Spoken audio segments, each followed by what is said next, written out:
Hello and welcome back, Yu-Gi-Oh players. We are here for the National Championship of the United Kingdom 2023. It's time to get serious, I think, Tom, isn't it? Yeah, so it's the first match of the second day, and that's round 11. And this is the match where players are going to be, so we've selected what we call a bubble feature match. So that means the player who wins it is most likely to be making it to the top 32. And the player who doesn't, unfortunately, will be ending their run in the Swiss. This is round 10.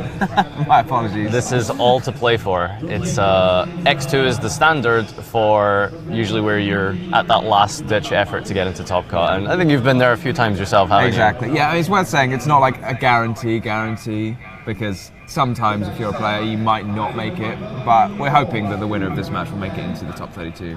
Yeah, it's like a weird mathematical equation, which I'm sure you would love to get into details of how the tiebreakers actually work out. But pretty much let's assume that it's all things to play for here. In terms of recapping day one, I guess we had all kinds of decks, didn't we? Yeah, we had a proper salad. We had some Marincess. We had a lot of branded. We did have a lot of branded, just sort of indirectly. I think we had a lot of branded. Yeah, we didn't pick the branded decks on purpose, but they just kept being the opponents of the person we wanted to feature. Yeah, so we saw like so many interesting things. We had Dragon Link. We obviously saw a couple of Kashtira. That's kind of to be expected. We haven't really had a chance to take a look at the deck breakdown of Top Cut or anything just yet. Maybe we'll have something throughout the day for you to sort of, break down what the archetype representation is. But for the most part, it's been quite a diverse mix. And I think our players are ready to begin right now. All right, round number 10 is going to be underway here. And it's Donnell versus Ryan. It's going to be Branded Predaplant versus Pearly. Yeah, we didn't mention that. Ryan's on a sort of fully teched out branded deck here. I don't think the Predaplant engine is super common, but it is certainly a lot of fun. Some of you might know Ryan from his YouTube channel. He does a lot of the product openings that you might be familiar with, such as all the core sets, the side sets. He's usually there doing those early reveals. So he's here to showcase his deck that he's been putting together very slowly. And well, that's not really what you want to do turn one, is it, Ryan? How unfortunate! Curse of the feature match. You're on stream. You've got this really cool deck, and you're just like, I will pass. Oh no! But at least we're going to get to see some Pearly action, which we've managed to avoid. All right, there it is. Now. Is that mi amigo, my friend? That looks like Happy Memory to me. Happy Memory. So you can see there, he's pointing to his opponent's card, because some of the Pearly cards require you to target a card that's already on the field. So they all have quite a minor effect as their sort of initial effect, and then they all have the effect that you can discard a card to summon a Pearly monster from your deck. And then they all have an extra effect when they are attached to a Pearly XYZ, or they give the Pearly XYZ an extra effect. Yeah, exactly. Well put. And Donnell actually special summons out from the deck the Perlily, which is the monster searcher. That's correct? It searches a Purely spell and trap that accept a quick play. Accept a quick play, yep. An Ash Blossom comes down on the Perlily, which is, do you think that was correct, or do you want to just immediately use Ash on the quick play, do you think? Because it's not a cost to discard. Yeah, exactly. So it's not a cost to discard, so you can Ash the quick play, but then they don't have to discard a card and they might just have another quick play. It's very difficult to know when is best to interrupt the deck, because they have a lot of, all of the Pearly cards, as I mentioned, so there are 12 quick play spells that are commonly run, and they all have this effect. So ashing one of them may not be so impactful. I mean, maybe you just Ash it and hope they don't have a second one, but we can see here that Donnell definitely did. And we had the follow-up in the form of my friend Purely. Yeah, so this is reveal 3, and your opponent randomly picks one, but if you're revealing 3 of the exact same card type, then that sort of guarantees you the search that you're looking for. So he's adding the original Purely. When that's normal summoned or special summoned, you can reveal the top 3 cards and pick a Purely card among them and add it to your hand. It's not a once per turn either, so what you will see some players do is special summoning a number of Pearlies directly from the deck and then excavating the top 3. Very similar to, I guess, like Salamangreat Foxy in a sense. And it just, which I think, is Pearly technically a fox? Is it a cat? I think it's supposed to be a cat. I think it's supposed to be a pet cat. Okay, well, I'm saying that there's definitely like some sort of correlating theme between the fact that all of the fox monsters excavate and add, but it's besides the point. So this is Pearly E-Pearly Beauty. So both of the Pearly main deck monsters, Lily and the original Pearly, you can allow you to access your extra deck, and they both require an appropriate quick play spell. And Pearly has to reveal one from your hand, the original one. So you have to reveal one from your hand that's the correct kind of type, if you like. So Pearly original revealed the Happy Memory, and that allowed it to upgrade into Pearly Beauty. And Pearly Lily requires you to have one in your graveyard of the appropriate type. And here we see, so the Pearly Happy Memory grants any Pearly it's attached to an extra effect. So in this case, the effect is to send a card from your side of the field to the graveyard, and then target a card your opponent controls and attach it to that XYZ monster. So the Pearly Beauty there sent Donnell's Book of Moon and targeted Ryan's face down Book of Moon. And then we saw the Book of Moon in response to set the Pearly Lily, preventing it from upgrading later in the turn. And the benefit of getting so many materials attached is that you're trying to make like a really sort of heavy XC material monster, because once you upgrade that at some point, potentially with the trap card, into like the Noir, then you're going to have like an unaffected monster, which is with 5 materials minimum it's unaffected, or it's always unaffected. Yeah, it has to have 5 materials to be unaffected by a card, yeah. So you basically just want to make like a very, very large Noir, and then it is a quick play to detach to return a card that your opponent controls back to the deck. Yeah, it's sort of interesting because it has a lot of effects for all of, all of them spells that are attached to it give it extra effects. This is it's interesting. Okay, I was going to say this is not great from Ryan, but I think because we're setting before we're activating the polymerization scale of the Predaplant, whose name I will not attempt, I think that's indicating we're trying to go for a Chimera play, right? Oh, I see. Yeah, I was trying to think of that. I don't think. Oh, it is a spell card. I was thinking like Chimera requires you to fuse in with the spell card, but while it's a pendulum scale, it is actually a spell card, so that does make sense. Because that requires you to have fuse with monsters from your hand and field. Yep, there it is. Oh, wow. Not a great hand, but it's starting to slowly come together here. And Lebellion, Nibiru, as well as the Set Tragedy. This is very much an all-in play, Ryan, but I guess sometimes your hand makes you go all in. Yeah, it's not great because we started with the Set Singular Book of Moon, which would have been great if his opponent was playing Kashtira potentially. Yeah, but the Beauty has its effect, which is once per turn you can detach a material and target a monster your opponent controls and negate its effects until the end of the turn, and that becomes a quick effect if it has a Pearly Happy Memory attached to it, which it does. And I suppose the... I'm hoping the judge will catch that because that was a second normal summon from Ryan this turn. He already set the Despian Tragedy. That's something that I can't say I've never done myself with a Lava Golem. You know? It's easy to do, like, because he set the monster. He just wanted, like, when you're doing like really uncommon lines with your deck, it's easy to forget what you've already done this turn. It's a bit rough because he's quite far behind now. Yeah. Not being able to access that branded fusion, it's really just Chimera pass, and Chimera is normally very difficult to out because it's untargetable, but without the polymerization in the graveyard, it's sort of just a very slightly buffed Blue Eyes White Dragon right now. It's a very buff guy though. 3/3 is just huge. I don't know. I guess there's like a benchmark for monsters. Like 3,000 is, it's that Blue Eyes White Dragon stat. Like monsters at 3,000 is like big, and above 3,000 is huge. Yeah, those just don't exist, right? Exactly. Like, nothing beats the ultimate creature of destruction.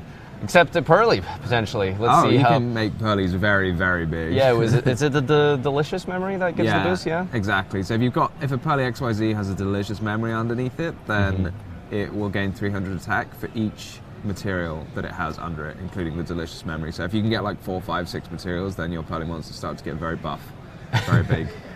And if you have Happy Memory as well, then they can attack multiple times during the battle phase. So it can start to stack up. Yeah, there's some really cool intricate plays you can do with the multi-attack abilities, which maybe we'll see, but it looks like that's enough not in this for Ryan, game. I think. I think that's fair. Just really far behind. Really didn't open as well as you'd hope to. It's just a set and pass is an indication of not a turn in modern day. I was going to say, in Time Wizard format, people do that, and it's fine. A little nimble hamster or something, But set 1 pass in 2023 is not going to cut it. really. Which is weird because I think the Predaplant version is supposed to hypothetically offer you more consistency. You can take a look at Ryan's list. He's playing, for example, Keeper of Dragon Magic. It does give you like more normal summons that you really want to open with, because I guess the normal branded deck just wants to run its 3 Alaba, and you have extra ways to get to Alaba. But other than that, I mean, now you've got more cards. You've got Quem, you've got Cartasia, but like the ideal summon is Alaba. But now you've got another kind of ideal summon in that Keeper of Dragon Magic for sure. Yeah, no, you're absolutely right. And it's not exactly the most conventional choice, is it, to go for the Keeper? We were talking a little bit about that earlier, and it's, maybe the secondary effect might come up. Do you know the secondary effect? You can set a monster from your graveyard that's listed on a fusion material. That's right, yep. I think the only monster that's directly listed on any of his fusions is Fallen of Albaz, if I'm not mistaken. But yeah, on all, I don't know, 14 out of 15 extra deck cards probably say it, Fallen of Albaz. We are seeing the Dragoon, so you can set There's a Dark Dragoon. Magician. Yeah. He's playing 2 Dragoon as well, which is, I suppose, specifically to circumvent the Diablosis. Yeah, that makes sense. I think a lot of players are including Dark Magician. I heard, the Bulgarian national champion, I think, he said that he was running this Dark Magician and the Dragoon specifically to deal with Kashtira, and specifically because it's good going second against Kashtira to help break their field. So if that's the purpose, then you kind of have to run 2, because otherwise it might be gone by the time you get to that point. So jumping into duel number 2, game 2 here, all to play for. Ryan is most likely going to go first here, and Danelle will most likely still have the sort of entourage of hand traps that he's been playing here. We haven't seen too many Pearly players. In fact, it was actually quite hard for us to actually find a feature match specifically including Pearly. And yeah, Danelle seems to be, I think, one of the higher rated ones. And just talking a little bit about the fact that he's playing so many hand traps, one thing that I noticed is he doesn't have a discard engine. You want to tell us a little bit more about how that works in Pearly? Yeah, that's an interesting point, actually. I hadn't really noticed when I was looking at it, because it doesn't stand out as missing. But obviously all of the Pearly cards, they have all of the quick play spells have an effect that when you activate them, you can discard a card to special summon a Pearly monster from your deck, in addition to whatever else the quick play spell does. So some players like to run cards that are specifically very good to be discarded. So examples of that are like running Dark World monsters, the original kind of when you're discarded, you get this effect. And other players run cards like, that's the card you like super don't want to see. This is really unfortunate. Bricking game 1 and then getting met with the Ash Blossom in game 2. This is like the thing that everyone says about branded, it's great if they don't have Ash, and that's what we were talking about the other day. It's like, how do you play around Ash? Well, maybe your opponent won't draw it. But it looks like Danelle has drawn it. Yeah. And so what can you do?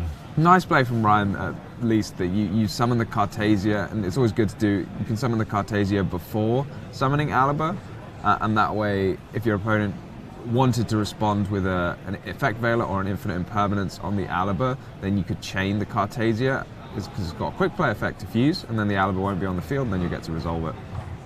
Anyway. No branded fusion resolving this turn, but with the new support offered by Cartasia, you are able to continue into the Guard.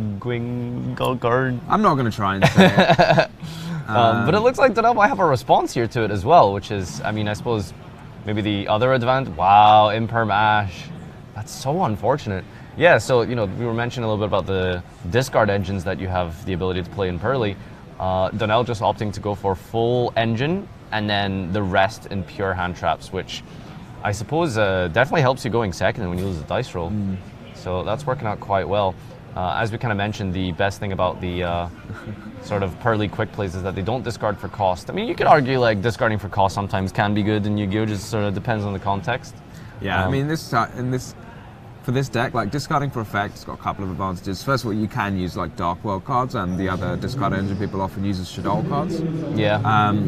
And because those actually just wouldn't work if you had to discard for a cost, right? Because they all activate when they're Shadow when they're sent to the graveyard by a card effect, and Dark Worlds when they're discarded by a card effect. So it's also nice, as we saw in the first game, like if Danelle had activated that quick play spell and had to discard for a cost, then it probably would have been ashed. Whereas at this, you can like wait and see. And it would be a heavy cost as well to discard, because you lose so much of that advantage, and without something like Dark Worlds and Shadow Beasts or Hedgehogs to recur that, it'd be really, really rough. Oh, I just remembered another discard engine that I've seen people playing, the Crystal Beasts. Oh, I see. You'll run 3 of the bridge. Yeah, Yeah, I've seen that played a couple times. I'm not sure how popular it is these days, but Is that a Vanity's Fiend he just discarded? yeah, that is in his side deck. I saw it in his side deck, but that seems to me a card that you would side in if you were going first. Yeah, it feels sort of weird to bring in generally Floodgates for going second, because you not only do you have to either stop your opponent from playing, but you have to be in a situation where you can stop your opponent from playing, draw that actual card, and then establish it for turn 3, which is quite a heavy ask for going second, but might actually work out. Oh, there can be only one. How detrimental is that for Pearly? This isn't something I've really considered. I've not seen this sided in. Are they're all beasts, right? I'm assuming they are all of the same, same type, but I haven't actually read all of the types. I feel like this is essentially Vanity's Emptiness, right? Like, I mean, Yeah. it's like playing dragons on there can be only one. That just doesn't work. Yeah. Unless I'm wrong here, let's. He's checking his extra deck to see if something we can summon here. This is a card I've seen in a lot of people's side decks, so I suppose it's got an extra coverage. As you mentioned, the dragons. So I spoke to Marcus yesterday, and he said it was important to him to play against Super Heavy Samurai. So I guess if it's got all of this utility, it seems pretty strong.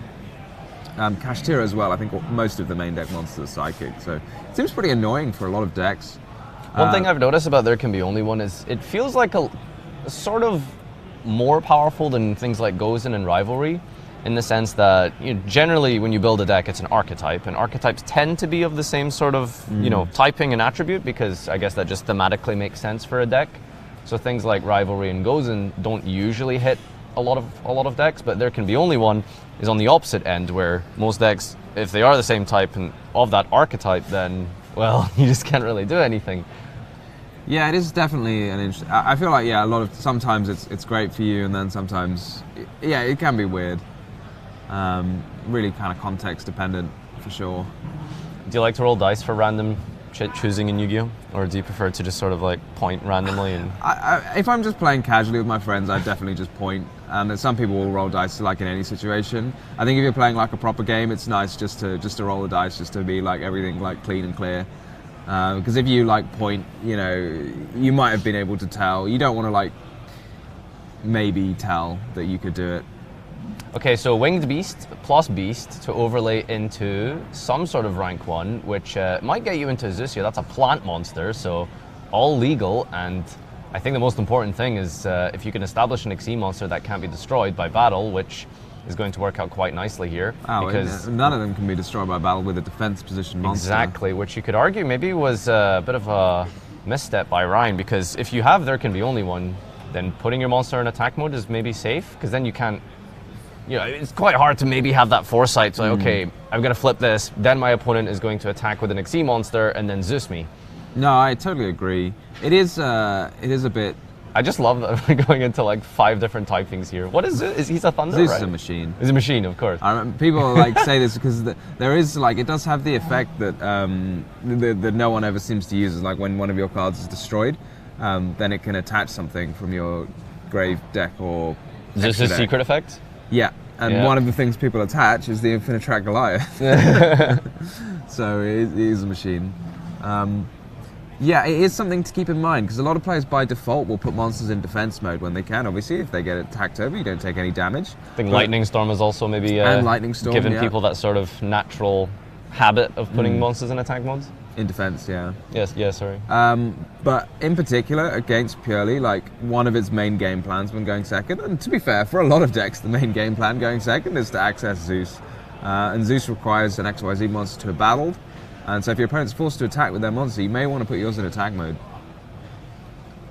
All right, here's Keeper of Dragon Magic, which is Here we go. We talked a little bit about this already, and I suppose what matters is that Branded Fusion is hopefully going to resolve this turn. And Ryan's probably, I mean, I don't know. I'm pretty sure the Granganor is a spellcaster, Keeper of Dragon Magic. Is it a dragon, maybe? I know it's got dragon in the name. I'm fairly certain Keeper of Dragon Magic is a spellcaster. So if Guarnol is a spellcaster, then that's something we're going to have to get checked. Maybe Granganor is also a dragon. Should be okay. I'm not. This is the thing, like, you don't really think about the types of the monster until it's relevant, and I suppose now it is extremely relevant, right? I think the advantage of branded specifically is that it works really well with there can be only, because it's a whole mix of like fairies and dragons and all kinds and of spellcast. Yeah, it's got a bit of everything. And plants as well, as we just saw Ryan pick up instant fusion, which as we kind of mentioned at the start, that is a sort of Predaplant style variant on branded that he's running. Yeah, searching instant fusion just feels like the most unbelievably powerful thing to do. And like, instant fusion has been a powerful card for a very, very, very long time, and it still is. And yeah, he most likely isn't going to pair this with Magical Scientist, but it's close. It's as good as you get. It's the Predaplant, who is level 5. Not going to try to say the name. I'm really sorry. Predaplant names are just. Maybe we can get a botanist specifically on stream to give us some insight into this. But this is really good. It's it adds a Preda-P spell and trap card. So I think a lot of the Preda practice sometimes, but that's not actually what Ryan is running here. What he wants to do is, we talked a little bit about the combo before we started. He wants to add. You're going to try and make me say the name. It's the pendulum scale that lets you fusion summon. Exactly. The scale. So it's the polymerization, and he also has the effect that it contributes itself to special summon a Predaplant monster from your deck, and that's going to bring out Cobra, and Cobra gets branded fusion. So it's a nice little line. It's an extra way of getting to branded fusion. It's some extra things to do, like that isn't branded fusion, because a lot of people's complaints about the branded deck is that it's very vulnerable to Ash Blossom, but having more things to do that aren't just activate branded fusion is always a bonus. This Zeus is going to be devastating. Yeah, it puts Ryan in a really rough spot here because it's kind of hard to force out the Zeus here, and so he has to sort of commit into the fusion before. So now just being like super patient. Yeah. And at this point, but you definitely want to Zeus like on activation of the skill, surely. To be honest, or like the activation of the effect. You need to be careful here because I don't actually know what you can fusion summon at this point. Fusion summoning is a bit weird with there can be only one, because you actually have to, like, unlike other types of summoning, with fusion summoning you have to know what you're going to fusion summon before the cards go to the graveyard. So you couldn't, for example, fusion summon... Attempt to fusion a monster that's already on the field. You don't send monsters to the graveyard, yeah, exactly. So you can't try and fusion summon any of the types that are currently in play, I don't think. So it is a bit confusing, but Dadao not going to take any chances, anything funny going to happen, and just activate the Zeus, because why not? He might have been afraid of Draco's Stapelia coming out to negate his Zeus, which is a very reasonable fear. Stapelia is a dragon, correct? Draco's Stapelia? I thought they were all plants, but you know, this is really testing our... I think they're different. Testing our knowledge. I think the fusions are different, and the main decks are all plants. Okay. Well, Ryan didn't have much of a play there as a follow-up, unfortunately. 4 material Zeus is a lot to deal with.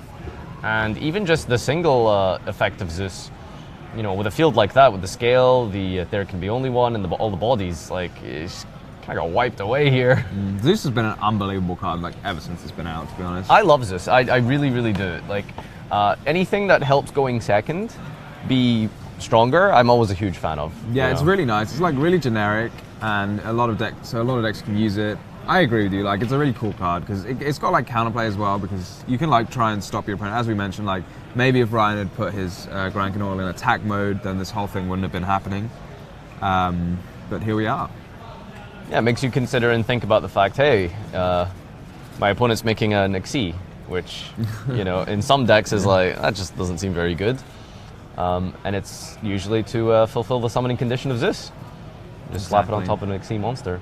Do you miss using Zodiacs with Zeus at all? I was a huge fan of that. Do you know how hard it is to disrupt just normal summon into Borbo? Like, there's no Omni Negate that stops that, right? Yeah, exactly. Yeah. It doesn't use any effects. You just rank up like 4 times. There's like 7 Zeuses, yeah. As a Zeus with like lots of abilities that you don't, you can use in the same chain as well, so it's unbelievably annoying to deal with.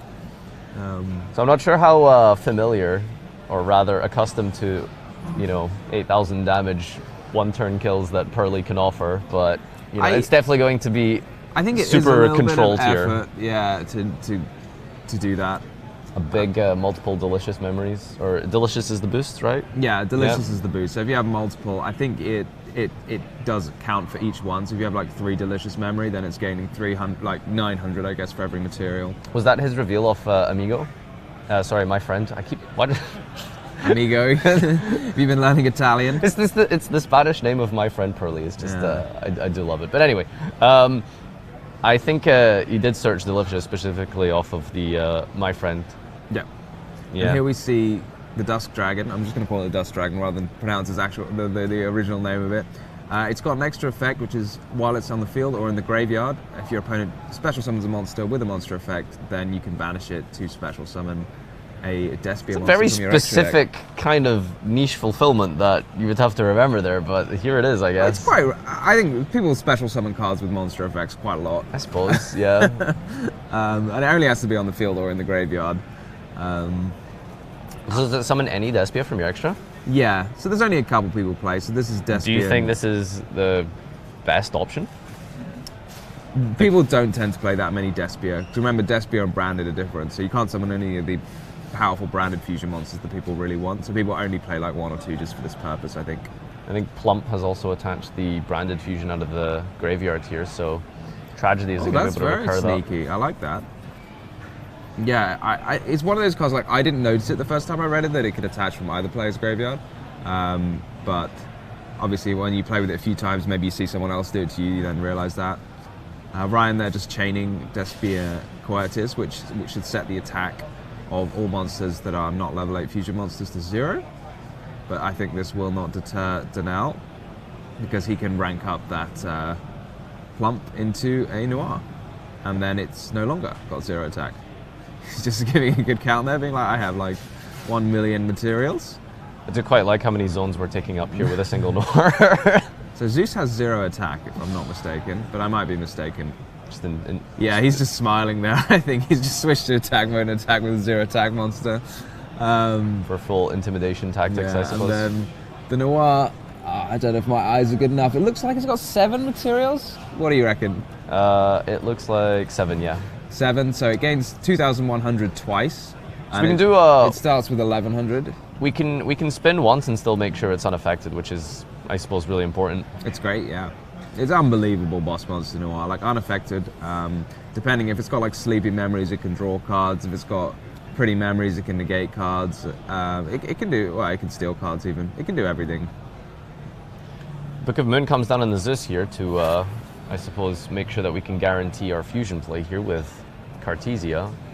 Although this can be, oh no, never mind, yeah, it's not going to be able to do much. And that is the end of the duel. Wow, Donnell taking that 2-0 with Pearly, guaranteeing top cut. Well, potentially, at least giving him a very solid chance. Good chance, yeah. On an X2 records, as we have top 32 approaching after this round, and he must be absolutely ecstatic with that performance. I mean, it might have been one of his more relaxing matches of the day. Ryan didn't really seem to draw the correct cards he needed, I feel. I think he's just sort of smiling to himself maybe about that Zeus. Like sometimes like when you make like a little mistake like that, you forget your monster's got 0 attack, and you've just won. It's like easy to be like, oh, that was quite funny.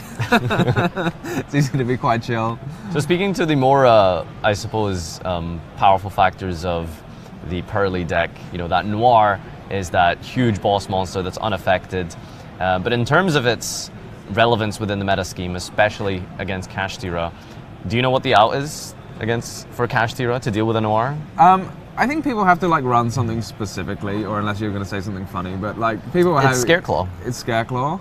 Oh, I see. So it's bizarre wording, but the Pearly Noir is unaffected by activated effects. Oh, I see. That's clever. Yeah, so it's actually quite an almost a detrimental factor. But when you're playing Kashtira, if you have Scareclaw on the field, all of your Kashtira monsters, when they attack a monster, it's a sort of Armady style, and it prevents your opponent. It negates. It negates monsters continuously. But it doesn't activate. Yeah, so it doesn't activate. So that's how you deal with Noir, and I guess maybe that's been. I don't know if that's the complete factor as to why Pearly isn't right there alongside Kashtira, in the sense that Kashtira just doesn't have that hard of an out. Yeah, honestly, I didn't even know that myself. Scareclaw's very cool like that. The fact that it like gets through a Baguska as well, just with this weird like, I can attack while I'm in defense mode. Deal with that kind of. It's a jack of all trades. That Scareclaw. Didn't even think about that. But yeah, it's unaffected by activated effects, and I assume it's opponent's effects as well. So in that scenario, it's only opponent's effects. Right. Sure. And in that scenario, when you have Zeus alongside it, you're definitely not going to want a Zeus because it will send your own Noir, even if it might have 50 materials. So if you've got 50 materials, you can just put the Scareclaw Kashtira back, right? Just a binder on top of Noir here. So we're just going to have Donnell over quite soon. You were just getting him mic'd up and such for this little segment here, and talk to him a little bit about the Pearly deck. You had a little bit of a browse around yesterday at the top tables. Did you notice any particular special decks or anything? I think we noticed there was like maybe one Flunder player who's still in. Well, this was like a couple of rounds ago, so hopefully he's still in. But hopefully. Well, I think I saw him lose on table 3. So I mean, losing on like table 3 is not a bad position to be. But yeah, it doesn't. He definitely wasn't XO by the time we got to him. But maybe we'll see him in the top 32. So don't go anywhere. We'll be back in just a minute or so. We're going to get Donnell on to have a little discussion about the Pearly deck. So stay tuned, and we'll be back in a moment.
Hello and welcome back. I'm here with the winner of our feature match, Donnell. How are you feeling? Good. Yeah, I can't feel bad after winning that game. Yeah, I haven't played Branded all day today, so it's like pretty nice to play it for the first time today and win, I guess. So yeah, not bad. So what does that put your record at for the? It puts me at X2, so there's like, it's very likely that I'll hopefully get top 32. There's the chance that I don't, depending on like tiebreakers and draws and stuff like that. But yeah, I'm feeling confident. You excited? Have you made the top cut of the Nationals before? No, it's my event? first time. Oh, that's really exciting. Yeah, first time I would be making top cut of any Premier event actually. Okay, are you excited? Yeah. So this Curly deck, like, this is the first time we've had it on the stream. Okay. Do you think a lot of people are playing it? Do you think it's not so popular? Well, in my experience, it's been quite popular. I've played against it 3 times yesterday. Yeah, so it's quite a cool deck. I do like the way it functions, how it has like interactions with different cards. It doesn't feel like it's like pigeonholed into like one way of playing the game. Like you can end on multiple different things depending on the matchup and stuff like that. Yeah, I enjoyed the deck. Great. Why did you chose to play? Just, you thought all of these different interactions. Do you think how it matched up against different decks? Anything stood out to you? Well, originally I thought it had quite a good matchup against Super Heavy Samurai, just because the like sheer amount of like spots you have apart from the engine cards, so you can play like multiple hand traps, board breakers, and stuff like that against them. So that's why I decided to play it. Okay. So you mentioned you played a couple of Purely Mirrors, and this is obviously you've just played against Branded now. Yeah. So what other decks have you played against this weekend? So I've played against 2 Super Heavy Samurai, 3 Kashtira, and then I think 3 Purely, as I said before, and this is the first Branded. I think I'm probably missing a deck somewhere there yesterday. It's not a quiz, So it sounds like quite like a heavy meta, probably things you were expecting to play against. And did you have like a solid plan for all of those matchups? Yeah, for most of them. like especially Castera. Unfortunately, I did lose against Castera in one of my rounds, but yeah, I think you have to like kind of focus on the decks that are best, mostly going into like a big tournament like this, and not try and play for too many different variables. So it's interesting, we saw that Vanity's Fiend in your side deck. Did you side that in? Yeah, I sided it in going second against Branded because of the expulsion into Gimmick Puppet lock. I wasn't sure if he was playing it or not, but if he is playing it, then I'm able to like tribute summon over the Gimmick Puppet and hopefully buy a turn where I won't get expulsioned again and I can do the happily play on my turn, my second turn.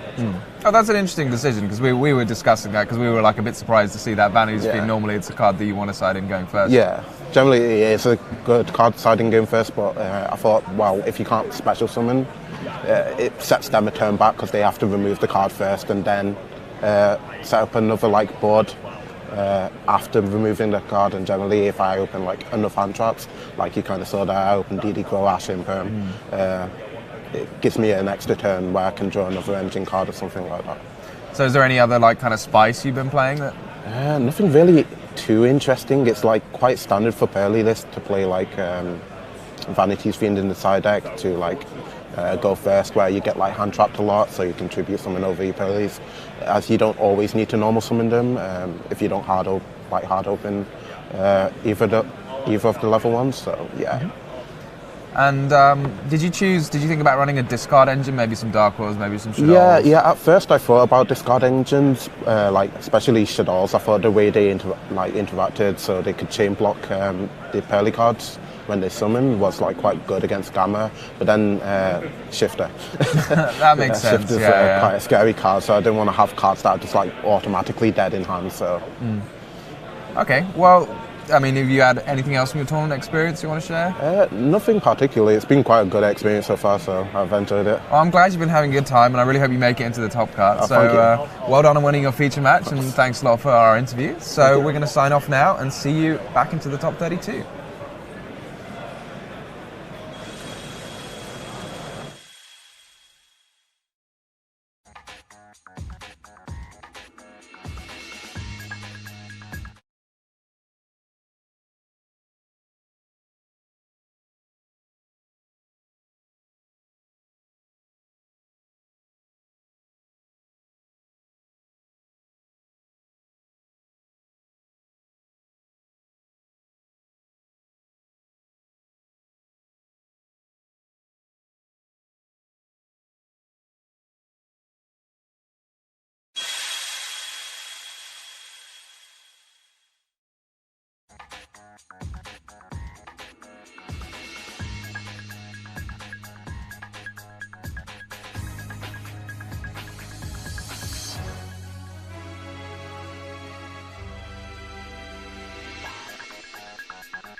Celebrate a quarter century of the Yu-Gi-Oh! Card game with Obelisk the Tormentor, Slifer the Sky Dragon, the Winged Dragon of Ra.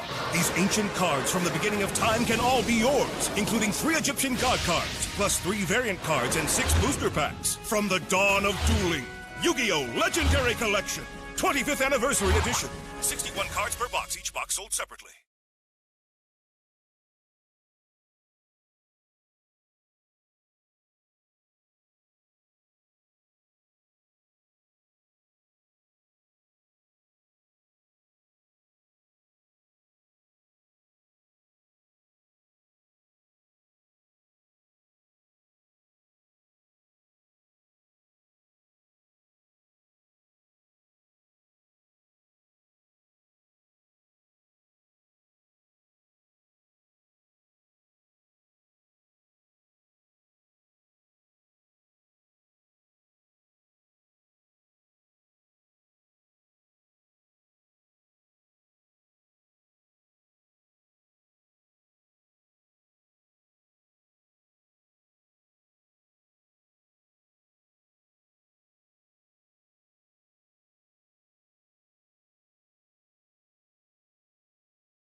Now, Firewall Dragon is bigger than ever, starring in Cyberstorm Access, the new 100-card Yu-Gi-Oh! TCG booster set. It's got new cards for today's hottest decks, adds new decks you can build, and buffs some old favorites. New cards for all kinds of decks. Cyberstorm Access. 9 cards per pack, each pack sold separately.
Hello and welcome back, everyone. It is the United Kingdom's National Championship, and it is the top cut. Swiss has concluded. The hard part, maybe the easy part, I suppose, in a sense, has concluded.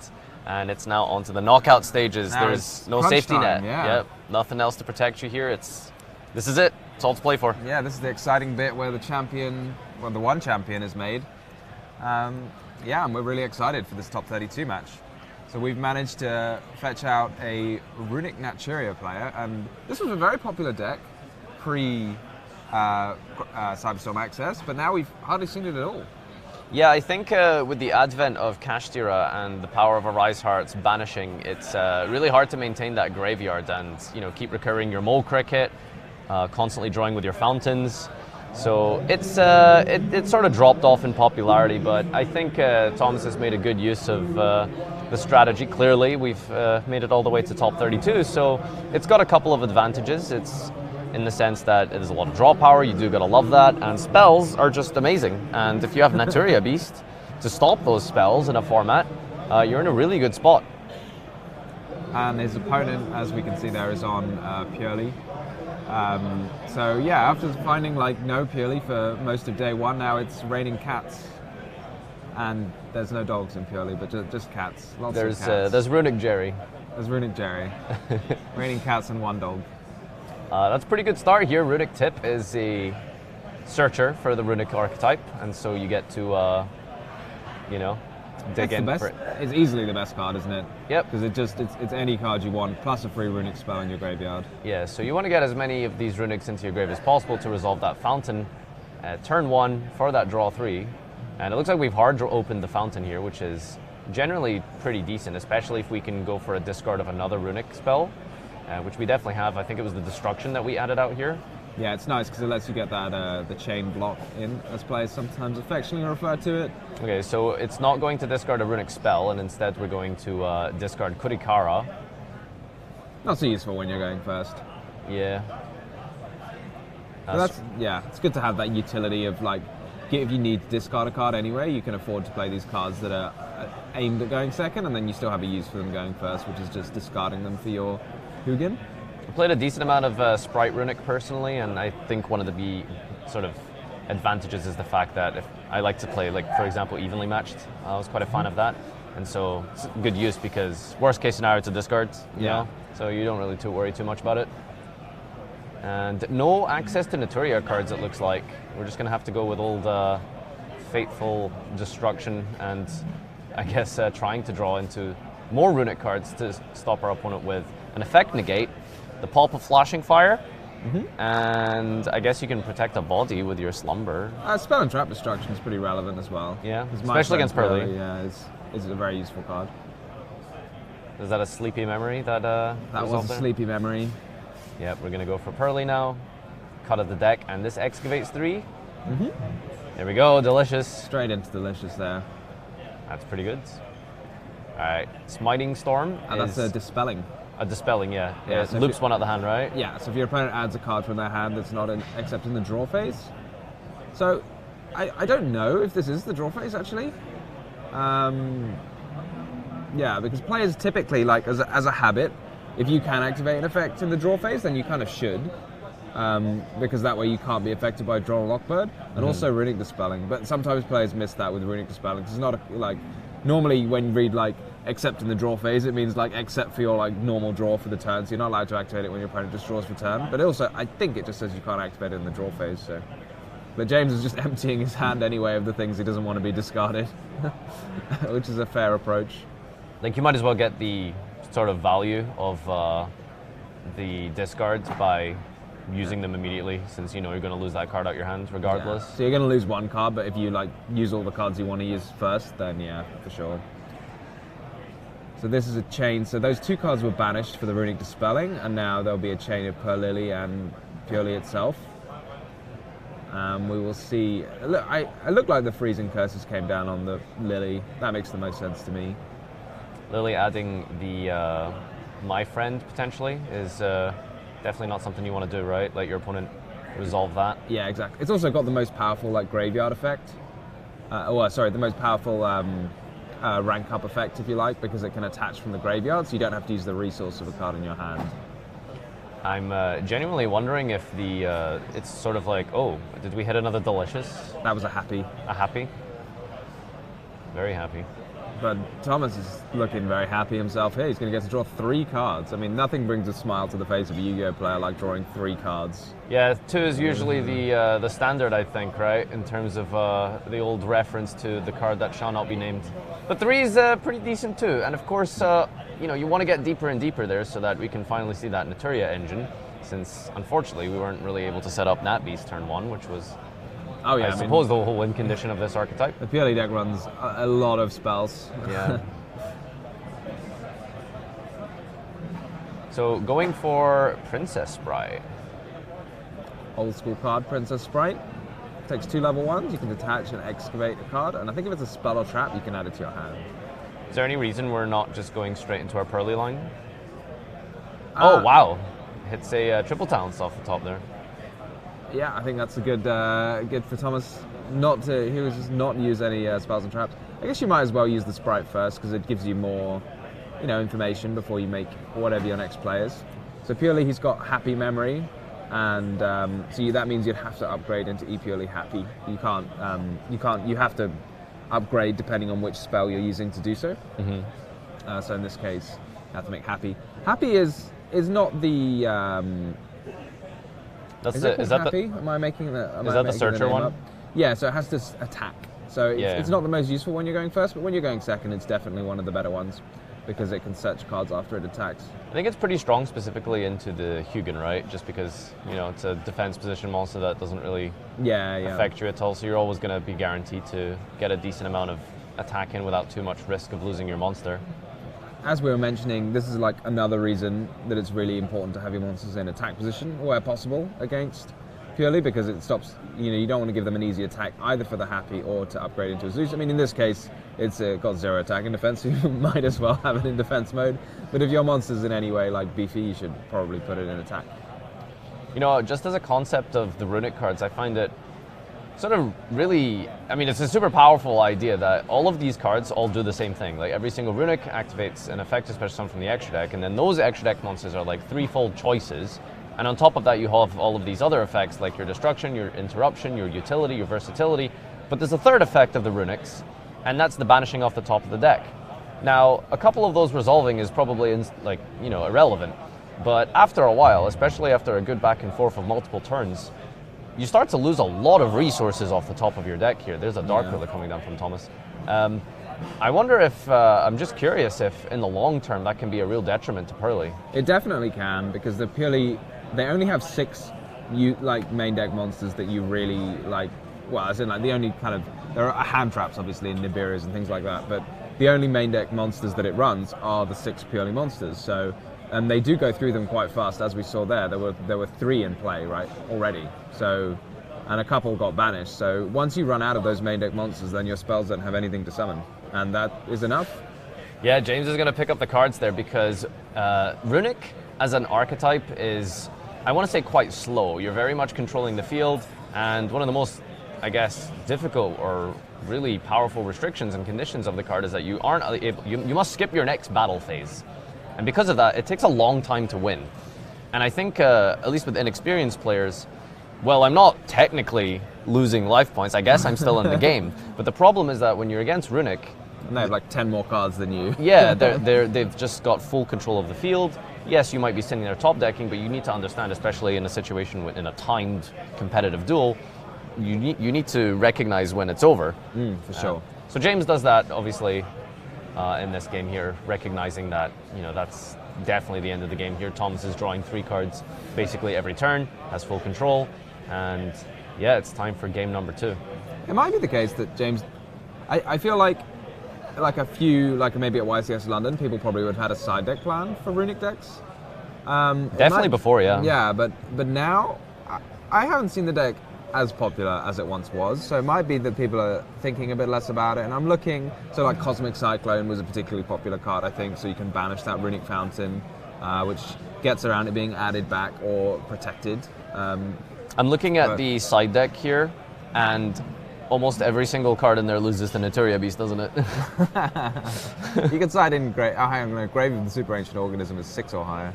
The only thing that I can really see that would be helpful is the spell and trap removals of Lightning Storm and Duster, but Hugin has the effect to continuously protect a card from being destroyed by banishing itself, so you have protection there, and you're not really setting a ton of cards in general for Naturia because all of these cards are activatable from the hand. Yeah, it does seem... I'm not seeing a plan in the side deck for James. Yeah, I mean, which is understandable because why you're going to be preparing for Super Heavy, you're going to be preparing for Kashtira, you need a lot of monster disruption, which he's well prepared for here. But Naturia Runic, I mean, I guess this is one of the advantages for Thomas, right? And this is why playing a deck like this is so good, because it's not rogue, but it's sort of on the precipice of the meta where people aren't really prepared for it or are not preparing for it as much as usual. And therefore, you just kind of gain that indirect advantage that comes with playing something a little off the wall. James going to have to stick to plan A. I play my cards, I do my thing. And the good old, like, sometimes you just interrupt the Hugin, they don't get to Fountain, and they kind of run out of cards. That can definitely be something that happens. I'm going to put you on the spot here and ask, how do you out Noir? How do you out Noir? Yeah. You stop them from summoning it. That's plan A. Because I'm trying to think, like, if we establish Noir turn 1, I mean, you're how definitely... do you deal with that? You have to have more things than Noir, right? Because Runic can win just by decking its opponent out. Yeah. So you don't actually need to deal That's with actually, it. maybe that is the win condition, just deck out. I'd like to also point out the fact that it's very fortunate that Thomas won the dice roll, because once you establish Noir, it's really actually quite difficult to out, and on top of that, it's very hard to maintain the advantage, because Noir spinning your Fountain is, that's sort of game over almost, doesn't it? Oh, for sure. Yeah. Like, it can be, I mean, it's a very powerful boss monster. I guess a lot of decks, you need to have kind of a specific answer. Maybe something like Noir is comparable to maybe a Rise Heart from Kashtira or Naturia Beast from Thomas. Like, you need to, if you don't have a good answer to it. All right, if we're comparing Rise Heart to Naturia Beast, we know that that card has stood the test of time, right? Oh, yeah. I mean, Naturia Beast, Naturia Beast in trap form has been banned. Wait, who's Naturia Beast in trap form? Imperial Order. Oh, okay. I mean, I thought you were just talking about Oh, Markion. not Naturia Markion. No. Not quite. Do you think that they swapped the levels round that would have like had a massive historical difference?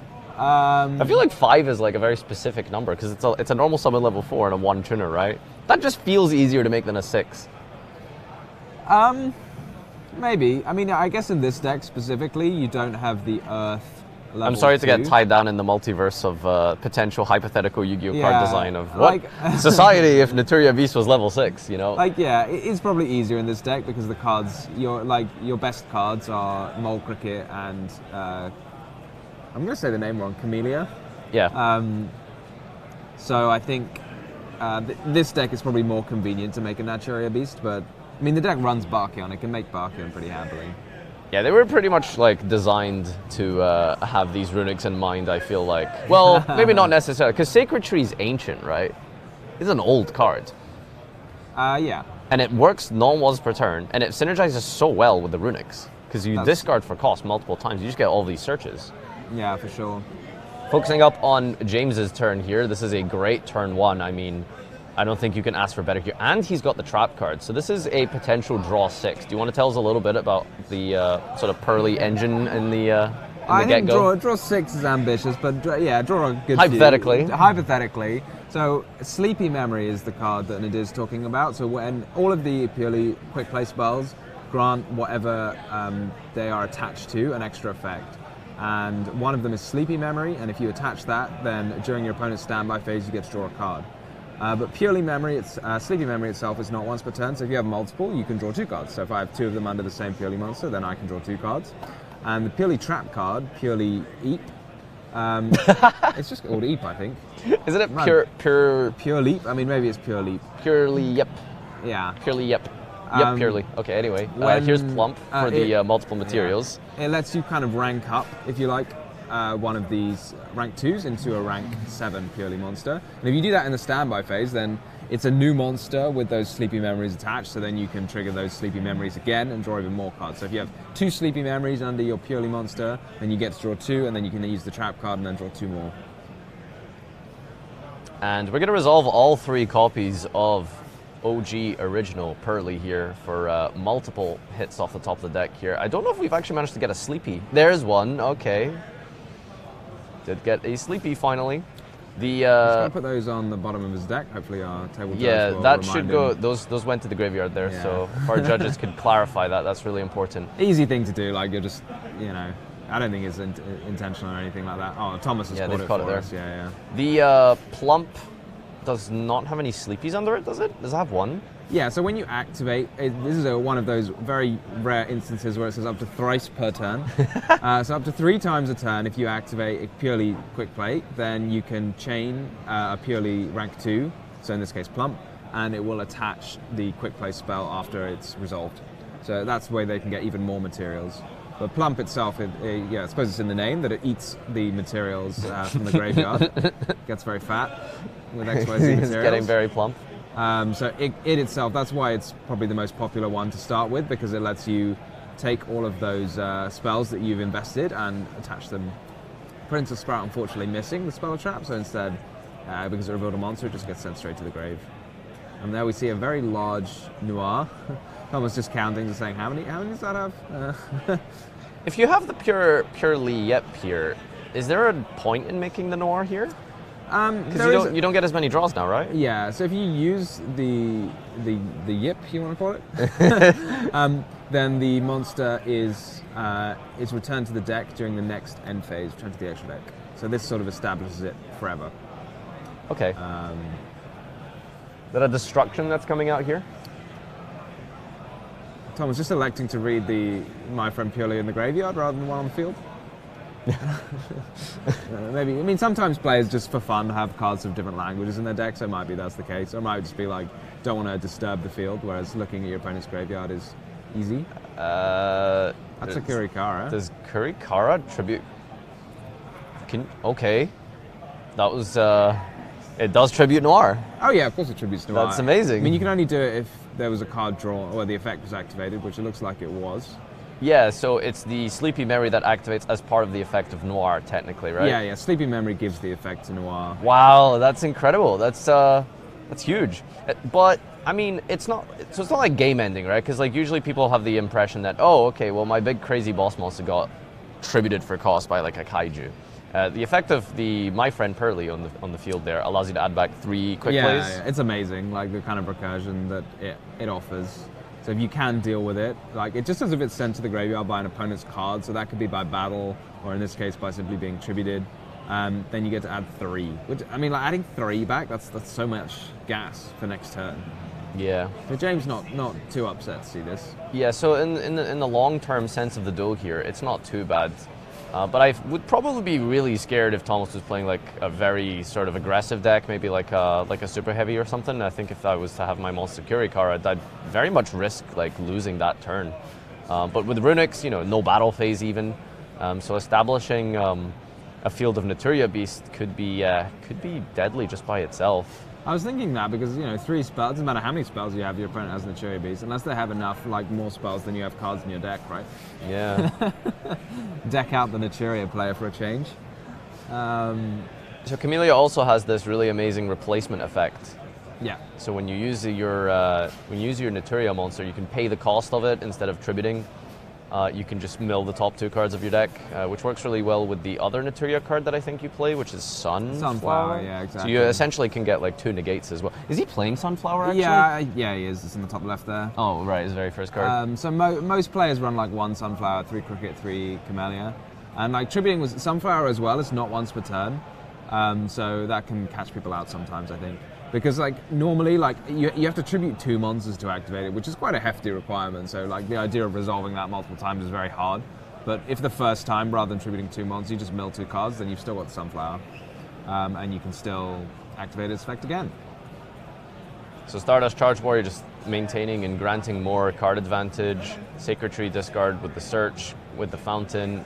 And basically, this is a really commanding spot by Thomas. All he really needs to do is establish Naturia Beast, and I think he's going to be in a very, very powerful position. I think I saw him add the Naturia quick play spell that will allow him to summon back an extra Camellia. So he'll be able to get an Naturia Beast and a Baron de Fleur. Mole Cricket's effect is revive itself if your opponent controls a monster? No, so its effect is if somebody special summons a monster from the extra deck, then Including yourself, yeah. So you have to summon a Naturia Synchro to bring it back, but if your opponent summons anything from the extra deck, you can bring it back. All right, Naturia Beast plus Fountain, and if Thomas has any one other runic spell, I think it's at least draw 2, right? There should be a couple in there. Right. Oh yeah, he's got at least 2, I think. He used the Freezing Curses and he used the Destruction. So now it's back over to James, and I hope he's got some way to deal with this Naturia Beast, because purely spells by themselves are clearly not going to do the trick. Did Thomas forget the optional effect of Kurikara? Maybe he just didn't want anything. I mean, he may have forgotten it as well. Oh, okay. I was gonna say, I was gonna say it's a good top deck. Sleepy's usually good, but maybe not Naturia Beast. Oh, it's a Droll in the hand as well. So the reason I got a little concerned there when I saw that Princess Sprite detach, because I assumed we were maybe just gonna try establish a Zeus now. That's fair. I mean, what you can do is rank up the Princess Sprout in your main phase 2 into a down open edition. That's true.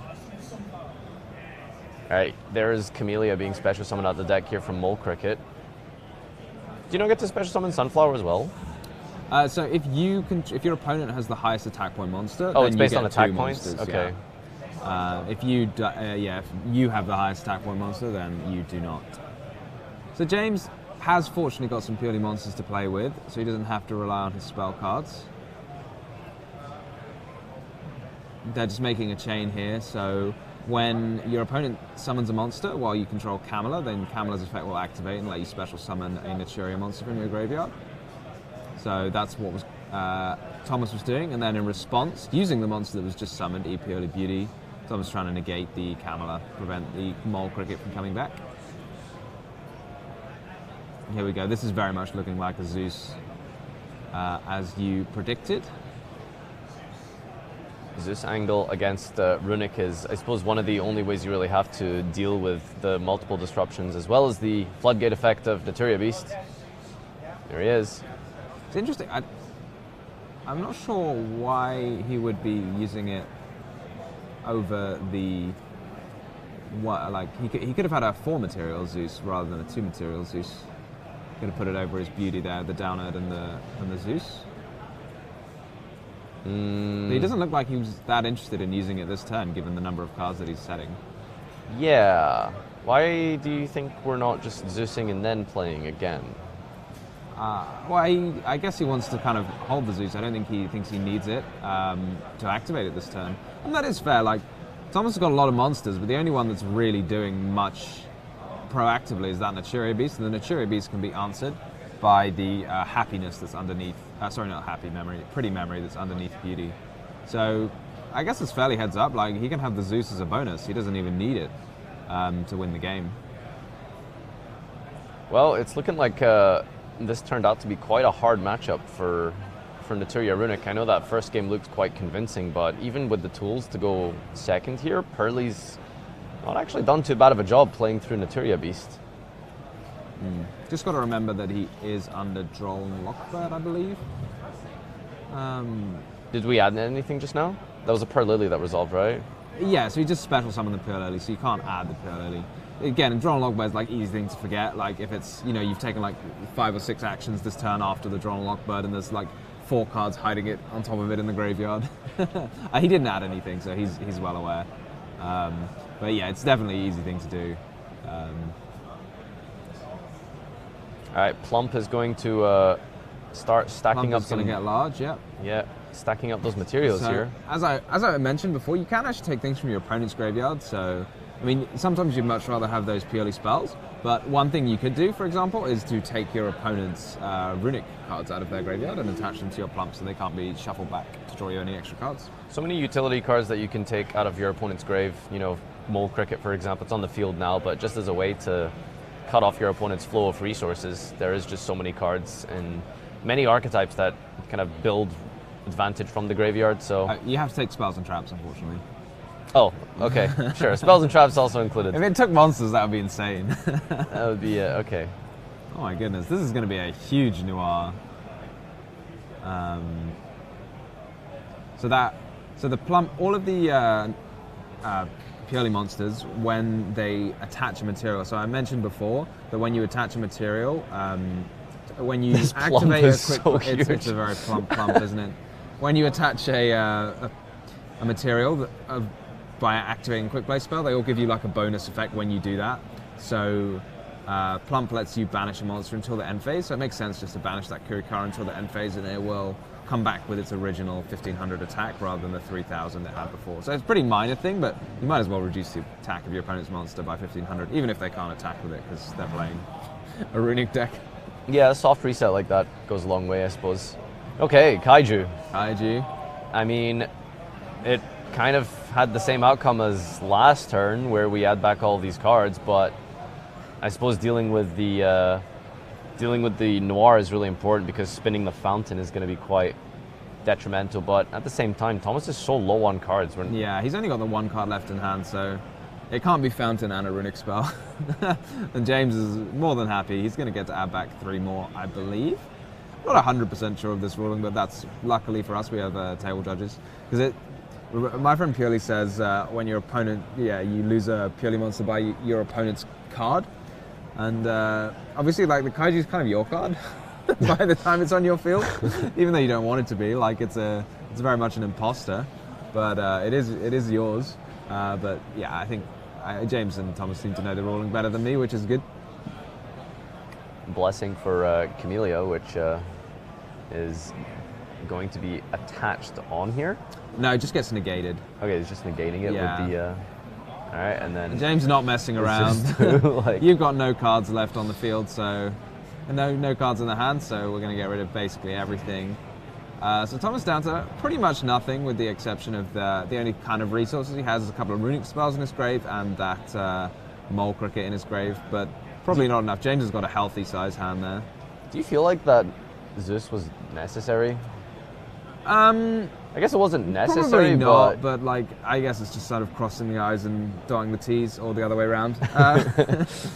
Crossing the I's, dotting the T's. Yeah, you're going to have some strange looking I's and T's there, but You're writing in hieroglyphs there. yeah, I guess like the only thing that I could see Thomas doing was making a Baron de Fleur, which may have answered most of James's board, so I guess why not get ahead of it. Per Lily, 4 spells is like the dream setup here, really. Yeah, there's a lot of this is going to be very difficult for Thomas to get out of. So he's got a mole cricket, and that's basically it. We talked a little bit about the discard engine that Pearly has on offer at the start, and I think a theme we've seen, at least so far at this tournament, is every Pearly player we've taken a look at, none of them play a discard engine. They just play all the Pearly cards, all the requirements, and then just an entourage of hand traps and defensive cards. Why do you think that is? Why do we not like using Dark Worlds? Do we not like searching with Snow? What's I the asked issue? Danelle, and he said he was in particular afraid of like Dimension Shifter, because these are just more cards. Like the Purely cards all do like going to the graveyard and can be fished out again with Plump and stuff like that, and like my friend Purely. So Dimension Shifter is pretty annoying, and then the discard engine will only be active, like it will be... It just loses harder too. Yeah, it's more cards that are very affected by Dimension Shifter, so that's possibly a reason. In general, I think it's great to maintain resources and summon a bunch of Purely monsters from the deck. There might be, some players use the term like win more, so it's like if you're already playing and you've got access to all of your engine, it's great, then you can do even more things if you have this discard engine, but you'd rather like, win by just enough than win more, and that way you have that extra consistency to play going second. Make sure you draw hand traps instead of like a Shadow or a Snow, which obviously can't interrupt your opponent. I think that when you're in a dueling situation that provides all kinds of situations of your opponent having negates or banishes, basically when the game is so sort of pivotal within the first couple of turns, you need as many of your cards to be live as possible at any one time. And so something like a hand trap is more often and more likely to be live, especially in a situation where you lose a dice roll, than something like the draw engine and such. Yeah. And so to be able to guarantee that you at least have a chance of playing at any one time during a duel, then hand traps are just always going to be, I suppose, more live and more consistent at dealing with threats than discard engine would be. At least sure. maybe not in a situation where the meta was Cash Tira and you have to establish like a graveyard. Yeah. I totally agree. So Thomas there using his one mole cricket. I don't know, you do often run out of Naturia cards. It's a very easy thing to do, and you often run out of They Field loop each cards other as quite well, don't they? Sorry? They loop each other quite well, right? Yeah, like, but once they go out of the deck, they're never going back into the deck, so Yeah. you run out of cards in the deck. Yeah, we got Sunflower and walling up with our final copy of Camellia, I think. Oh, can Mole Cricket summon Mole Cricket? It can, yeah. One of the few cards that do that. I mean, guess- it's not like you can only use the effect of it once per turn, so it's not like Making a 5 monster field on your opponent's like a turn with wall of multiple. 0 attack monsters is not very threatening. And these can be like tidied up by. He's got the pretty memory attached to beauty. He's got the happiness, which can just attack over any of the Naturias. Just think about the amount of advantage we'd be able to build here if we can Mole Cricket for double tomato or cherry or what's the floating one? Yeah, you're pushing me here. I remember the wall. Oh, double. Wasn't there like a duplock of sorts for Naturia?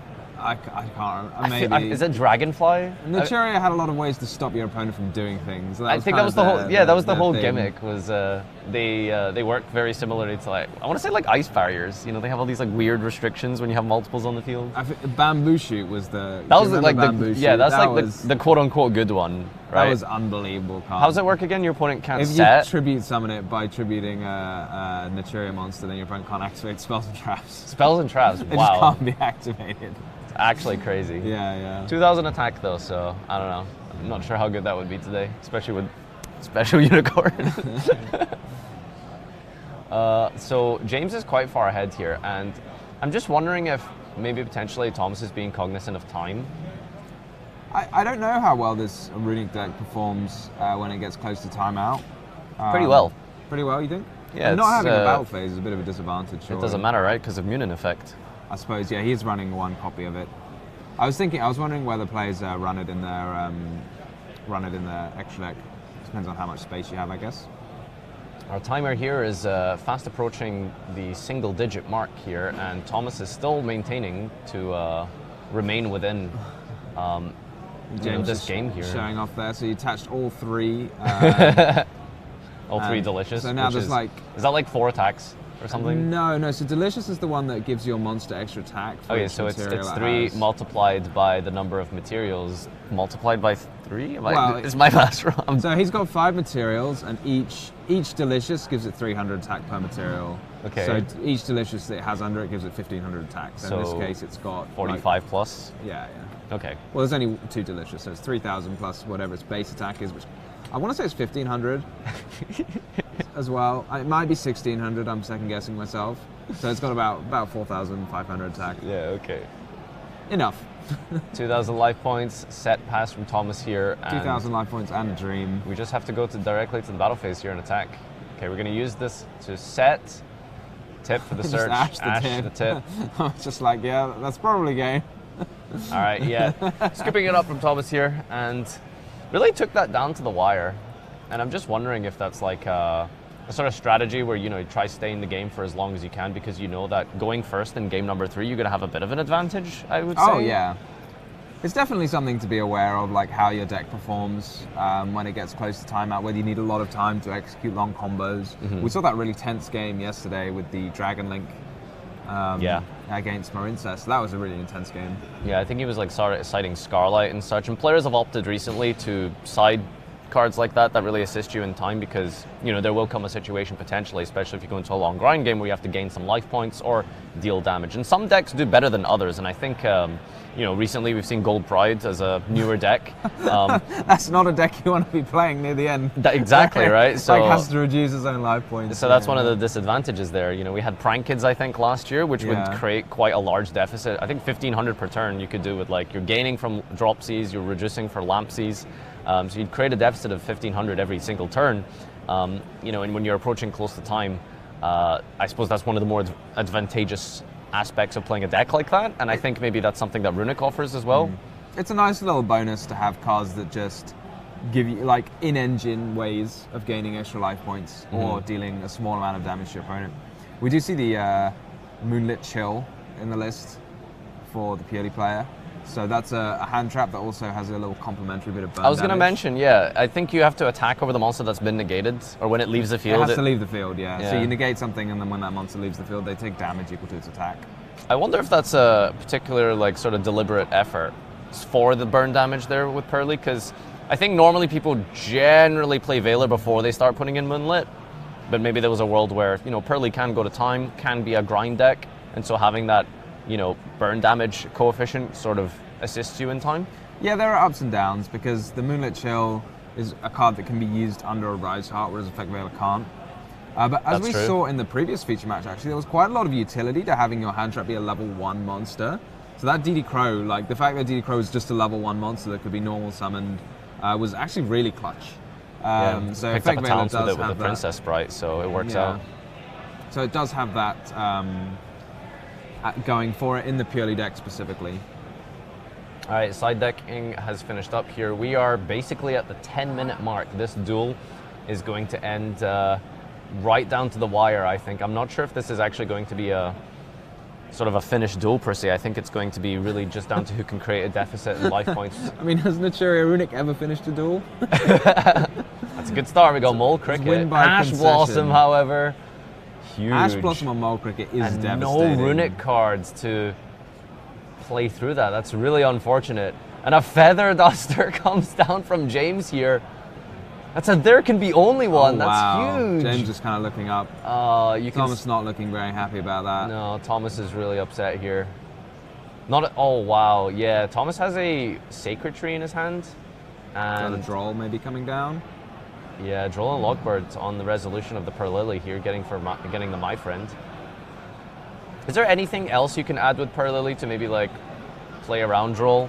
Because a search card, adding a search card feels sort of, you know, not Yeah. great into Droll. It depends what you need. Like if you have purely spells and traps, that you know, if you need to get access to some quick play spells somehow. So if you don't have any, you kind of there's nothing else you can do really. Like you need it, but there are other targets for it. So there's the trap purely Eep and the field spell, which purely Street, which is not in the list. So I can't get over the way you say that. purely Eep. Purely Eep. Maybe it's supposed to be pure Leap. I don't know. Purely Yep. Well, Okay, one way to alright. play around Feather Duster on your There Can Be Only One is to have another copy of There Can Be Only One, and that's looking very annoying, but has James got a response? Got a Chain Book of Moon, so he will get to search. I'm assuming he's doing that so he can... Oh no, this is very heads up. Can you see what's about to happen here? Yeah, I was actually going to point out that I'm not sure if I would have maybe played into my normals. Oh, okay. Well, I suppose he doesn't need to throw it out just yet, but he does have a Lightning Storm in the hand. Yeah, that's very, like, strange. I assumed he was doing that exactly so that he could activate Lightning Storm, but then didn't Yeah. activate the Lightning Storm. Now, so. the danger here is that he hasn't used Lightning Storm to clear that there can be only one, because I'm assuming what he wants to do is gain more value over the course of the next turn with more like sets or whatever that Thomas establishes. But the problem is that if Thomas gets to the Runic engine, then Hugin's going to be online, and Hugin is going to stop Lightning Storm. Yeah. I'm interested there. I thought he was playing the Book of Moon specifically just to prepare to activate Lightning Storm. I feel like that's the only reason you would use Book there, right? Was to make Yeah, sure because you I mean, otherwise he's just like set his own monster and didn't really do anything with that. yeah. Yeah. I don't know how much There Can Be Only One restricts the Naturia player. How many defense does that have? I thought it had like 100. Isn't it like 2,000? Is that 2,000? When did this happen? I'm not Is sure if it- it's exactly 2,000. I know it's large. Is it purely itself that only has like 100 defense? I know they have like very, very tiny attack, maybe even 100. Actually, yes, 100 attack because Thomas is on 79. But he should have taken more damage, right? Thomas should have taken more damage here, maybe. I'm sure the judges are on the life points and they've gotten it correct. Here we see a very rare, like just activating Naturia Sacred Tree as a trap card. That doesn't happen often. I think last time I've maybe seen this resolve with the on-field effect is it randomly works kind of okay in trap tricks. So you contribute an earth plant and special summon an earth insect, or you contribute an earth insect and special summon an earth plant. Yeah. Is there a way we can get it off the field for a search? I mean, it's doing quite a lot here. Yeah, no, I mean, in general, it's... Oh, you can just send with Camila here for a Sacred Tree to get another search. And this is really strong. We're into our Naturia engine. Still no runics, but I think once you establish Naturia Beast, if you can make this stick, that's going to be absolutely massive. Yeah, I don't know if... hang on, Naturia Beast is a beast. It makes you like question all of your like what type everything is when someone flips there can be only one, you know? Because Mole Cricket's an insect, Camel is a plant. And then you go into a beast, right? I think it's beast all legal. Beast is a beast, I would guess. Yeah. Barkion's a dragon. What's Exterio? Exterio. A fusion of a beast and a dragon. What do you get when you fuse a beast and a dragon? This sounds like the start of a very weird joke. A beast and a dragon walk into a bar. Oh, okay, we're going to go Naturia Blessing, bringing back our Mole Cricket. And here we go. Naturia Beast. Like the beast is coming out. Yeah, there it is. Naturia Beast negating any spell that James is going to activate on the rest of this duel here to negate for the small cost of milling 2 cards, which, by the way, is actually really good for I was going to say, is that runic. a cost? Is it a cost, actually? I mean, it is a cost, but, you know, Yeah. is it really a cost? Yeah. Or is it a bonus? Yeah, like cards, you know, people often include cards in their deck specifically to mill cards. So paying it for cost is not really an issue. You can hit trees, you can hit runic spells, all of which we're very happy to do. Now this is really important for Thomas here, as we are halfway through the duel here. You know, we started with 10 minutes, we're on 5 minutes left here, and we've established ourselves in the lead here with some direct damage. And that's, I think, a very comforting position for Thomas to be in, because I think he's going to be quite happy to activate any runic spell that he might pick up now. Oh, this quite was a bit of a comfortably. mistake from Thomas here. Oh, the zoning issues! Easy to do near timeout, but it's always something you've got to be aware of when you're playing against a purely deck. That zone directly under either of the extra monster zone is very vulnerable to that relinquished anima. Yeah, but Thomas is going to try to do something about it here with bringing out the Mole Cricket, activating to quick synchro away the Naturia Beast. Oh, is that a... Wait, hang on, is that... What are we making here? I don't even know. Oh, it's a Fleur. Oh, Baron the floor, okay. I thought it was Trishula. No, don't put it in that zone. Come on, just put it put it in a zone that's like not near... I mean, there's probably only one relinquished anima, but you know, you just had... Unless the anima is so important that we're playing 2 because of Kashtira. James' body language has completely changed. He went from like looking absolutely crushed after the first turn to looking a lot happier now that he's in... Well, I mean, I guess he's definitely in the lead. He's got rid of the Naturia Beast for James, but no way to follow it up. Thomas just needs 1500 damage here and not restricted by any... You know what I think is like really interesting? In game 1, Thomas won with pretty much exclusively runic cards. And now in game 3 here, he might win with exclusively Naturia cards. I know there can be only one, I was but going to still. say, that's also a pretty clutch... yeah, he's not played any runic cards this game. So, I mean, they do have synergy between with and them. without each other, you know? But, like, yeah, they're perfectly happy playing by themselves, it seems. Is it a spell top deck from James? I think it was a monster he just picked up there. Was it a Perlily? Let's see if he can do anything here. That Harpy's Feather Dust has just been in his hand. Is that... Oh, no, he's used The Harpy's Lightning Feather Storm, Dust. you mean? Yeah, Lightning Storm. Yeah, I think he's probably recognizing how it was really important to have established the yeah, I was intrigued. I don't know what was going on with that Book of Moon. I thought he was going to use it. Or maybe that he was, going to use the Lightning Storm, or maybe that the plan was to, like, free up. He still hasn't used Lightning Storm? Well, there's a Baron de Fleur, so... I mean, you might as well bait it, right? Well, it doesn't matter. Where it's the end of the duel. It's over. James has unfortunately fallen to Naturia Runic here in top 32. It's really cool to see, like, an uncommon pick and, you know, have that one player representing it. You can see the players here just kind of discussing the game. Thomas with that big smile on his face, as you would be going into top 16. Top 16, yeah. I think in previous years we've had top 64 as a sort of established standard for nationals, but that's been a little bit reduced, and I think that makes it maybe a little bit more prestigious. It makes the top cut that much harder to get into. Yeah. It's really exciting when... I mean, personally, like, people have different opinions on whether you'd like rather go to an event with like a top 64 or a top 32 or even like a top 16, or, you know, you can change it, and it makes the experience a bit different, because some players really like the idea that if you lose a couple of rounds early on, you've still got a chance to carry on and make it. But other players like the idea that, well, if I do really well, then I'd rather there was a smaller top cut, so I kind of deserve to be in a smaller top cut if I've like done well enough to make it into it, and I've had a really good Swiss record. Bit of drawbridge syndrome, right? Like once we're in, then no one else can get in. Oh, yeah, it is what it is. I think your opinion on that is based on pretty much how your performance goes. It's exactly. It's like, oh, I've gone X2, I've gone like XO. I think there should definitely just be a top 1. I mean, it sometimes happens at a YCS or a major event where, like round 2 or something, because you could get paired against anyone, right? At that stage, and you have like a YCS champion across from you in round 2. Like, it's like, okay, this might affect my tiebreakers if I lose this early, but puts you in a bit of a difficult bracket. But top 32 here for the UK National Championship. We've seen a decent spread of archetypes and representation in decks throughout both days. And I think going all the way forward, I'm hoping that maybe we can get a little bit of a closer look at exactly what is what's going around. But in general, I think it's got a lot of cash tira. I think I counted a total of 4 plant players. It's amazing. Like plant is definitely.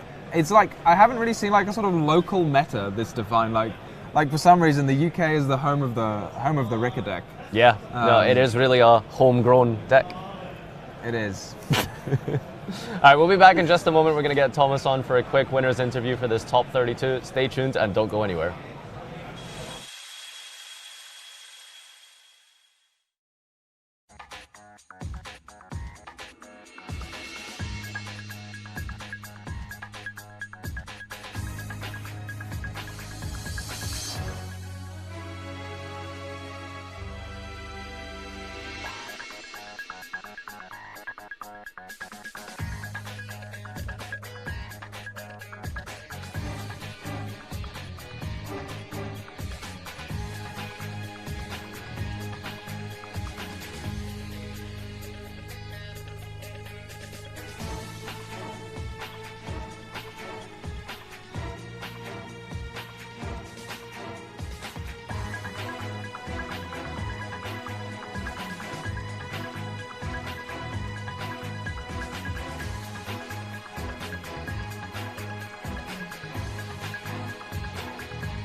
Hello and welcome back everyone to the UK National Championships Top 32.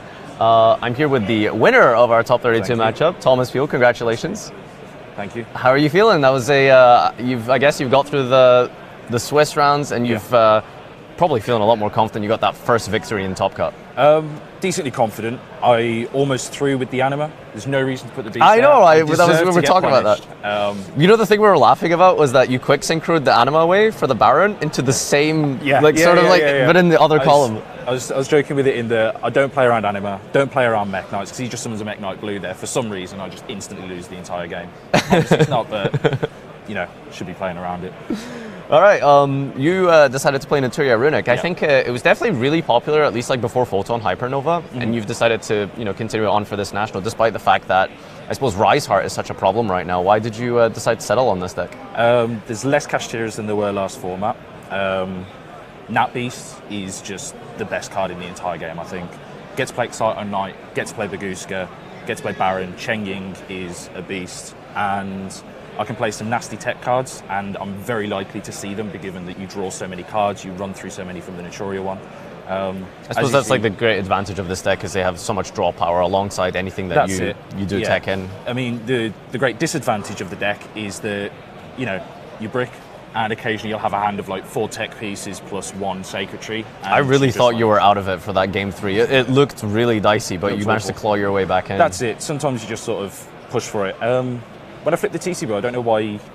Did I do something? I don't know why he didn't summon something off of Pearl Lily, or just use like one of his quick. So in that last duel there, so he had a Lightning Storm in hand. Yeah. Right. And then when he booked his monster, we thought, okay, so he's going to clear that there can be only one, but he just didn't do that. I'm not sure why. Maybe he wanted to gain more advantage on next turn for it, but then you would have established the Nat Beast by then, so Yeah, I'm not sure. I think there was just a whole host of misplays between that game. It was a pretty shoddy game to be on stream, I ain't gonna lie to you. I mean, I think like with such a intense like matchup, you know, you're probably both really nervous, especially when a deck like Naturia Runic requires quite, I think, a high level of technical play, and maybe Pearly as well. You know, it's gonna. Yeah, it is quite technical to sort of like summon Beast, flip TCB. That does happen as well.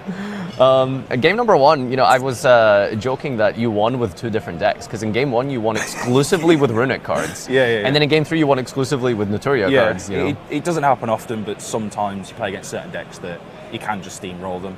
Like, because Nat Beast is such a powerhouse, the Floodgate obviously helped, and I don't think, if I didn't have the TCB, I would have lost that game, I reckon, unless the TCBs were like tip freezing curses or something. Yeah. But yeah, Nat Beast is such a powerhouse that if you just draw Naturia, sometimes you can just win just purely off that. And the Runic cards are insane. So when you start banishing their engine, I think I hit quite a few number of his spells and quite a few of his monsters. And once you start ripping out the Pearlies, it's like tear format in a way, where once you start hitting the Merleys and the Sheerans and that, it just starts reducing their chances that they're going to hit hits off of their Pearly. And it starts weakening everything they add back, because if they've got no Pearlies in deck and they haven't got the Trap Engrave, and they add back off of the My Friend, like, what are they getting from that? You seem like you're really prepared for Pearly, especially considering it's like a newer deck. I think maybe some people might not have had the time to play test it too much. But I think you might have seen, I was reading a bunch of the cards. I'm honestly a very vibe player. I just kind of go with the flow. That's it. I was thinking about playing Striker up until like Wednesday, and then I thought, nah, Striker's awful. Well, you got 2 Engage back now, so. Yeah. That was it. I'm glad a ban list didn't come out, because if 2 Engage came out, I would have been playing Striker, and I've been destroyed in every single one of my matchups today. I kind of chose the Naturia, also just because I had it, didn't have anything else. Yeah, I mean, it's obviously working out, and you're into top 16. Is there any particular matchup that you're really afraid of? Mirror match, but I don't think there's anyone in the top 16. What is the win condition in the mirror match? Huh? Draw more than your opponent? Nat Beast. Just whoever gets Nat Beast first wins? Yeah, basically. Okay. It's like if you've got Nat Beast Ash, like there's almost no out to it apart from that, you know, apart from like the Kurikaras and Dark Ruler and Moors that I'm on. But you know, I really thought this was a hard matchup for you, because Pearly Noir just shuffling away Fountain, I think, is like really rough, you know. Yeah, but it can be. But when you okay. go first and you can stop everything, and then when you go second and you have like Kurikara plus Kaiju, and then game 3 you just couldn't get to it. So Noir is difficult, but you just have to run the outs to it, which I was.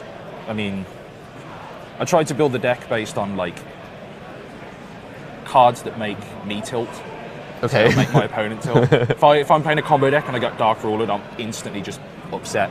I get Drolls when I'm playing super heavy, I get upset. I get Kurikara on my combo board, again, I cry. Floodgates. Not too much stuff, I suppose, hurts you that much. At least that's really common against right Runic, now. Not even. I suppose Anti-Spell is a bit of a nightmare. No one's going to see that, so you'll be fine. Yeah, true. So, you know, final point, I guess, how are your chances? Are you feeling confident to go all the way? Confident enough. It's just 4 more rounds, really, isn't it? It's just another. It really local. is just another locals you got to play. Very difficult locals. So I've just got to push for it and just get on with it. I don't want to make guesses on my chances, but all right, well, so far ever. Just feel it out, I suppose. Just vibe it, I suppose. All right, thank you, Thomas, for joining us. This has been a great little interview. We'll be back in, I suppose, very shortly for top 16. Stay tuned and don't go anywhere. Thank you for tuning in.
Hello and welcome back everyone to the United Kingdom National Championship. It is top 16 and we have a very, very big feature match here. We've got Fletcher, who is on Pearly, deck that we had seen just last round. We've also got Darren Stevenson.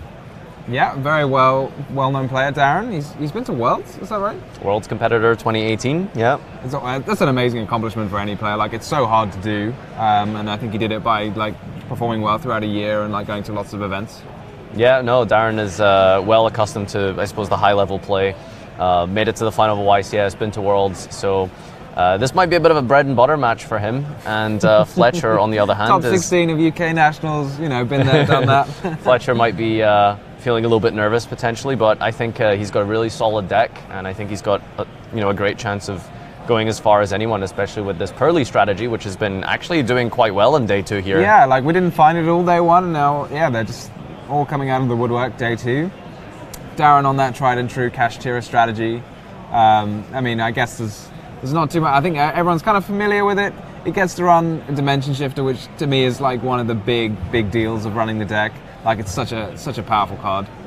Yeah, I was talking to Darren before the event, and I suppose the logic that they came with Dimension Shifter is, while you do expect to play a lot of mirror matches, especially at the high level, it is just almost an auto-win button that you can use against basically everyone else. And I suppose he's quite fortunate here to not play in a mirror match. He's playing against Pearly, and Dimension Shifter can really put you in a sort of insta-win position, right? So it's clearly working out, I think. Yeah, a lot of people I spoke to before the event, they said they were geared to trying to play the mirror if they're playing Cash Tier, because a lot of people who pick Cash Tier are really like, this is definitely the best deck, kind of. But none of them would drop Dimension Shifter, even though obviously it does nothing in the mirror. They were like, I don't care, you know, like Dimension Shifter still can't cut that. All the other concessions they'd make, Dimension Shifter absolutely not. But still focusing quite a lot on the mirror matches. We have 5 copies of books, so, you know, and going quite hard with the consistency as well in this deck. 3 copies of Pot of Prosperity, which is quite, I suppose, standard, but also incorporating 2 copies of Pot of Desires, which I don't think you really see those played in tandem with one another, do you? Yeah, it's a bit of a strange one, because obviously you can't use them together. I've heard people point out, it's like, well, obviously you can't use like both pots in the same turn, but the same is true like with Pot of Prosperity and another copy of Pot of Prosperity, right? So if you ask someone like, would you run 3 Pot of Prosperity and 2 Pot of Desires, they might say like, no, that's silly. But then you say, would you run like 5 Pot of Prosperity if you could? And they'd be like, maybe. So it is kind of the same thing, but it can be a little weird at times for sure. All right, we're going to head on over to the tables here and take a look at how this is going to play out, as Darren Stevenson on Kashtira is playing against Fletcher Lady on Pearly.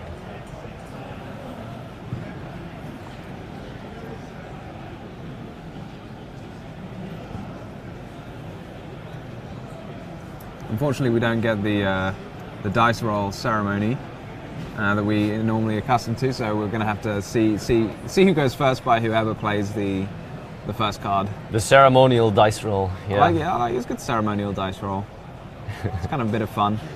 I think I'm judging by Darren's demeanor here. He might be going first here. He's giving off vibes of somebody going first. He's having a good look. He's talking. I mean, he's always talking. Darren is always talking. You've probably like heard him if you've ever been to an event. Well, he was commentating on the UK Open as well. So. Oh, I just mean like you will hear him very loudly. We can probably hear him from the feature match area, you know. All right, he does indeed win the dice roll here and starts off with a Fenrir into Theosis. Yeah, we see this line again where you use the Theosis before using Fenrir's effect. So it's a minor thing, like as to whether you're expecting Gamma, or maybe you'd rather get the Fenrir search than the you'd rather get the Unicorn search. So if you're hit by a drawn Lockbird, you'd rather like secure the search that you really want, which in this case is the Birth rather than I think Birth is like, when you establish that, it's such an incredible card, especially in the grind game, you know, just being able to bring a monster back every turn and let you extend by normal summoning without, you know, the tribute. It's really powerful. In an awful lot of situations, it's like the one card that can help you extend. Because if you don't have any Kashtira monster, you know, if your opponent like plays Book of Moon, for example, on your first Kashtira monster, then you've got a monster in place, you can't special summon any, and you don't have a Kashtira monster face up for Theosis, so how else are you going to get an extra Kashtira monster on the field? And the answer is Kashtira Birth. It's a really heavy engine hand that Darren's opened here. I think he's got quite a lot of Kashtira cards, which is pretty fine, right? Like, you're never really going to be mad about opening multiple Kashtiras because it does let you get as many of those, Diablosis banishes, the Shangri-La established, as well as the follow-up and the Rise Heart tag. There's a lot of just huge amount of stuff you put on the field with Kashtira, and when you're playing as a non-mirror match, just raw engine, it's, pound for pound, it's really hard to deal with. I agree. I think, it's kind of one of the... I think people their plan A is to maybe not make a huge commitment with the Kashtira engine. If you have a couple of defensive cards, but if your whole hand is Kashtira cards, you kind of need to go all in, make those big plays. And we do see actually that in Fletcher's deck, there is the tools to punish it. Darren's kind of forced to do this line. I don't think anyone would say, if you've drawn 4 Kashtira cards, that you should just go a Rise Heart pass. But there are 3 Nibirus in Fletcher's deck. You're kind of forced to, there's no real way to play around Nibiru other than just stopping here, which obviously Darren doesn't want to do. So Nibiru could come down from Fletcher and shake up the game quite a lot. Yeah, I think that's why Darren's taken his time here to think about each little play, because it is something to consider. First of all, you got to consider that Droll, which he played around really well, and now it's a case of, okay, well, we're on summon number 4 here. How much further do we go? Because Rise Heart will be 5. Yeah, you could pass now. An unorthodox strategy. As you said, it is kind of a case. Well, once you've committed, you sort of just have to deal with it, right? Yeah. So it's an interesting take here for the first zone to lock out, being a scale. And the reason for that is it's extremely powerful against Wakaushi, which a lot of people are definitely aware of this format. It's super heavy, but the great reason why it works so well is that it doesn't let you activate the effect of Wakaushi because it has to place into the other scale. So even locking one single scale is enough to totally shut down that engine. And the way that Fletcher's holding his hand here, I think he might have a bit of a surprise for him. Is this a Nibiru? Or do you think he's just kind of trying to mess with Darren? Because I feel like once you're kind of hovering over a card, you're kind of pretending it's a Nibiru. Okay. Yeah, the way he was holding that card there really made me question it, but all right. I can't think of what other card you'd use, and he might just be trying to mess with Darren. That would be very funny. Because, it doesn't really matter, because there's no way Darren's going to pass in this situation, right? So I feel like Darren is going to probably have to, the next decision past this point, wow, it was drawn! Oh, Nibiru the Primal Being is the special summon to tribute all monsters your opponent controls and give them just nothing but a large token. It's a very large token, It's a consolation for sure. Especially locking out that zone there with the, locking out your opponent's ability to special summon more Kashtiras. It's really important over the course of a whole duel, but I think Birth has already been used, is that correct? The extra normal or the special? One of the effects has been used. I'm not sure I think he's used one effect. I can't remember which one. So I think he'll still be able to special summon from his graveyard. Right. So Shangri-La has activated this turn, so if we can put one more cash monster up, it will still at least, just be Rise Heart. Okay, yeah, so he must have used the special summon. Yeah, so we still get to do a normal summon here, which is really strong. Yeah, it is good to have an Rise Heart in play. The downside is that because it doesn't have any materials under it yet, it won't be able to use its effect to banish a card from Fletcher. Unfortunately, even though Nibiru's got 3,000, the Arise Heart is being boosted by the field spell. So it's not, you can't just go straight to battle phase and crash, but it's still a much weaker board than Darren would have liked to end up on, for sure. But here's the thing, despite the fact that the Nibiru has sort of completely cut down that massive line that Darren was going for. Oh, triple talons. Yeah, I was interested in this from Fletcher. He was obviously pretty nervous and was holding on to that Nibiru as to whether he could have waited a moment longer, because the Kashtira play is always going to end with an Arise Heart in play if they can, right? Mm-hmm. So maybe if you just wait until the it was a bit preemptive, wasn't it? Play, maybe he didn't want to lose his extra deck monster. That's why he did it on the Diablosis summon. Yeah, and a few cards. One thing that people have mentioned to me this weekend is that Diablosis, if it banishes a few of your Pearly monsters from your main deck, that can actually be really annoying. So maybe he was keen to get the Nibiru in play ahead of the Diablosis trigger and stop any of his monsters being banished from his deck. Triple Talents is going to remove the Book of Moon in Fletcher's hand here, putting it back to the deck, leaving Fletcher with nothing but raw engine. And I suppose, we kind of touched upon this. I think, pound for pound, engine to engine, especially once you've established Rise Heart, I think Kashtira's, despite the huge Nibiru, in a not terrible position.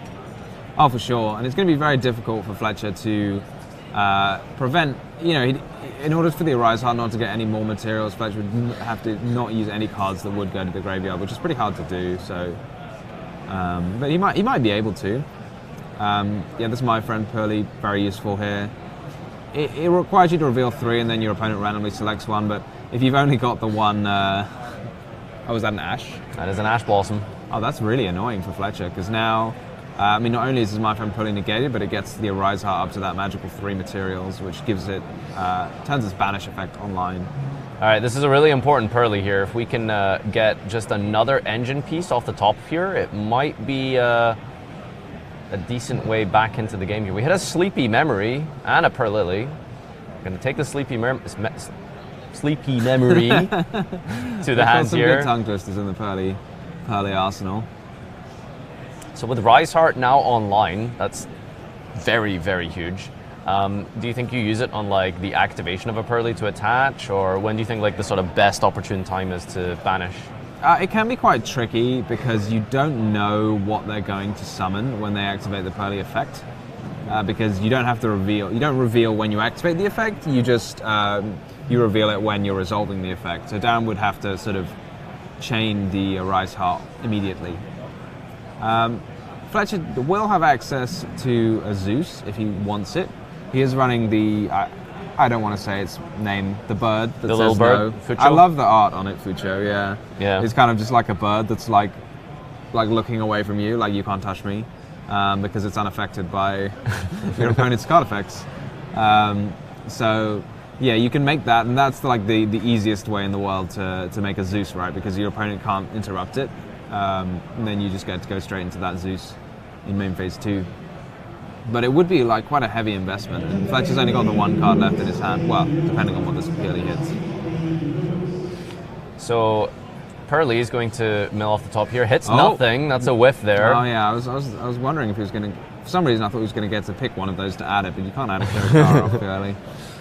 Rise Heart's definitely getting larger here, and I noticed that Darren picked up his own banish card, and I assume that's probably because you don't want to be in a situation where if you take Pearlies and attach them, because once Pearlies are banished, there's no way to recur them. Yeah. So if you put them under a Rise Heart and Rise Heart leaves, you put them back in the graveyard, and that's potential like memory targets and all the rest of it for the course of the duel. Yeah, in general, it's better to attach your own targets if you can, and that's partly for the reason you mentioned, and it's also because you get effects of Kashtira cards when they're banished.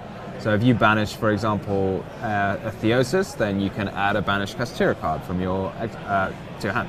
Yeah. Or if you banish a Big Bang, which Darren did, I think, then he'll be able to take one of the materials that's under a Rise Heart and either special summon it or add it to his hand, which is what he's doing now. And it's going straight into play, and he gets to attach the Big Bang straight away again. So why do you think he banished the attack position Pearly and not maybe just wait for the XE? So it might be that he's scared of Fucho in particular, but I'm not. I can say. Doesn't Rise Heart work against Fucho? No, it's unaffected by card effects. Oh, I thought it was just untargetable. I mean, Rise Heart also targets. Oh. That card is way worse than I thought it was. Why is everyone complaining about it? I think you're thinking of the Mirror Jade. All right, so this is Happiness. Yeah, we're going to upgrade into E. It's really powerful when your opponent has a lot of monsters in play that E Pearly Happiness, because it can attach copies of Happy Memory from the deck, and each time it attaches, after it attacks, it gets to search a Pearly card from your deck to your hand, and it also has the effect that when it or it has the same effect that all of the rank 2 Pearly monsters have, which is when you activate a Pearly spell, then you can attach it. So if you attack and then you search a copy of Happiness, then you can attach the Happiness, and then the Pearly monsters get 1 extra attack for every Happiness they have attached. So you can attack again 4 times and then in a turn, search again. think? Yeah. Hypothetically? Yeah. Yeah, I mean, you do have to be aware. I don't know how big the token is. Obviously, you're taking a bit of damage every time you attack. Yeah. Once you have a Happiness attached, though, you can start to halve the attack of monsters that are being... after you use the effect to search, you also get to halve the attack of a monster in play as well. So you might be able to eventually beat over some of the Kashtira monsters or the token itself. This Happiness is going to generate quite a lot of resources for Fletcher. The only thing I'm not 100% sure about is whether token stats, right? Oh yeah, no, I was just wondering whether you can actually attach. I don't know if the purely quick play spell has to end up in the graveyard for it to be attached. I don't think anything in the wording of Purely Happiness implies that the quick play spell has to end up in the graveyard, so I think it should be okay. But it's always something to keep in mind. Sometimes some niche rulings like this can come up. It's going straight for Duelists here rather than going through any happy memories. It might be the case that some of the happy memories are banished. I mean, there's at least one happy memory under it, so it gets at least 2 attacks. So I guess maybe you just buff it first and then attack and then start searching more happy memories. Darren's going to get a good lesson in how these purely cards work. He's going to be like, what does that do? So now it gets more attacks. Oh wait, now it gains attack. What is going on? Why are all of my monsters leaving the field? I think Rise Heart's going to leave the field now as we've half the attack of that and attacked over. Yeah. Yeah. It really looked like Fletcher was on the back foot, but just like resolving this one Purely Happiness is going to be such an impactful battle phase. Forgot to mention actually also that at some point throughout this, the Unicorn triggered and banished the copy of Zeus. Yeah. From Fletcher's extra deck. Let's see how many copies he's playing. He is playing 2. I think it's very standard to have 2 Zeus. Yeah, it's super, super important going second card for Purely. So even though, like, I suppose like the whole logic is that it's better to hit a card that they only have access to 1 copy of rather than trying to hit Zeus over 2 turns. But because Zeus is so important, I think you just have to try and hit it over multiple turns. There's 2 copies of most of the important cards in Fletcher's extra deck, so I think it's like quite difficult. He's harming that Arise Heart a lot. I don't know how much damage is actually being inflicted to Darren here. If you keep halving the Arise Heart and attacking it again, you're going to do quite a lot of damage. There are lines of OTKs that Purleys can do with this type of play, but I'm not sure if it's going to be enough here. Is it? Oh, I think he's actually going through the motions of the OTK, right? It must have been enough for Darren to concede. I think it looked like it, unless there was some mistake going on and he just accidentally crashed his Purely Happiness. Yeah, so I think there's like an OTK, as you mentioned. You know, you keep searching, then you keep attacking, and then halving, and eventually the attack's so small, and yeah, you're just doing a ton of damage with every attack. Wow, that was an incredible comeback, especially when you open such a powerful engine hand like that. You know, I suppose in hindsight it's easy to say, hey, maybe Rise Heart Pass was the play. He still ended on Rise Heart Pass. He still ended on Rise Heart Pass just with extra steps. I don't know. I'm really I'm shocked that Purley managed to like make that seem very manageable. I think the Nibiru was extremely important there. I don't think we can understate the importance of that there. Without the Nibiru, then yeah, the Purley would have had to deal with having like no zones. Yeah, which is obviously very difficult. And would have lost a few cards from his deck and a few more like a clutch card from his extra deck as well. So I think like Nibiru was a very important piece, and then it was backed up by the Purely engine as well. Which surprisingly, you'd think would be totally neutered with the banishing effect of Rise Heart, but it seems to make quite short work of it, to be honest. Yeah, exactly. So going into the next game here, Darren's probably going to want to go first, and I guess it's really terrifying in this situation because now you know that your opponent not only is main decking Nibiru, but they're going to have it in game 2 and 3. How do you play this one?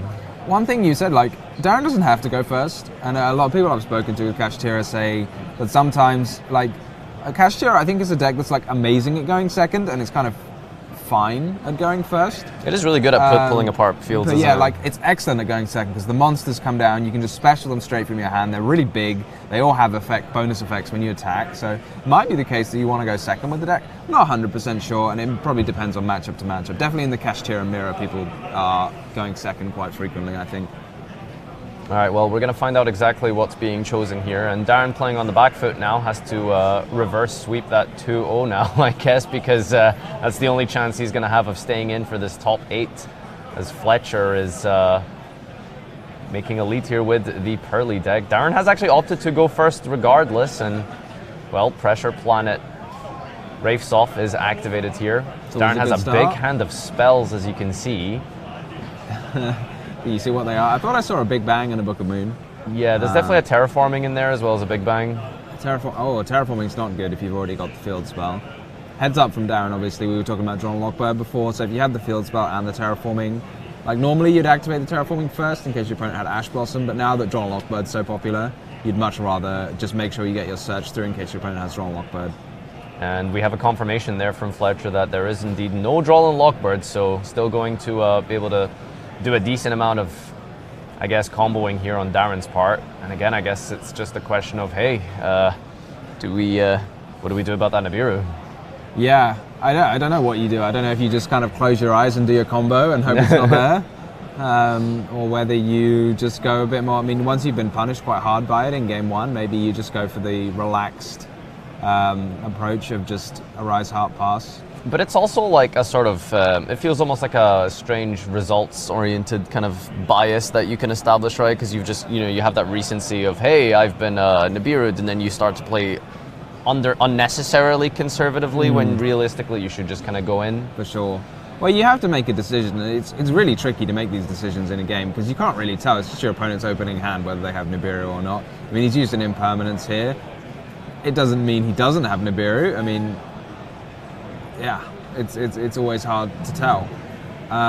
So that Unicorn just got infinite impermanence, and I'm just wondering, Darren has a Book of Moon there. Do you think there's a world where you Book of Moon your own Unicorn to guarantee the Theosis? Well, the downside of Book of Mooning the Unicorn is that now it's a level, you can't use it as a material. So you get the Theosis, but like, what are you getting off that Theosis? Another level 7. So you might as well. It really does might the as same well thing. just keep the level 7. Yeah, it's always something to think about. We saw players side in Book of Moon to do with skill drain as well. Or actually, when I spoke to Connor, when he said he sided in Book of Moon specifically to do with Magic Cylinder. But yeah, That was a matchup. that was a matchup.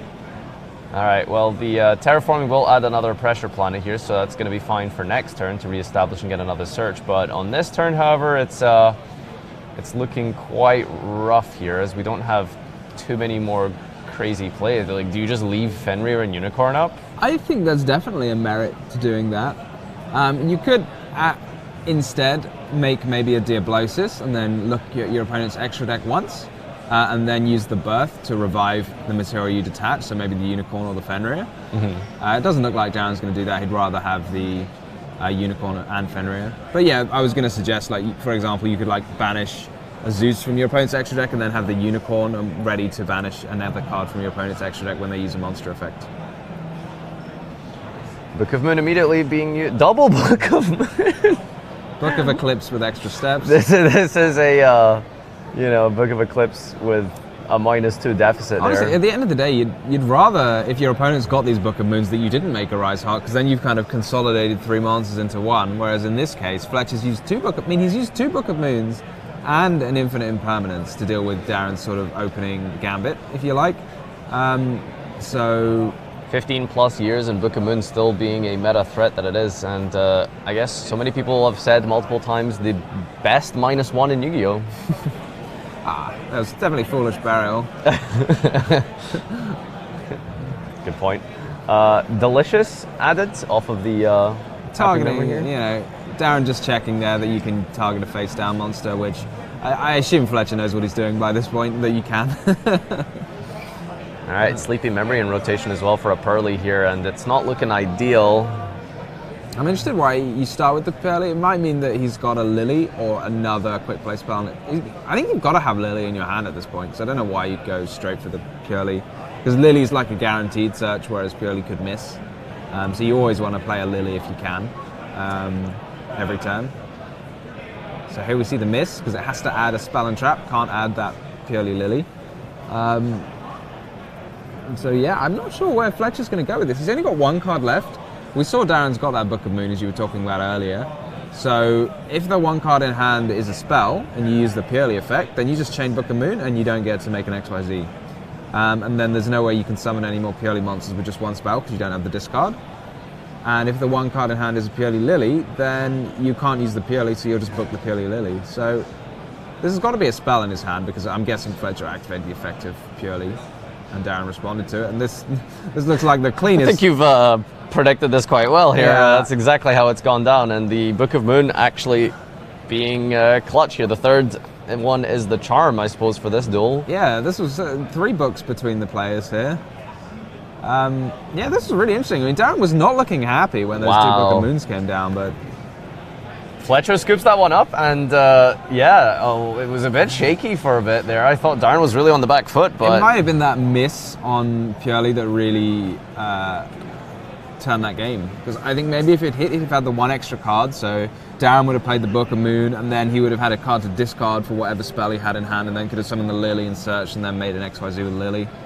So, yeah, I think it was a bit of a sequencing issue, maybe. I think that was probably played a little bit better just by going for the Lily, like you mentioned. Yeah, I'm not 100%, because the Lily, what it can't add is another quick play. So if you want another quick play, then you can't get it. So maybe if you really needed another quick play, you just have to take the gamble. Yeah. But yeah, I mean, props down. He just kept calm. Maybe it was, maybe you're supposed to hold the Book of Moon. It's tricky to tell because if you don't activate the Book of Moon, then there's a Kashtira monster. It can banish one of your cards from your extra deck or field, depending on which one you leave face up. And it also leaves that Kashtira Birth active. So people don't pay attention enough sometimes to that third effect of Kashtira Birth, which lets you banish cards from your opponent's graveyard when they use a spell card. Absolutely. No, I completely agree. So going into game number 3 here, I suppose the decision is on Fletcher to choose whether to go first or second. And, you mentioned quite well, actually, I did like the idea of going second with Kashtira, but now Fletcher has to decide, do you go first with the Pearly deck? I mean, Vanity's Emptiness is in here. That's a pretty good card. Huh? Yeah, Vanity's Fiends. Vanity's Emptiness would be quite the pick.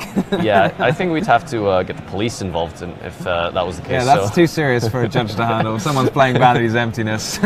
Yeah, so, a lot of going first cards here. How bad is Rivalry against Kashtira?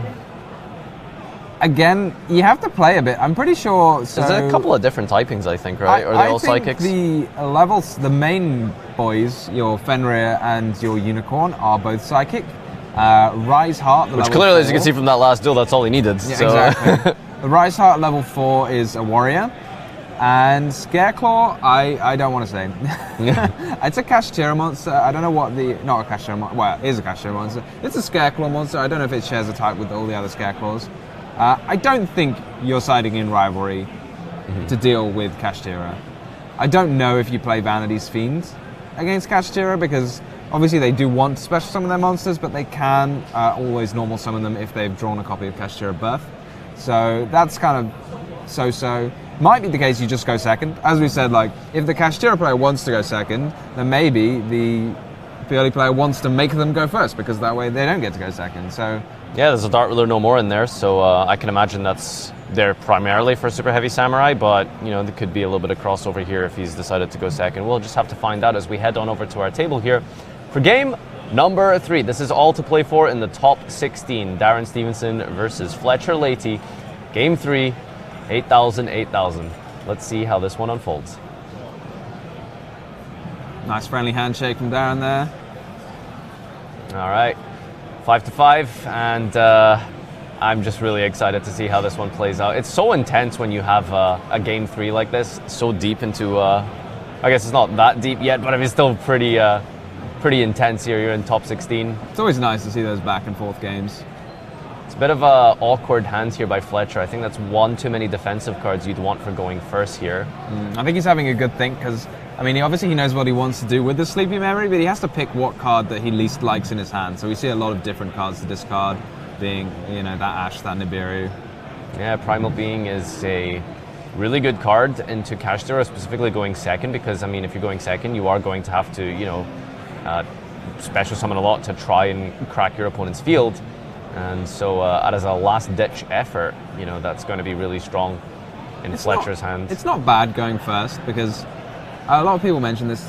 If you're going first with Kashtira, then maybe you can get away with just making the Rise Heart and passing, and that's exactly 4 summons.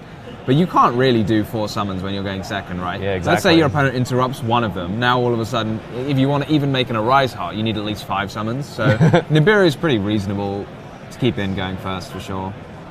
Fletcher's just deciding what he wants. It looks like he's going to go for 3 copies of Delicious. Yeah, this is generally how you start your first turn with Pearly here. You really want that. Delicious to get Plump rolling. Yeah, Plump is. Oh, Droll and Logbird. Okay. So for anyone wondering why Darren's used Droll and Logbird on the second search, It's probably because Fletcher used his Sleepy Memory in the draw phase rather than, the main phase.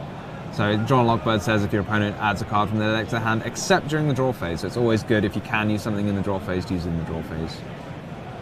Yep, exactly. I suppose one of the few disadvantages of such a powerful hand trap as Draw Unlock Bird here, as the Nibiru will finally be discarded, and that's going to be, I don't know.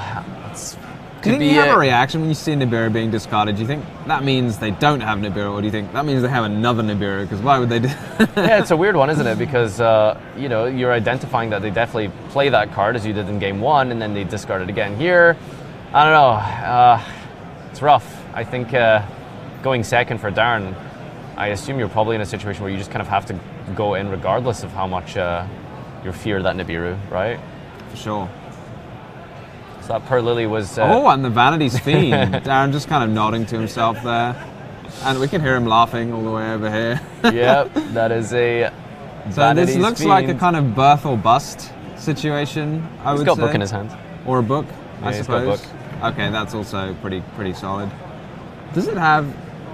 It can draw a card, I suppose you might as well.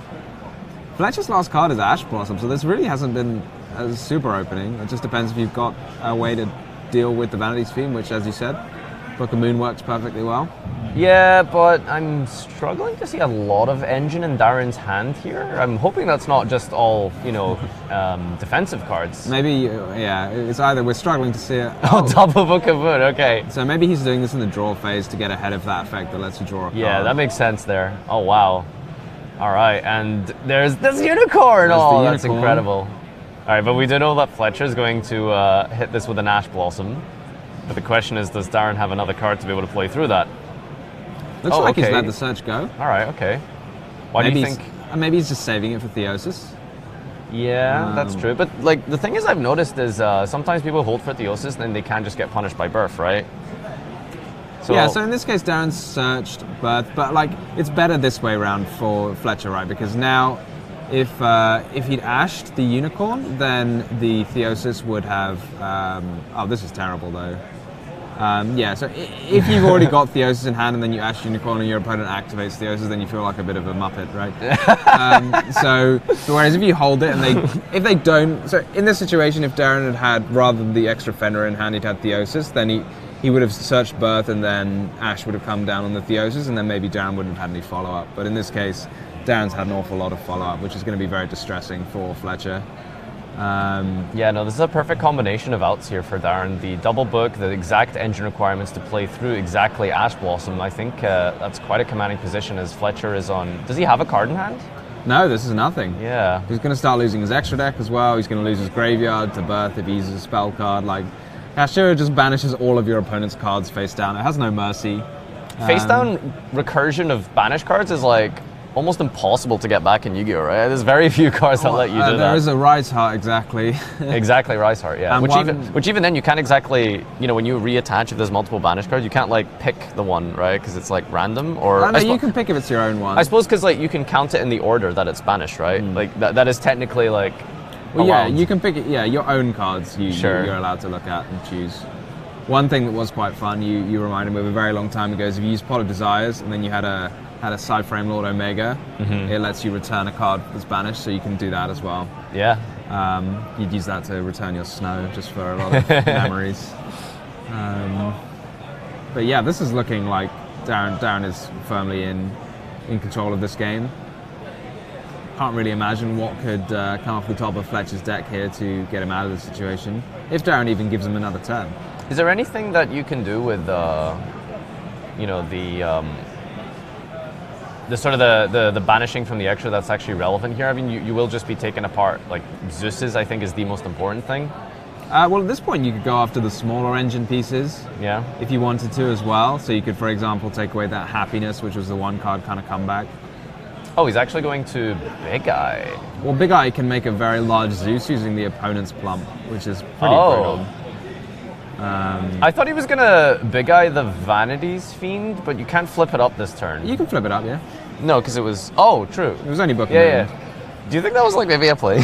That would have been very funny as well. Yeah, just lock your opponent under their own Vanity's Fiend. Whether you think like a Vanity's Fiend or like a 25 material Zeus or however many it's got. You can also use Plump to attach 2 more cards. I don't think Darren's that next level though. I'm going to have to call him out on that in the interview. Be like, you could have had a bigger Zeus, Darren. You could have had more Zeus. That's really funny. That's a game over. Look at Darren. He's very excited. Yeah, he's happy. Oh, wow. Top 16 taken down by Darren here. That was intense. That was a battle of Book of Moons. There were like 8 Book of Moons played in that game. Yeah, the most important card in that duel would have to be the books. It's such a determining factor in a deck that has big level 7 bodies and Xyz monsters, which rely on being able to attach to themselves, and if they're face down, it's just not possible. And that's crazy. I can't believe that a card like Book is such a determining factor. Yeah, I mean, the Book of Moons were clutch, like, on Darren's side as well, right? Book of Mooning that Vanity's Fiend, Book of Mooning the Pearly in Game 2. Like, both of these were extremely important moments. Yeah, no, exactly. I'm just curious, do you think maybe Fletcher made a bit of an error there by going first in Game 3?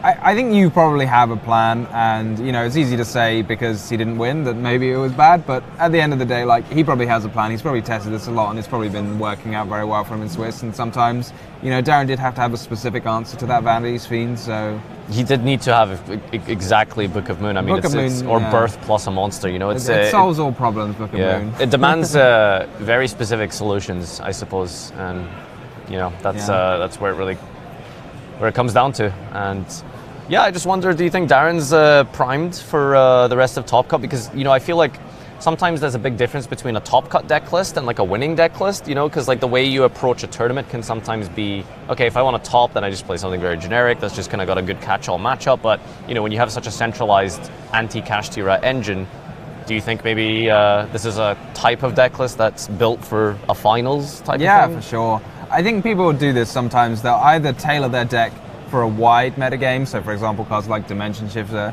Ash Blossom, cards are like good in a variety of matchups, or you know, we've also seen Darren, he's playing those Book of Moons and Book of Eclipses, which I think are primarily for the mirror match.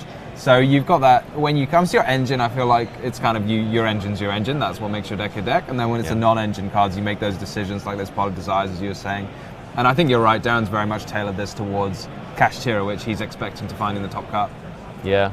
I suppose the only other questionable card I'd maybe like to discuss is Triple Talents. You know, it's really funny. I think I heard them debating this on like the Friday for like an hour or something. But Talents, you know, it either makes your bad hands worse and it makes your good hands better. I feel sometimes, right? Yeah. Especially if Droll's so popular and your opponent Drolls you and you Talents and then they've lost a card and then you can look at their hand and take another card. It's a really powerful effect. Yeah.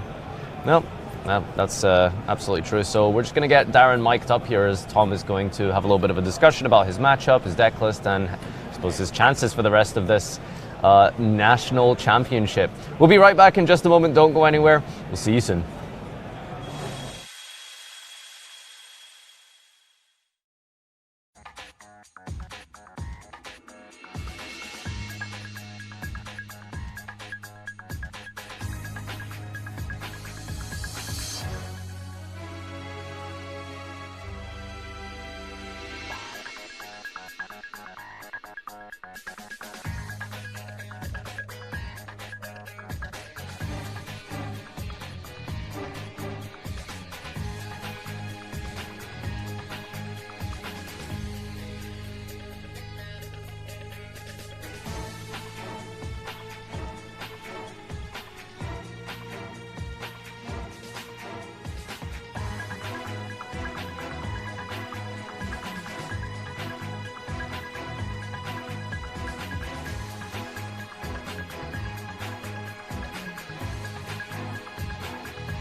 Hello and welcome back. We're here for a post-feature match interview with the winner of our top 16 match. Woo! How are you doing, Darren? I'm doing great. Good feeling. I can't believe I'm here in top 8. Like, my top 32 games and top 16 games were very close. But yeah, I suppose that's Yu-Gi-Oh, innit? Yeah. You enjoyed that game? Yeah, that game, like, because I thought Pearly was just not as good as I was making it out to be. But I think maybe I just wasn't playing it right because he like.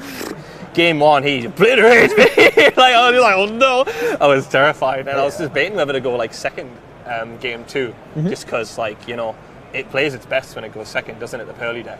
But I thought I wanted to just stick to the game plan and not do anything too spicy and just keep going first. Yeah, we were discussing that as to whether you might choose to go second or not. But you were thinking about it as well. But you weren't too sure. The side plans made more sense to me to go first because Book of Moons are definitely much better.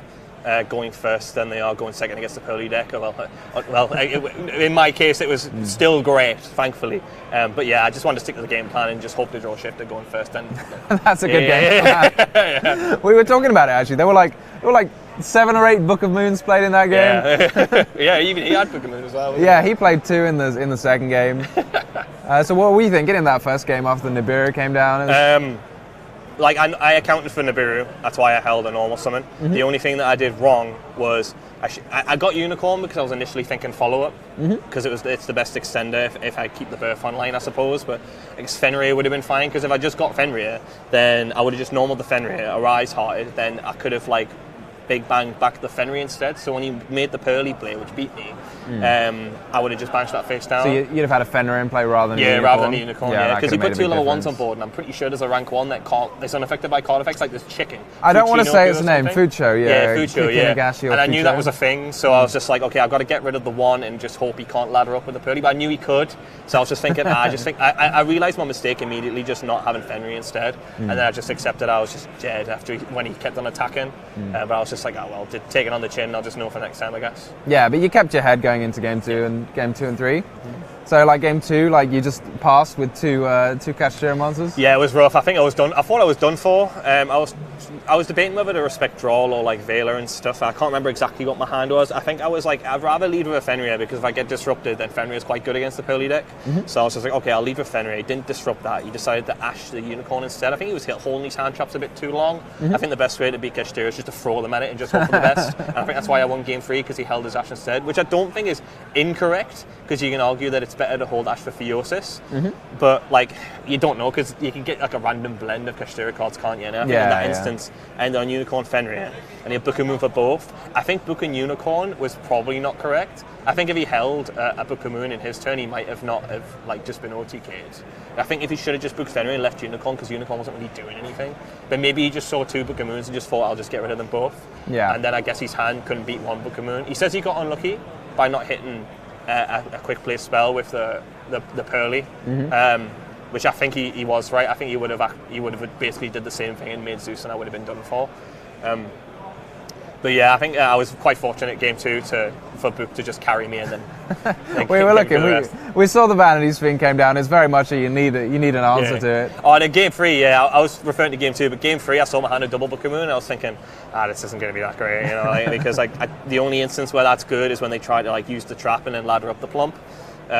We discard the trap, and I'm pretty sure they only play 1, so I'm just thinking, right, okay, best case scenario, I can book the plump so he doesn't draw loads of cards. And he tributes summons Vanity Spin, I'm thinking, looking at my 2 Book of Moons, like, yeah. And he doesn't set any back row, and I'm thinking, yes, get in, so I only have to play through 1 card, book them both. But yeah, if he just threw the Ash at me on my Unicorn, then I would have been in a much rougher spot, because I wouldn't have been able to get rid of his plump because it was massive, and I had to get rid of his Vanity Spin. Well, it's the only thing I can get rid of. But again, it's just one of those things where, like, if he ashed it and then I had Theosis rather than Birth, then you would have been thinking, I wish I held the Ash for Birth, you know? Yeah, it's always hard to tell. I mean, you can tell in hindsight. Yeah, exactly, yeah. We could hear you laughing, actually, from here. We were like, oh, that's Darren.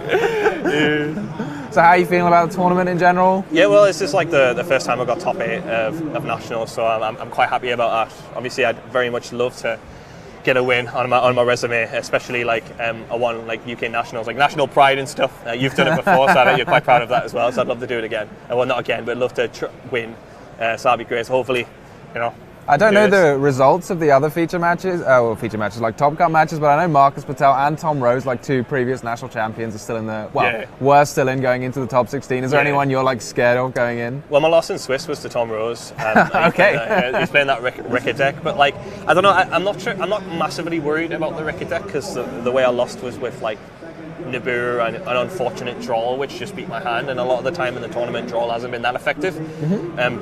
So I'm not like super like stressed about playing him again, but I think I'd rather not, just because it just saves us reading the Ricker cards again.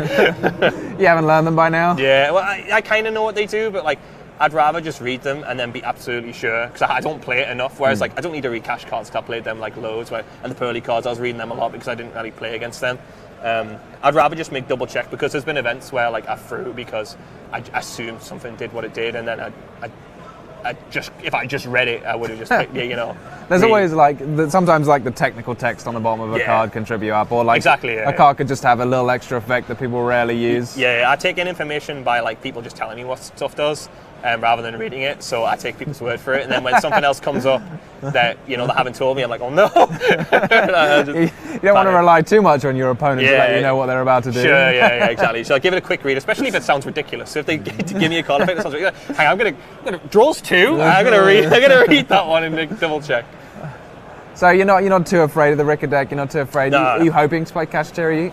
I'm not that bothered about the mirror. The mirror is hard, but it's an interactive mirror, and like I've played 2 mirrors in Swiss, and Talents is a really strong card, which I have in my deck as well, and I have it in the main deck specifically for this scenario, playing a lot of mirrors. So I am hopeful to play a lot of mirrors because Talents is in my main. It's probably in their main too because they made it this far, but I think I work well under like when the game states get a bit more technical, so I don't mind. I'm happy to just play against anything. So you're ready for anything? Yeah, let's just do it. And the only thing I'd be worried about is if I lose the roll against a combo deck, like Super Heavy Samurai or something, because a lot of that's just out of your control. I'll just draw shifter. You'll draw shifter. Yeah, that's a good game plan. That's the plan. Yeah. Well, congratulations, Darren, on making it this far, and thank you for interview, and good luck. No worries. Maybe we'll see you in the finals. Yeah, let's see you there.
Hello and welcome back, everyone. We are getting that much closer to crowning our United Kingdom national champion for this year, and it's currently top 8. And we have, who do we have here today, Tom? Well, we have Jessica Robinson, and I think she's one of the premier pioneers of the plant deck. That was some good alliteration right there.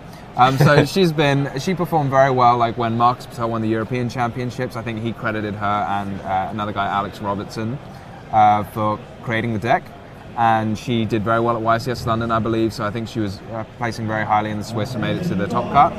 And in this event, she was the only undefeated player in the Swiss rounds, so she's not lost a single game yet, well, a single match this weekend.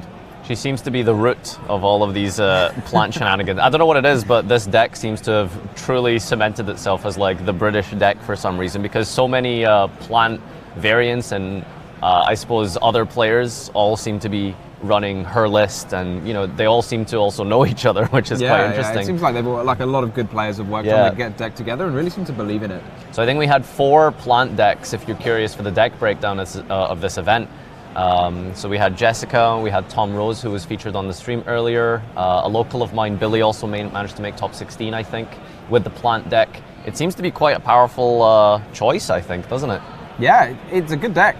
For sure. Just a good deck. It's really strong. It's really interesting because a lot of times the meta becomes quite solidified and people kind of decide what they think the most popular decks are, or what the best decks are, and they become the most popular. Whereas this plant deck, despite it putting up some good results from some good players who really believe in it, has not picked up in popularity in the same way. So it's really interesting. If you're curious about the top 8 breakdown as well, we did count it up here. So what remains is Jessica, of course, on her plant deck. There's also Matthew Chen, who you might have seen yesterday on stream, running the Furniture Labyrinth variant, and there are a total of 6 Kashtira players remaining as well, so quite a heavy representation from Kashtira. But if the non-Kashtira decks both win their match this round, then you're going to see quite a bit of a diverse split in the metagame, I think, right? Yeah, quite a variety. I mean, to be honest, we've seen a good variety of decks all weekend. I've been really, really happy to see. It's been really exciting. We're going to head on over to the table here as we have a look at our top 8 match for this national championship. Let's have a look.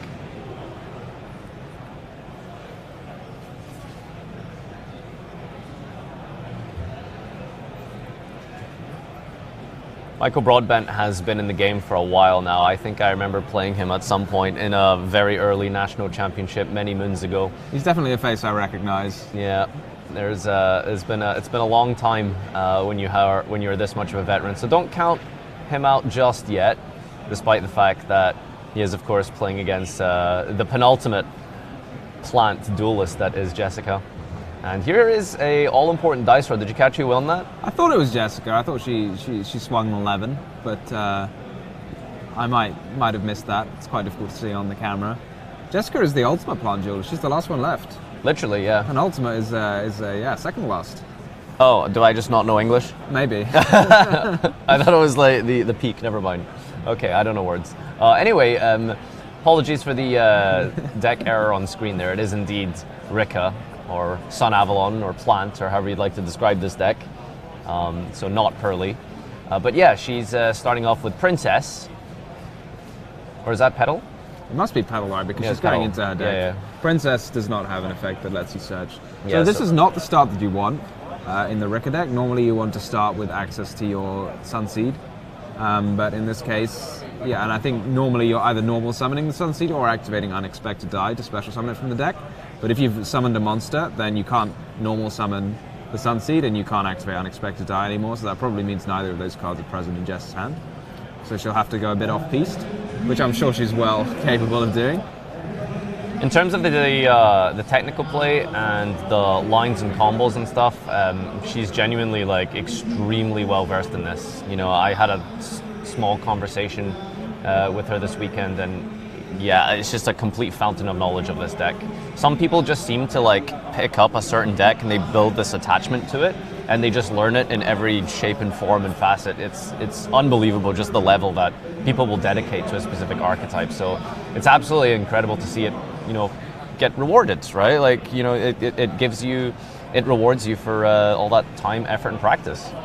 Yeah, it's great when it's like a deck that you can keep going. It's flown a bit under the radar. Obviously saw a Forbidden and Limited list be announced, and none of the changes were targeted at the Rika deck that I could see. I had to restrain myself from bringing that up, but I did notice and I did think that I wanted to point out was like, hey, we just had the new announcement of the Forbidden Limited list, and there isn't any plant cards there. Everything gets weaker, and plant gets, gets to fly under the radar. So I'm sure she'll be pleased about that. Oh, for sure. I mean, when you've got a deck that you really like and you really believe in, if other players aren't picking it up, it's not going to become popular. You're going to have an easier time because people aren't going to be prepared for it. So you're just kind of happy. It's a bit of a weak start here as that Ash Blossom was extremely clutch on that Glamour there. So Jess going to have to set to and pass, it looks like. And just shuffling at the end of the turn. It's a shortcut players sometimes use. You don't need to shuffle your deck every time you search. If you only need to shuffle it if you're going to interact with the top of the deck, maybe by drawing or by milling a card or excavating a card, something like that. So it's reasonable. I'm not sure if Michael has engine here. Oh, there's a Rise Heart, but there's Rise not Heart much. is not good engine. I see the best engine, the Cyframe driver himself. There's not much else here. Book of Moon coming down directly on the Rise Heart. Why do you think we use that immediately? Maybe she doesn't want to see a card banished. I mean, maybe you're going to Book of Moon it. Maybe she's just sort of preempting a Theosis or something like that. I'm not sure 100% why you'd go for it straight away. Maybe, yeah, she just doesn't want its effect to be activated this turn. She wants to keep cards in her deck. This is the point of Rika where I think it really shines, is if you can get into more of a grind game, then Petal is going to be able to special summon itself out every end phase and then get you a search every turn. So you're always going to have some sort of way to keep playing the game, especially since she's established Con, very underrated card. I can't, I mean, Con's crazy card, yeah, for sure. I can't encourage just how amazing this field spell is, but I mean, you were mentioning the Petal, right? That gets you a card back every turn, but the Con lets you set Rika spell trap every turn, and every turn as well, you can, if you would tribute a plant monster, you can tribute an opponent's monster instead. I'm not 100% sure if the monster can be face down when you tribute it. It might have to be face up. Not, that'll be on the text of the card. It will be on the text of the card. So. If it doesn't say face up, then you can tribute anything. So I think she might go for a Strenna here. Oh no, okay, she's going for the... That's a Glamour, right? Adding 2 cards. Yeah, right, we want that Loci for sure there. Michael, I think, had a Book of Moon, so that should shut down too many shenanigans, but when your opponent's got to resolve their Con twice, it's looking a little uphill battle for Michael. Yeah. Now, there's an interesting amount of defensive cards that Jessica's running here. She also is running Book of Moon, and I was just wondering for a moment there if she was going to chain Crossout, because she is playing a heavy sort of Crossout engine. I guess you could call it that, but it's like one of so many cards. She's playing one of Ash, Nibiru. The books also work really well, and I suppose you can also hit things like Droll, Talents potentially. She's also got a Shifter in the side deck. So there is a one-off shift. Yeah, that's a good point. I didn't actually pick that up. It's kind of funny. I think it is normally a downside to run a lot of one-offs that you wouldn't necessarily want to include, but the reason people are including these cards in their deck is because they're powerful disruptive tools. So it's not like if you draw Nibiru, you're like, oh no, I've drawn Nibiru, what am I going to do? Obviously it has its purpose even if you draw it, even though its main purpose is to be used with the Crossout. Yeah, that's the great advantage of the card in a hand trap heavy format. If your deck can facilitate hand traps, you could potentially consider playing Crossout alongside them, and yeah, it's got that beautiful crossover where if you draw Crossout, you're insulating yourself from your opponent's disruption. But if you draw those, one-of cards like the Ash Blossom that Jessica's playing, then it's, it's Ash Blossom. You're not going to complain about ashing your opponent's card, are you? No, and for sure. And another interesting benefit is even though you don't get to choose what, normally people just like to play 3 of their favorite hand traps.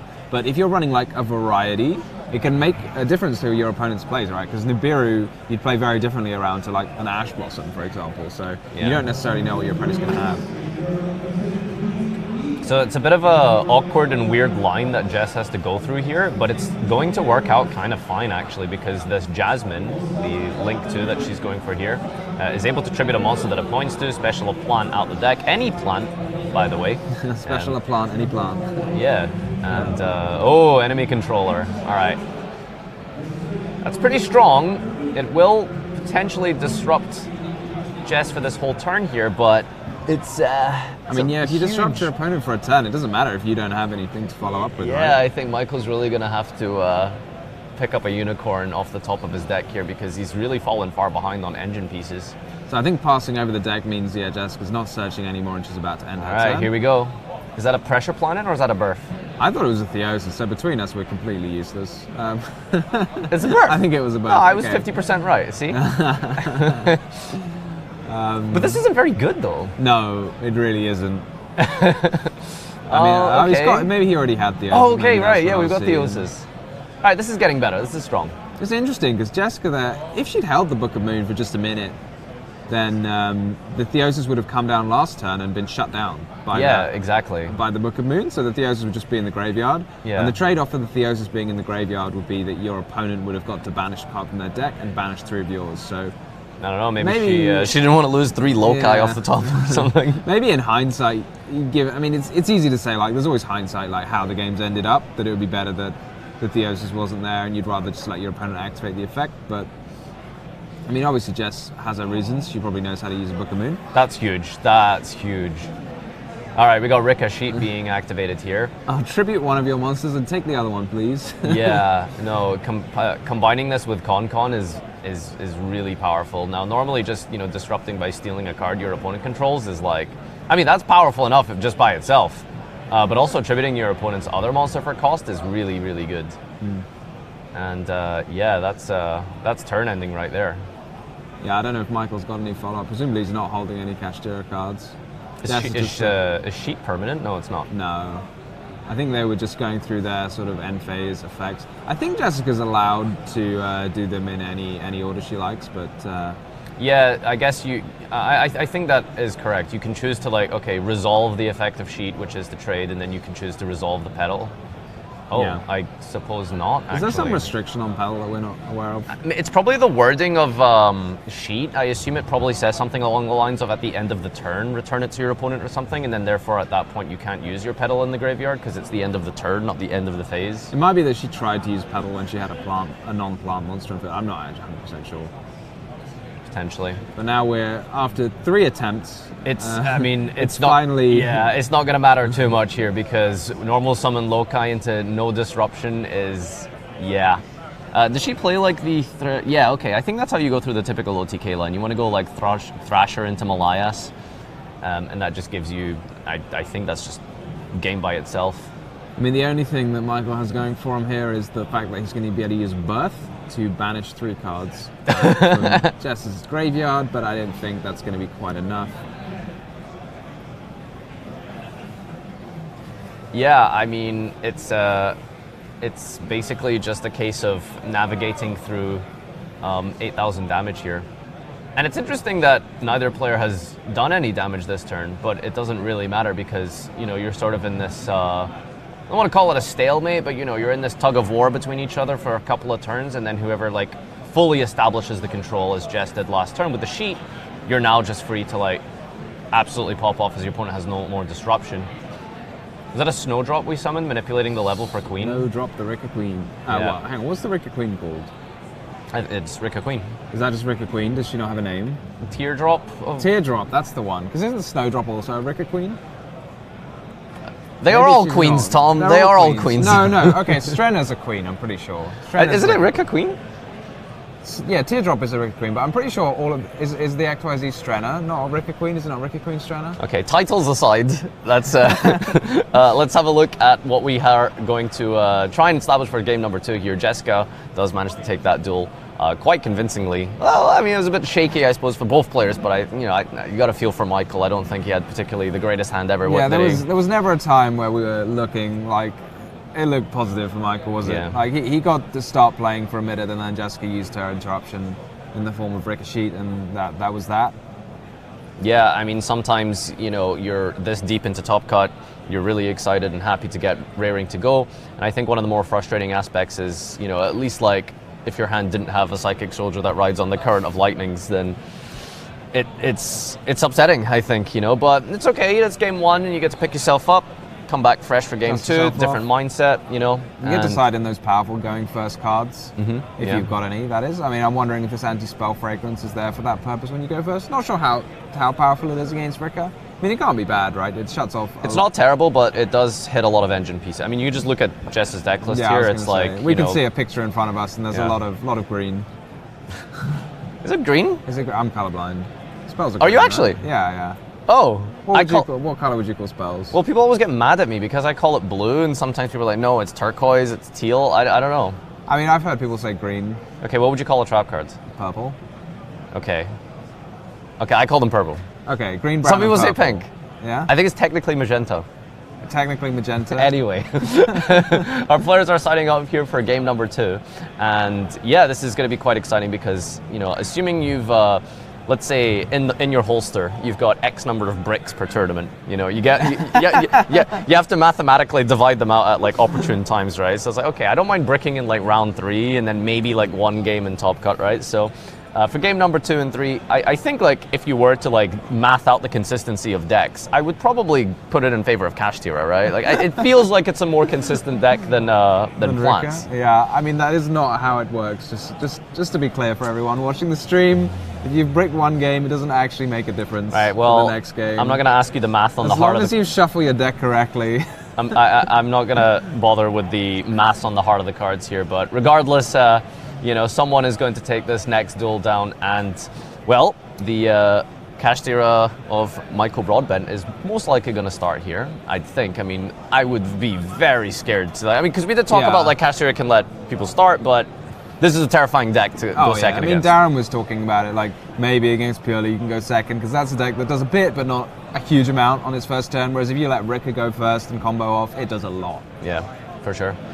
All right, I think there's a lot of tools here. You know, it's a matchup that it's hard to say. Like, I think like statistically, obviously, Kashtira is more dominant. People play it more often for a reason, but you know, maybe that's something to do with the fact that Rika is maybe more difficult. I mean, maybe a little bit Kashtira more versus Rika as a whole, but like Jessica versus Kashtira decks, she's undefeated. Oh, did we talk about that? I don't think we. I don't think we actually mentioned Jess. Yeah, she's under. Yeah, we said. She's she won Swiss. Technically, hasn't lost a match all day. So yeah, I mean Michael's his record's nothing to sniff at. 11-1. I feel like more often than not, by the way, people like win Swiss and they just insta lose Top Cut. But then when you get in a position like Jess where you're in top 8 after winning Swiss, I feel like it starts to become a little bit of destiny at that stage. You know what I'm saying? I was wondering. I was just watching the plays there. Oh Did my Michael, lord! Michael has drawn it again. By Did the Michael way. point to Jessica to indicate that Jessica can go first? Oh god, no! There's no way! There's no way! He's looking confused. He's like, is this really... Did I go first? Did who went first here? Oh, maybe he just passed, actually. That's also a possibility. Yeah, because I'm looking at his hand. I think I see a Scareclaw. I see a Psychic Soldier. I don't see a lot of engine here. This is really frustrating. I mean, how many cards has Jessica got? That's a Cosmic Cyclone, an Econ, a Scareclaw. I actually don't think he had... Oh, there's a Gamma, I suppose. Okay. So it's not like... I don't think we're going to lose this turn, because Gamma will be enough to survive, maybe, potentially. I wasn't sure if he passed or if he chose to go second. I didn't see Jess draw. Actually, let's see if she can spread her hand out here. Maybe we can count the number of cards. I want to say... Okay, it's too hard to tell. I'm actually not sure who started this duel here. But yeah, we're going to go... Is that just... Oh, that's not fair. You Gamma the first one and she just summons another. Wow, yeah, that just didn't do anything. Okay, Michael has Pot of Prosperity in his hand. 100% he must have let her start. Yeah. Unless you're holding Prosperity for next game. for next tournament. Yeah. Next year's Nationals. Yeah, so the reason why this was like basically just a -2 is that and it's a -2 because we got Gamma and Driver from the hand, by the way. Jess started with Unexpected Die with Specials Loci from the deck, and then summons the Link 1 Dryas, activates the effect, which is not once per turn. So when Gamma hits the Dryas, and you have a second Loci by normal summoning, you can go into Dryas again, and just do full combo. Do it again. Yeah, exactly. I was wondering whether there's a lot of cards nowadays, you know, you can only use this effect once per turn, but Dryas not so much? Yeah, no, it is not once per turn. Okay. Yeah, that's some of the older like Sun Avalon combos. You would go down a path of like searching again from Dryas. It only searches when it's summoned into the extra monster zone, so you have to do some different lines historically. But you could add Shrine, which is a discard for cost to activate, and then it's just once per turn you can reborn Loci from your graveyard. So I'm wondering how Jess is going to OTK here through 2 defense monsters. She went first, didn't she? Didn't we Sorry, figure yes, this of out? course, yeah. I'm all over the place right now. I'm just really excited. I love this deck so much. It's very hard, but it's really enjoyable. It's very satisfying to play. So this is a huge setup here, actually, just because the Loci is, full combo. This is going to be everything. I wonder if we'll see as good of a field as we did in the last feature match for Plants yesterday. So taking a look at this extra deck, it's, I think, probably going to be Bengal Lancer, the Hypertrion, maybe potentially a Strenna into a Rika Queen plus Con for the sheet. I mean, this deck has just so much power and gas behind it. We'll just have to see what this ends on. And I'm feeling pretty bad for Michael here because I just don't know if that strategy paid off. It's a big risk, and sometimes you have to take risks, and unfortunately, sometimes I guess they don't work out. It does seem like it's probably something he'll have planned to do to go second. I don't think he's making this up now that if I play against Rick, I'll go second. He's probably tested it and decided this is the best course of action. But yeah, it can feel very bad when you tell your opponent they can go first and they say thank you very much. I'll do my full combo here. Oh, she hard drew Twin. That's why this was a little bit awkward. Okay, but because you summon it out with the Snowdrop, you can actually just use the effect on summon to bring back the Loci, and now manipulates the level to become level 4 for Strenna. So makes all of her plant monsters level 4 this time? Yeah. Yeah, so Twin's effect is when you special summon it off of the Sowing, you form a chain with the Dryas to special summon a monster from your extra deck. Is it when you take damage? Yeah, because sometimes the Sowing does damage. Yeah, so Sowing deals damage, then instantly heals it, which is kind of strange of how that card works. I wonder what happens at 1,000 life points. Like, do you insta lose or does it gain? I don't know. But yeah, here's Strenna here going through the motions to establish her crazy end field that this is going to be really hard to crack here. So Michael decided to go second, brought in Cosmic Cyclone, as you can kind of see from his hand there. I suppose the Cosmic is, I feel like it's not amazing because you can deal with contributing for cost, but then you still have to deal with the sheet anyway. Yeah, it feels like you've got to have quite a lot go right for you, and the Cosmic's got to be like one of those pieces. You've got to kind of half interrupt your opponent so they end with a kind of subpar board, and then that can be like the final blow. Yeah. It might be the case that... Like if it was multiple destruction, like the Duster, for example, or like paired up with Lightning Storm instead of Cosmics, that would be like significantly stronger. I think maybe the Cosmic is played because, I mean, what's the advantage? Like Runic this format? I think sometimes you just have cards that you want to side out, so you just find something that's like, okay, and you're like, oh, I'll put that in then. It's rather than anything like, it's not like something you really want, but you think this is better than, you don't have to side it. You don't have to side in cards that are specifically for something, but if you say wanting to side out those enemy controllers, then you're looking for something to put in, then you could be Book of Moon. Cosmic Cyclone. There's not a lot of decks I feel like remaining recently that feel like Rikas on Avalon. It's one of those sort of like all-in pure gas kind of decks that sets up like multiple disruptions. I think like this format we've got. Samurai, I was going to say this format we've got Super Heavy Samurai. Probably not next week as much. But yeah, it's not really. I've always been a fan of these decks. You like it? I don't like playing against it, but I think the mirror matches as well can be a little bit. Yeah, silly. they're a bit Depending frustrating. on who goes first. Yeah, big Adamantipator fan here personally. Love that deck, 10 out of 10. Yeah, there's Malayas for the Loci getting the really amazing disruption of the Bengal Lancer. I mean, a bounce, not the best thing against Kashtira. Potentially, yeah. They summon a monster, you bounce it, and then they just summon it again.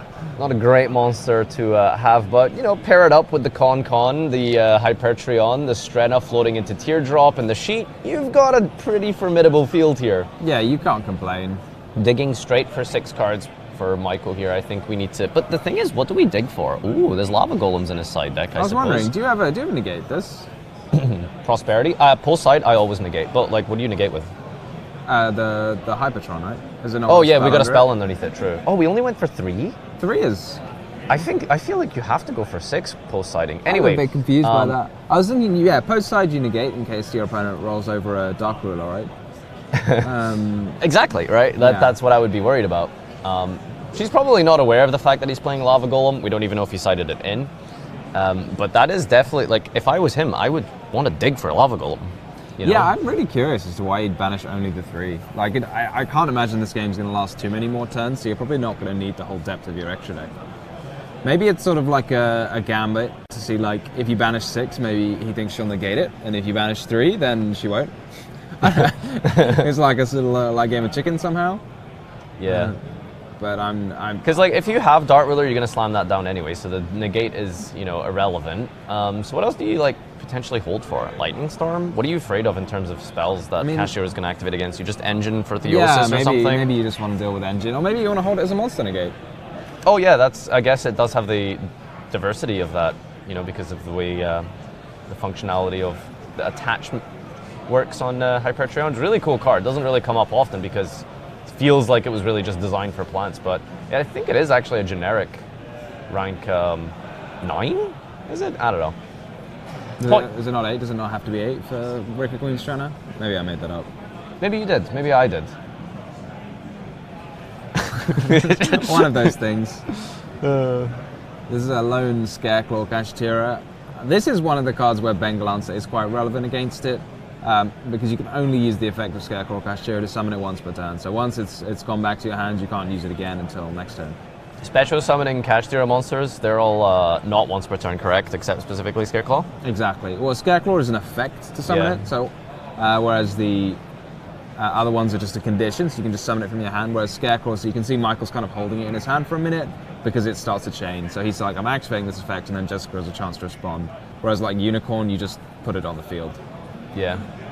And yet, if you consider the fact of Scareclaw being an effect, especially someone like all of the other... Oh, okay, we do have the Theosis there. And, well, it all worked out because I think negating this would be... I mean, Jessica's kind of got spoiled for choice here, right? She can negate it with Strenna. That's the end of the duel, wow. 2-0 by Jess on Rikas on Avalon. Have these been hard games or what? Like, absolutely tearing it apart. Yeah, she's looking, like, very solid this weekend, having, like, you know, continuing her undefeated record. Yeah, no, that was, I mean, as good as the display as we'll see. I mean, all of the plant, you know, sort of duels that we've watched this weekend have been, yeah, it's a real sort of display of just the level and power that you can establish with a crazy combo deck. Yeah, it's sad to see for Michael. Like, I don't think he drew the hands that he would have wanted to draw, drawing the driver 2 games in a row. Yeah, no, that's true. That's not a card you want to see in your hand. And, you know, I think in hindsight, maybe it is questionable to go second. Clearly, he had a strategy for this weekend. He managed to get, you know, all the way all the way up to top 8. Clearly, he must have went second a few times, pole siding and such. Obviously, that strategy has worked out thus far, but, you know, not quite. I suppose what do you expect it to play out in top 8? So. Yeah, I mean, it's a strategy. We were discussing it quite a lot every time Cashier plays it. Like, will they go first? Will they go second? And maybe it's sort of his general plan is to go second, or maybe it's specifically something he's chosen to do against Bricker. Which is strange because that's maybe the one deck you wouldn't want to go second against. And we saw some like nice technical play from Jessica there because almost all of the combos I see when people perform the Rick combos involve like summoning that twin from the deck with sewing. So to know what to do when you've drawn the twin just shows a little extra level of, I practice this deck a lot, I know exactly what to do. Mm-hmm. Yeah, no, you're absolutely right. So, we're going to get Jessica mic'd up for a post-match interview here. Take a moment to recompose, and we'll be back in just a short while. Don't go anywhere.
Hello and welcome back to our player interview featuring the Rika Sun Avalon Master, Jessica Robinson. How are you feeling? I'm quite happy to play my top 4 because I always lose earlier on top cut, especially with like the curse of coming first in Swiss. So I'm glad to like got through that and like run deep. Yeah, no, and you're, I suppose, quite confident with the deck, and it's just the way you play that. It's obviously like a level of mastery that I think a lot of people just haven't ever reached. It's like second nature at this point. Yeah, no, it's fantastic because I think Marcus credited you with the European Championship last year, so that's how long it's been, and you've seen like every iteration of the deck and you've gone through it, in almost every stage. Yeah, I don't think I've played an event with this deck and not topped. Whoa! I've played especially like every topping list that I can think of, at least on the UK side, I think I've had like a major input in. So this game for me has been this deck for like the last year. You've created like a plant community, right? Because I'm sure everyone who was in Top Cut, like you talked to, right? They were either playing my exact list. There's 3 plants. Either playing your exact list. My exact list, or Tomo's, who's very similar. He's doing like a 40-card version of my list because I'm 43.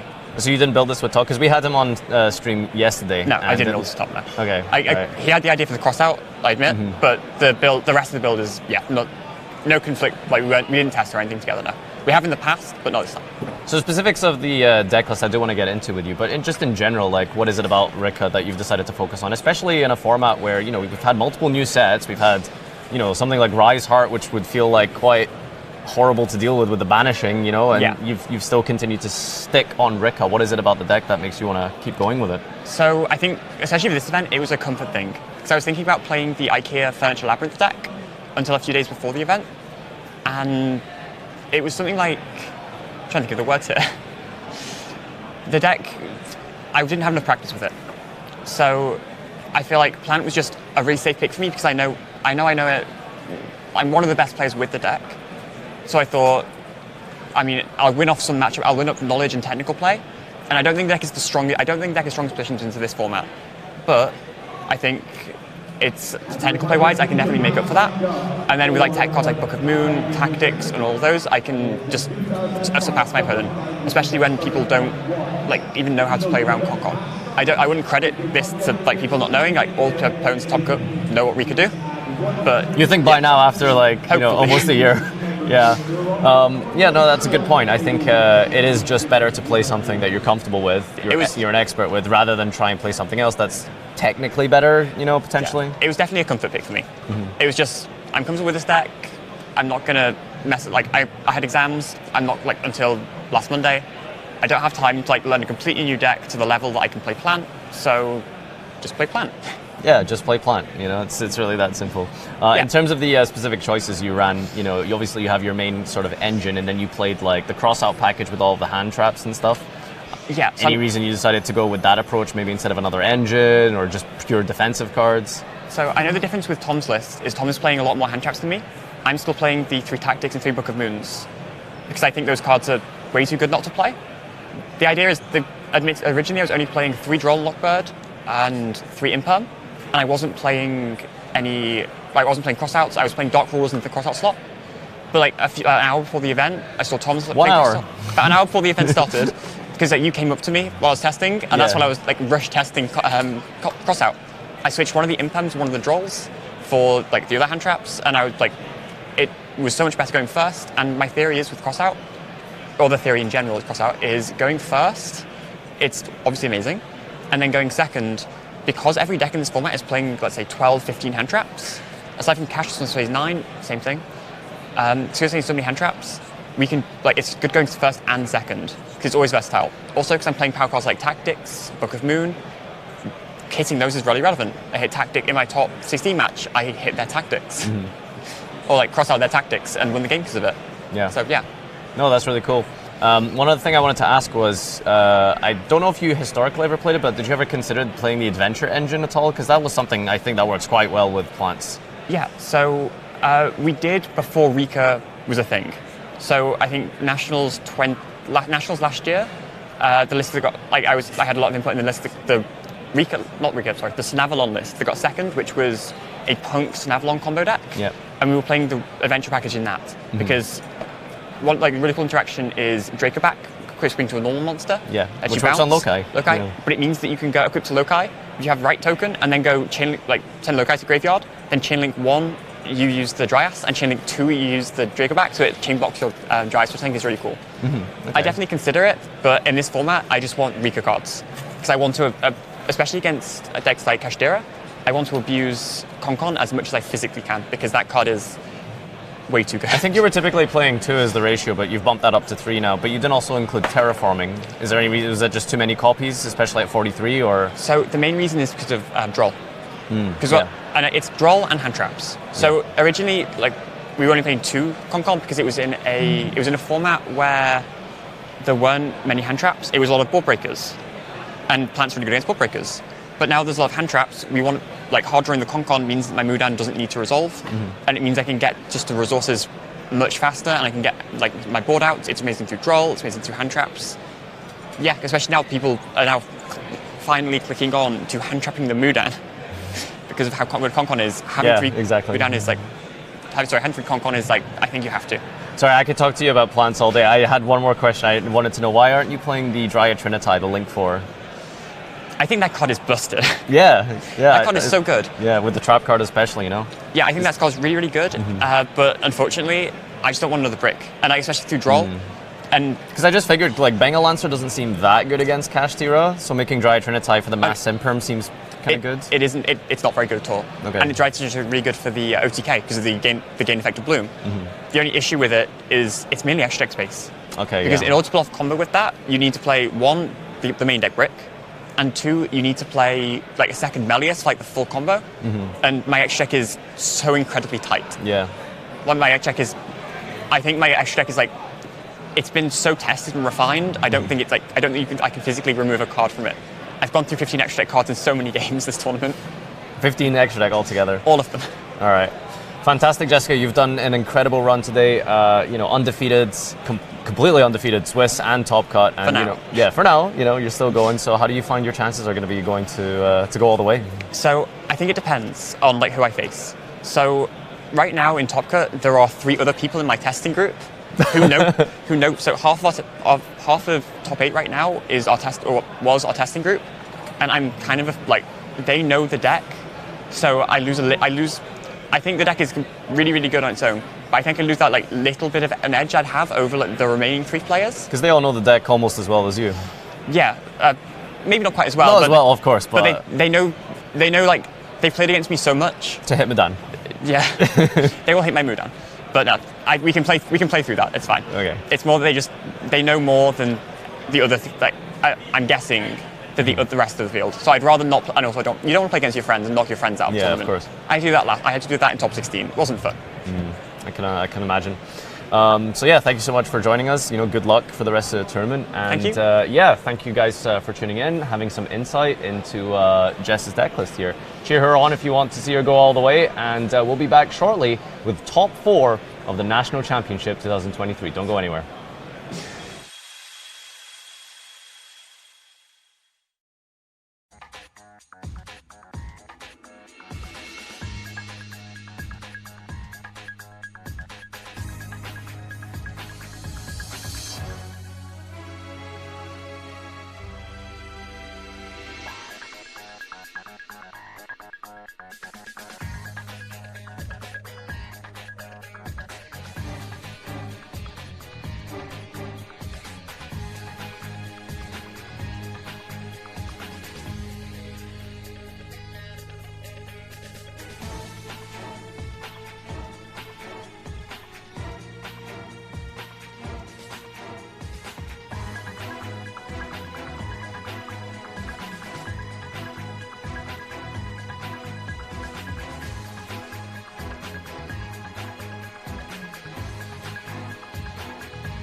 Hello and welcome back. It is top 4 of the National Championship. It had to happen eventually. It's a Kashtira mirror. Well, yeah, I mean, the semi, you know when you're getting to the end of the tournament when it's a Kashtira mirror, right? This is the deck that's been dominating the format.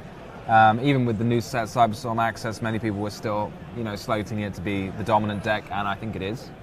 Yeah, no, for sure. It is the deck to beat, and it's the deck to play. And as both of our players here have, I suppose, to some extent identified, it's the one that you got to roll today. So one of these players is going to be advancing onto the final. One of these players could potentially be a national champion.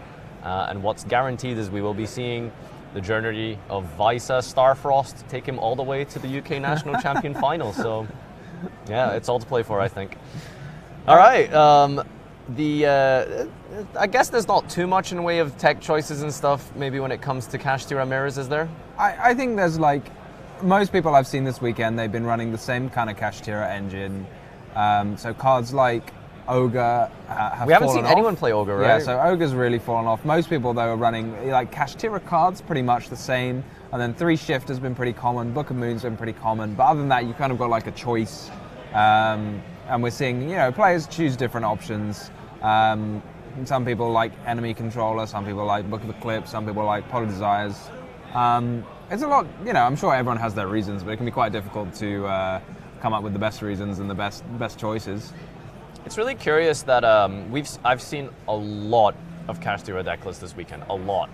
And we didn't see things like, for example, Forbidden Lance come into play again, for people who expected to play against a lot of Kashtira mirrors. Lance is really good to protect your Rise Heart from a Book of Moon, for example. So that never really came into the foray again. We haven't really seen a lot of Kaijus, I think, played either.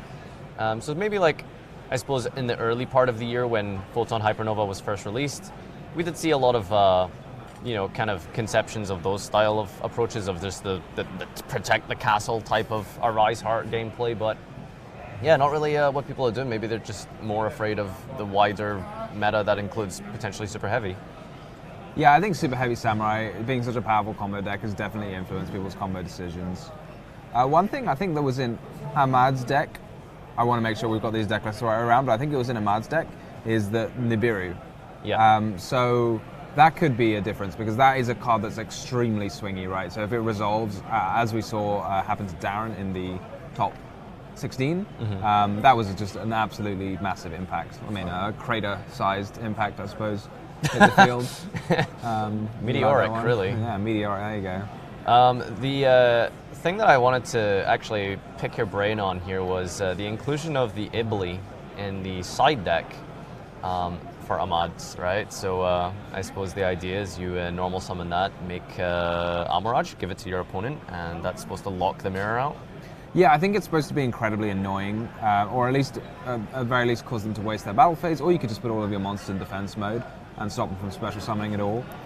Funnily enough, I remember at the very beginning in the format when Kashtira first came out, everyone was worried about Ibli, and you would watch every deck list, and someone would go, yeah, I played 2 copies of the Lingaribo, just in case somebody gave me a copy of Ibli, Yeah, and I never dedicating used 2 it. spots to it as well, Yeah, which you'd have is to the wild dedicate thing. 2 in case it was banished with Diablosis. So I guess eventually people have just said, all right, I mean, no one's playing Ibli anymore. So it's kind of this game, it's like Ibli's a lot better if people aren't prepared for it. For our duelists here, I mean, Ahmad went first, got hit with an Ash Blossom on that Unicorn, has the correct engine pieces to keep playing through with the talents drawing 2 cards, not ripping out of Joe's hand here. I suppose you always draw if you need some sort of engine piece to keep on playing, and it feels like that almost didn't really achieve much here, because it seems we're going to go through the standard combo here, despite the fact we got hit with an Ash. Yeah, for sure. I think you only really draw, I mean, at least for me, I would, if I could do a reasonable combo with the cards I had in my hand, then I would almost always look at my opponent's hand, because that information is so valuable, and taking away their best card is also so valuable. But if you need to draw, you need to draw, and that's really good that you have that option too. Yeah, absolutely. I think there's just so much value to have from hand knowledge, taking away that all-important combo piece that, sort of glues the hand together. But wow, this is a Diablo. Did we use Diablo? We're going to use it now. So sometimes you have to decide what you think your end board is going to be. Okay. But if you don't have another way to get another Kashtira monster on the field, then you have to use the Shangri-Ira to make Arise Heart, and it makes more sense to do it before you use Diablosis, so you get some extra materials on the Arise Heart. But wouldn't that have been a 5-lock? No. Well, it's much more important to end with Arise Heart than locking your opponent's zones. So this would have only locked 3 zones. But the Diablos would have triggered twice, right? Yeah, so that means the Shangri-Ira would have triggered. Oh, sorry, yeah, I can't do math. Never mind, you'd ignore me. need to have 2 Shangri-Iras. Yeah, so he's doing it in the order as you mentioned because specifically, if you're going to do it like this, then you just get more materials. And by the way, can we just talk about that absolute beautiful rarity? Like, I definitely noticed that, the Starlight Rare, Arise Heart. Ahmad's clearly a huge fan of this deck. Otherwise, you know, they're picking up a Starlight Arise Heart. Wow. Fantastic. Anyway, Joe is going on his turn 1 here, despite losing the Ash Blossom. We are down to 5. Ooh, Book of Moon. So Ahmad got to banish 2 cards from Joe's extra deck, one with the Unicorn and one with the Diablosis. So I didn't see what his first hit was. It looked like the second hit was Diablosis, which is a bit of a strange choice, but maybe I was seeing it wrong. It might have been an Arise Heart or a Zeus. To be honest, I don't trust my eyes anymore now that I think about it, because Diablosis would be a really strange choice going second, so that's what I thought it was, but it might have been upside down. The idea behind hitting Rise Heart when it's at 3 is like, it's a bit much, right? But then like... If you can get 2 of them out of the extra deck, then it starts to become a little hairy for your opponent. Exactly. So Ahmad here, he's just counting Joe's face down card, so he's thinking, so this Book of Moon targeting the Arise Heart, if you were to chain the Arise Heart, which it looks like he's going to do, targeting the Book of Moon, you banish it face down and that will trigger the Diablosis, and then you can banish like a ton more cards from your opponent's deck. And again, like banishing cards from your opponent's deck, it doesn't seem like much, but then like when you banish a lot of cards, it can become a bit worrying. So there's 1, 2, 3, 4, 5, 6, 7, 8, 9, 10, I think. That sounds right. So there's going to be 10 more? Yeah, 10 more. Yeah. I think Kashtira is perfectly capable of playing with only half of its deck, to be honest, but it really depends. Like, if you're unlucky, you could lose like 3 Unicorns or something like that, and that could be a real pig to deal with. Yeah, that's kind of the problem, is the multiples, right? It's not so much losing like 1 or 2 copies of a bunch of cards, it's like if you hit all 3, but definitely not Unicorn, as that's been in Joe's opening hand here. Yeah, I mean, to be fair as well, you're not really going to do anything with the Arise Heart other than, you know, it's already been Book of Moon, so it's not going to do anything else this turn, so you might as well get the banish off. Ash Blossom of his own here comes down here to stop the Unicorn search, and Joe might be in a bit of an issue, or a bit of a situation if we can't keep extending. Regardless, we are going to hit a card out of Ahmad's extra deck. Now, question, how do you feel like the mirror match plays? Because we haven't actually seen one this weekend on stream. Mirror matches in this can be really grindy.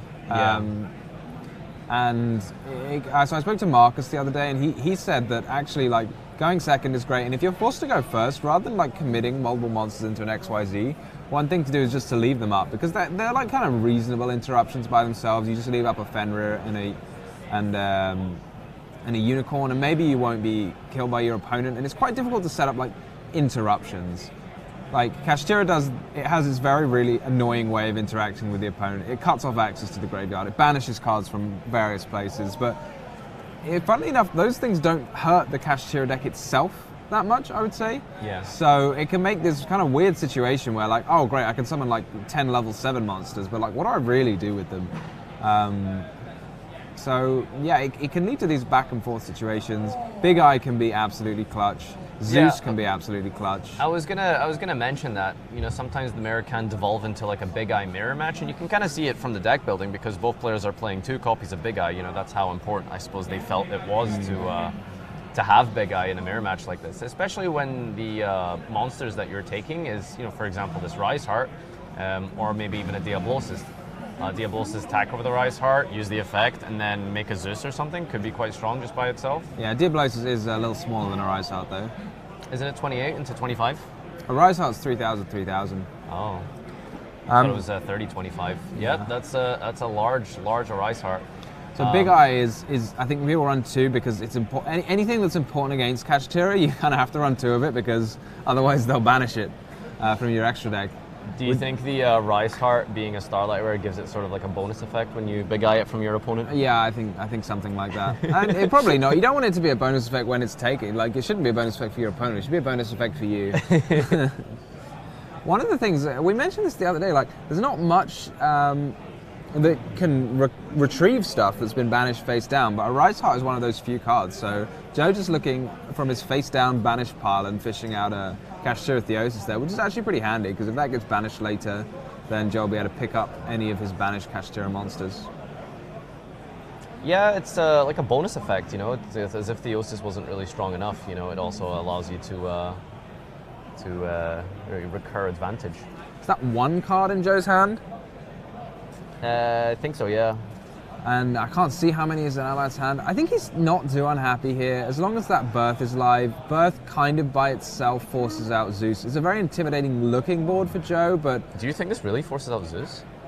Well, I mean, you can get a Fenrir and attack Zeus. I mean, maybe you don't, because then Zeus loses its thing, but like then you're just never using the Zeus, right? Because it is a bit awkward here, because he's only got 2 materials under a Rise Heart, so he's not going to be able to use it to banish a card. So I don't know if it forces out Zeus. I feel like it kind of does. I'd feel really bad to use a Zeus against a singular Birth when my opponent hasn't committed. Yeah, I would feel very bad. But now, like, your opponent's going to get to activate Fenrir, search a card, and then, I mean, he's using it, right? Yeah, Because, I mean, otherwise you just activate Fenrir, search, and then go to the battle phase, and you can attack your choice of either the Zeus or the Arise Heart. So it's not pleasant either way, to be honest. Joe just like carefully, because that was Ahmad's Arise Heart, so he's just got to make sure he doesn't accidentally steal any of Ahmad's cards, and make sure that the appropriate cards get banished as well. That's quite important. Well, it's a good thing they're both using these different custom sleeves here. You know, I think that's probably the best thing that you can do as a Kashtira player in a mirror match, is to make sure that you keep your correct cards. I think that probably happens way more often than it should, right? Especially with Big Eye Wars and attaching materials that your opponent controls face down. Yeah, I think I'd say it can be a little bit confusing sometimes. So the materials detached by a Rise Heart, by Zeus, will be banished, but all the other cards on the field in that situation would go to the graveyard. Yeah, exactly, just because of the way that the chain is ordered there. So Ahmad there, something the Scareclaw. Oh, he's got another Birth. Second Birth, that's crazy. Because that's the normal summon effect here is really important.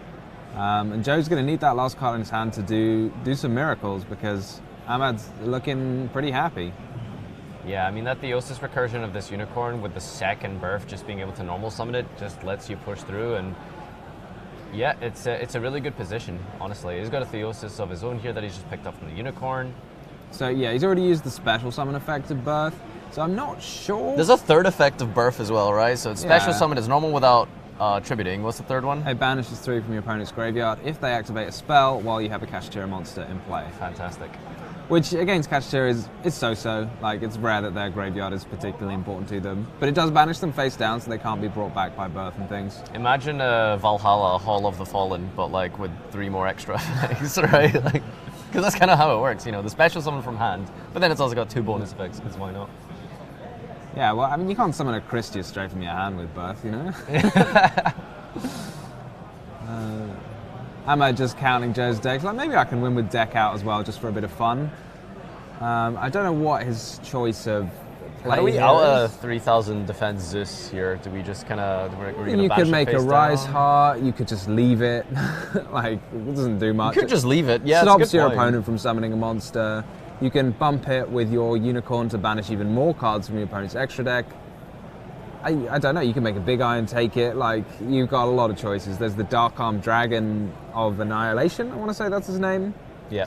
7+ monsters as well, which is really crazy, because you can just potentially link, overlay your whole field away for like 4 pops or something, but... it's 2+ monsters. You don't have to make it with 7. No, it's like 2+ level 7s. 2+ level 7s, yeah.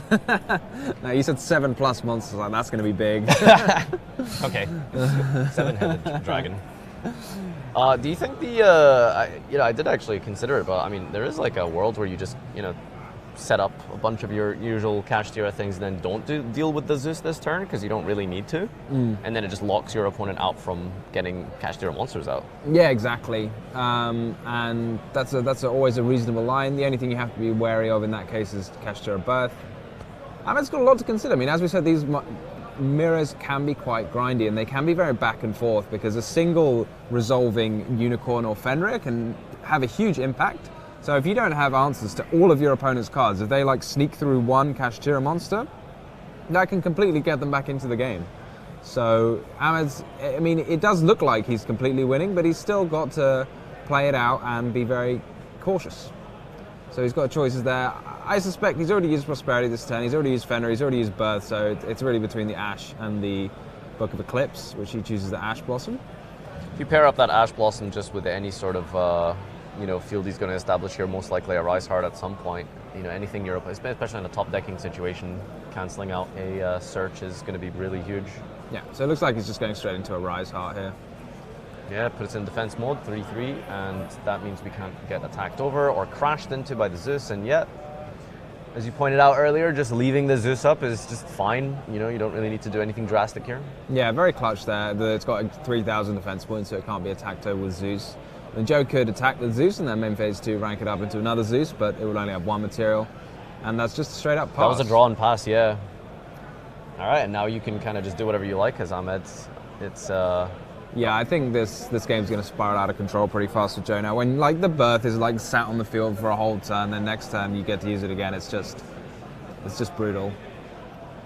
Just wondering if Joe's trying to hang on to this duel for a little bit longer than necessary at this stage. Yeah, but I mean it's the top 4. You got to squeeze out every winning chance you might have. I suppose, but time is a factor as well. Time is definitely a factor. That's the thing. Time does not change in top cut. It's still 45 minutes, right? Yeah, I think so. Yeah. You've still only. I mean, you may just want to see more of your opponent's tech choices the longer the game goes on. Yeah, getting as much information as possible is really valuable because you don't know if there's potentially Nibiru's in there, which Ahmad does actually play, but I don't think we've seen it revealed in any shape and form this game. Yeah, he didn't reveal it off of the Prosperity, for example.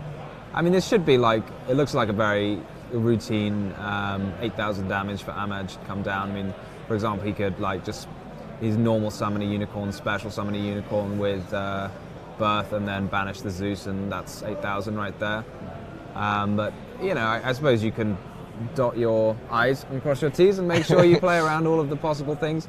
I mean, as long as you don't do something as crazy as summon 5 monsters and let your opponent Nibiru you, then I think you're golden. All right, finally dealing with that Zeus with the Rise Heart banishing face down, and then getting to a special Big summon. Bang. Yeah, Big Bang.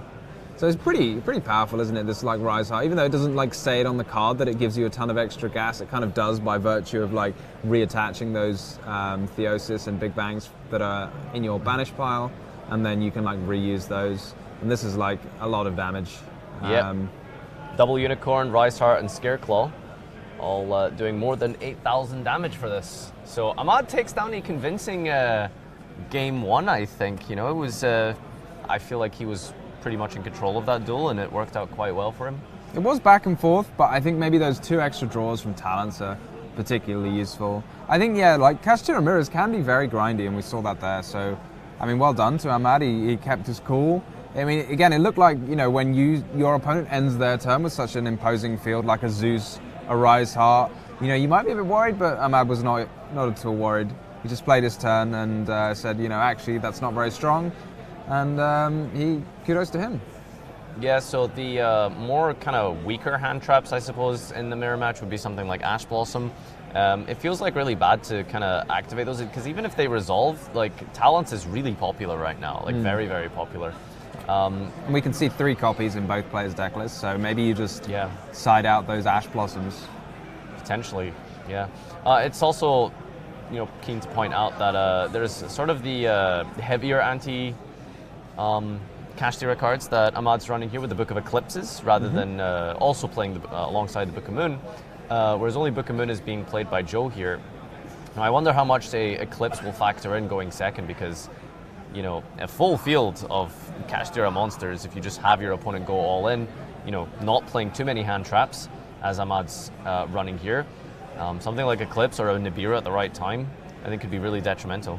Yeah, I mean, Ahmad's got those big power cards in the form of Nibiru and Book of Eclipse, and he's got that third copy that he might side in. Although having said that, again, we probably sound like a broken record at this point. Some Kashtira players prefer to go second, especially in the mirror. So, I mean, it would be a very heads-up play to side in those Iblis when your opponent gets to choose, but that could be a bit of a mind game. I would be here for it if he had those Iblis in his I was actually going to ask if you would bring in Ibli going second anyway, potentially. Probably not, but I mean not if you expect to go second, but maybe you expect to be made to go first. But you don't know, so it's always going to be a tough decision to make.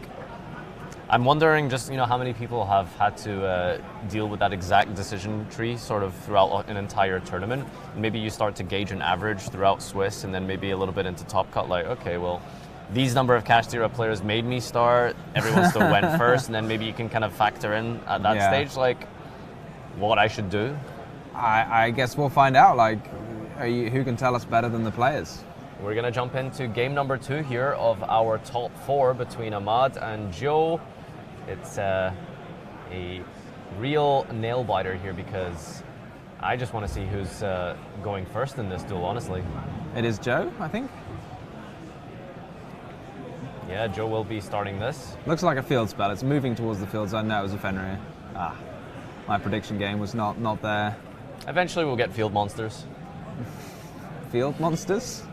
Yeah, we got trap monsters. That's true, yeah, monsters can be traps, they can be spells. Why can't they be field spells? Yeah. Okay, so it's going straight into Fenrir for a search here, so I guess maybe you wouldn't really potentially play around Droll in the mirror match. It's kind of, would you keep Droll in? It depends how much you have in the side alongside it. It really depends on your side decking plan. I think some players might if your side, like, depending if there were other cards you wanted to side out, and depending on, it really depends on what you want to side in and out, I suppose. I don't think Droll's like a premier card, but I don't think it's a liability. I think it's kind of somewhere in between, so you could see it. Neither of our players here are actually running Kurikara, I noticed, either the main or side, but I'm wondering how you feel about that in the mirror match in general.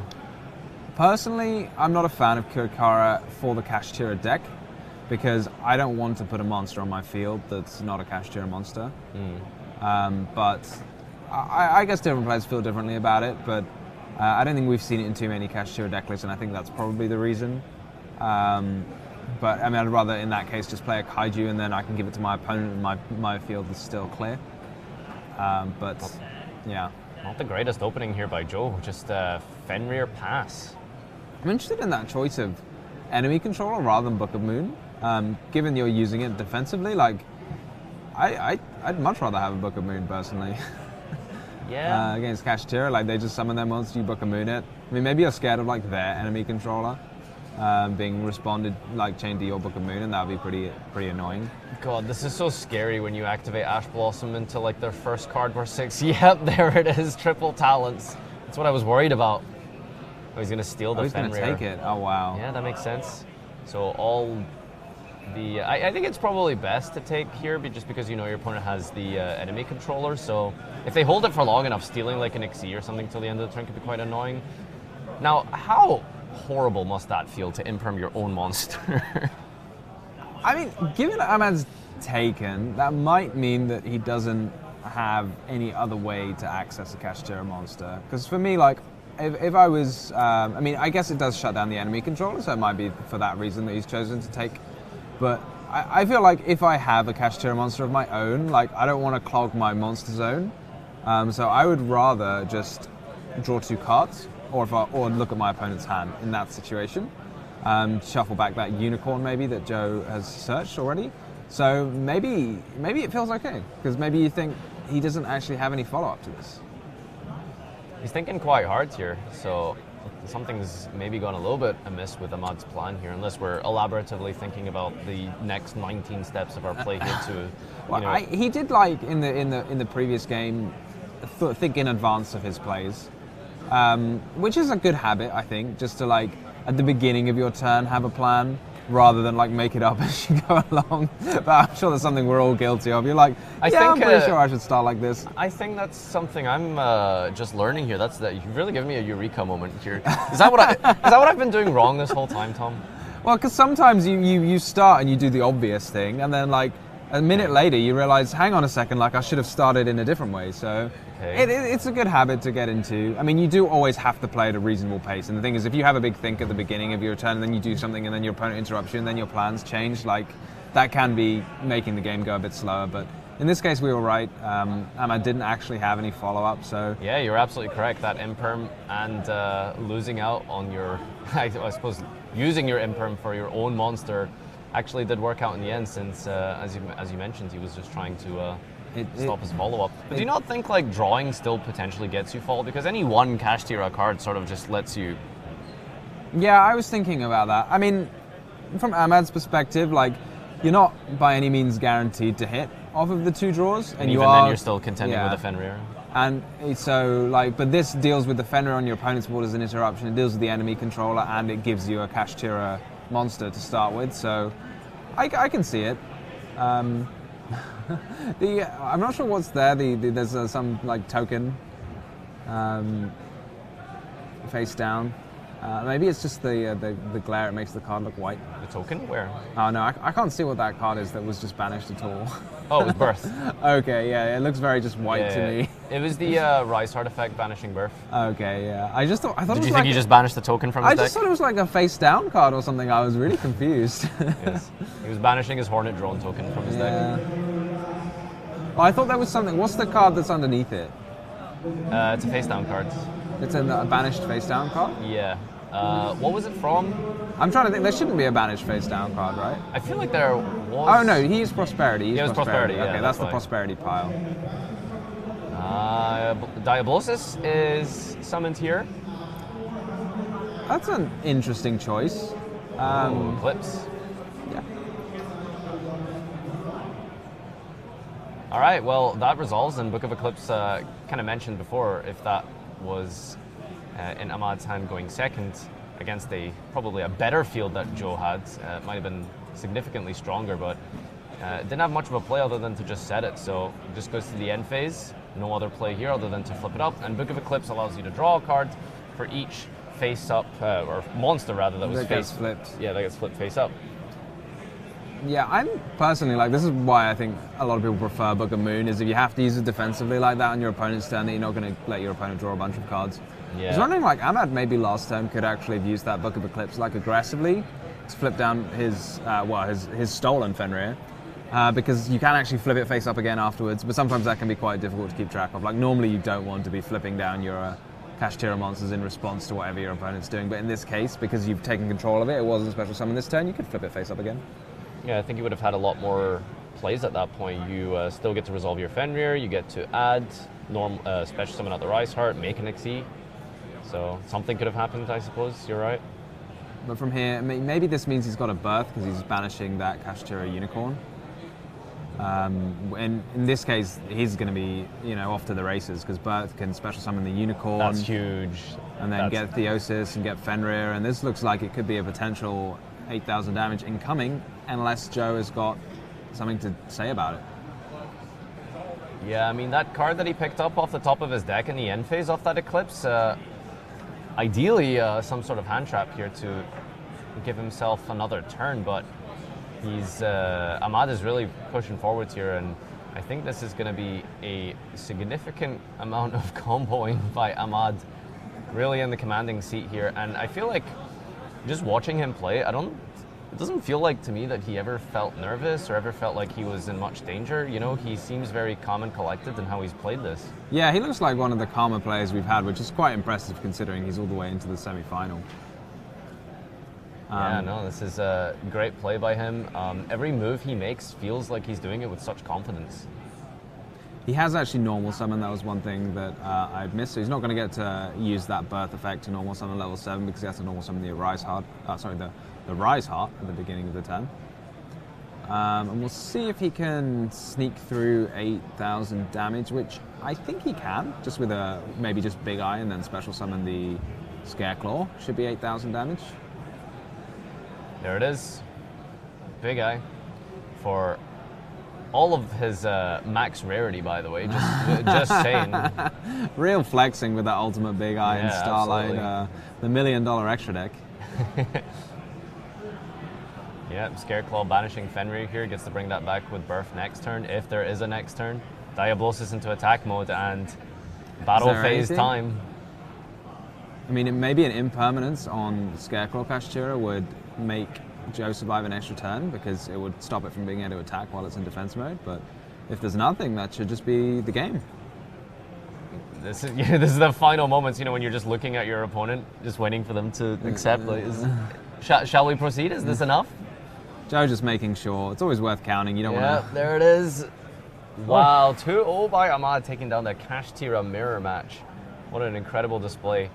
Ahmad really played that so well, and he looked really comfortable. Yeah. I suppose Joe didn't open very well this game at all, you know. Just the Fenrir, yeah. No, that was really well played, and I guess Ahmad's off to the final. I'm just really curious to know who's going to be meeting him there. It could be Jessica, or it could be... Do we know who Jessica plays? Yeah, I was going to ask you that. Yeah, we can have a little look. Let's have a look here and see. So it looks like Jessica was playing Danny Khan. Is that right? Potentially. Yeah. It's sorry, we just have some technical difficulties over here. If can take a look at that for us. But anyway, in the meantime, I hope you guys are still tuned in to this final that's coming up soon. There's all to play for, and I'm just really excited to see how this unfolds, because Kashtira is the deck to beat. It's the deck that, you know, everyone who was very serious about this event seriously considered, and, you know, many of whom played, and it's just a question of, will it be the one that actually takes it all? Or can Jessica, you know, continue to show her proficiency and maybe pilot the plant deck all the way to the national championship? Yeah, right. We're gonna have a player interview potentially. We'll see if everything can get set up and fixed here. Just give us a moment. But yeah, don't go anywhere. Stay tuned. We've got the grand finals to come up today, so we'll see you very shortly.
Hi, welcome back. We're here with the winner of our semi-final feature match, Ahmad. Yeah, how are thank you feeling?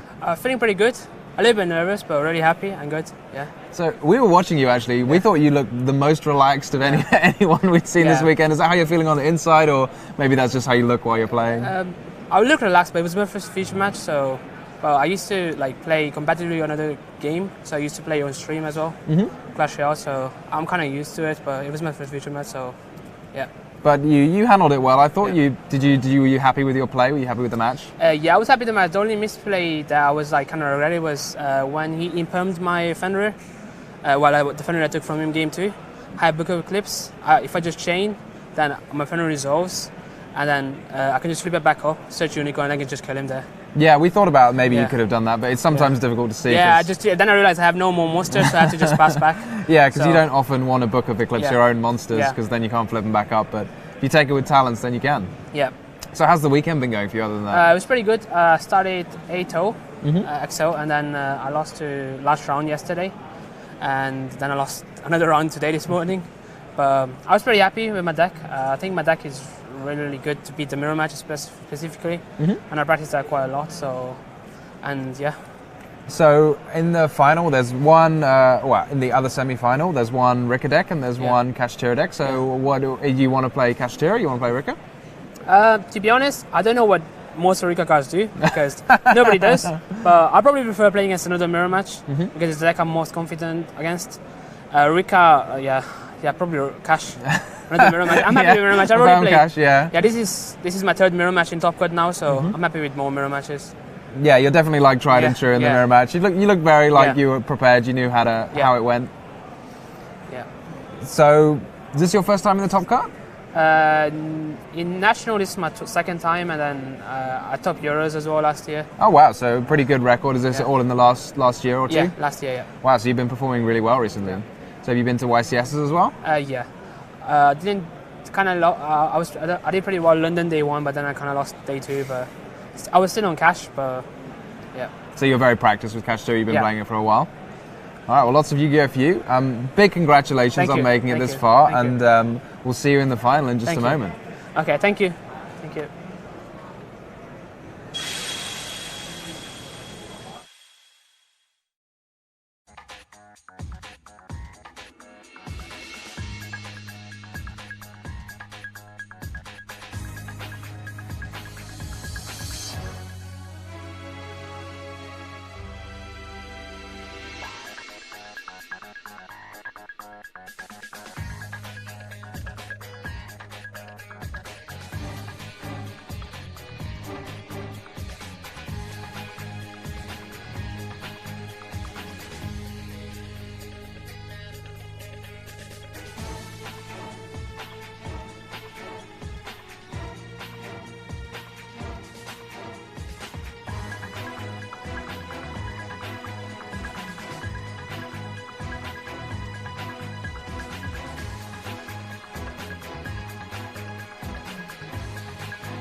Celebrate a quarter century of the Yu-Gi-Oh! Card game with Obelisk the Tormentor, Slifer the Sky Dragon, the Winged Dragon of Ra. These ancient cards from the beginning of time can all be yours, including 3 Egyptian god cards, plus 3 variant cards and 6 booster packs. From the dawn of dueling, Yu-Gi-Oh! Legendary Collection, 25th Anniversary Edition. 61 cards per box, each box sold separately.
Hello and welcome back, everyone. It is the grand final of the National Championship of the UK. I'm very excited. I can hear people like on the venue. They're just to the left of us, outside of us. They're watching the screen, hopefully, and they'll be able to watch the final. Everyone's kind of raring to go.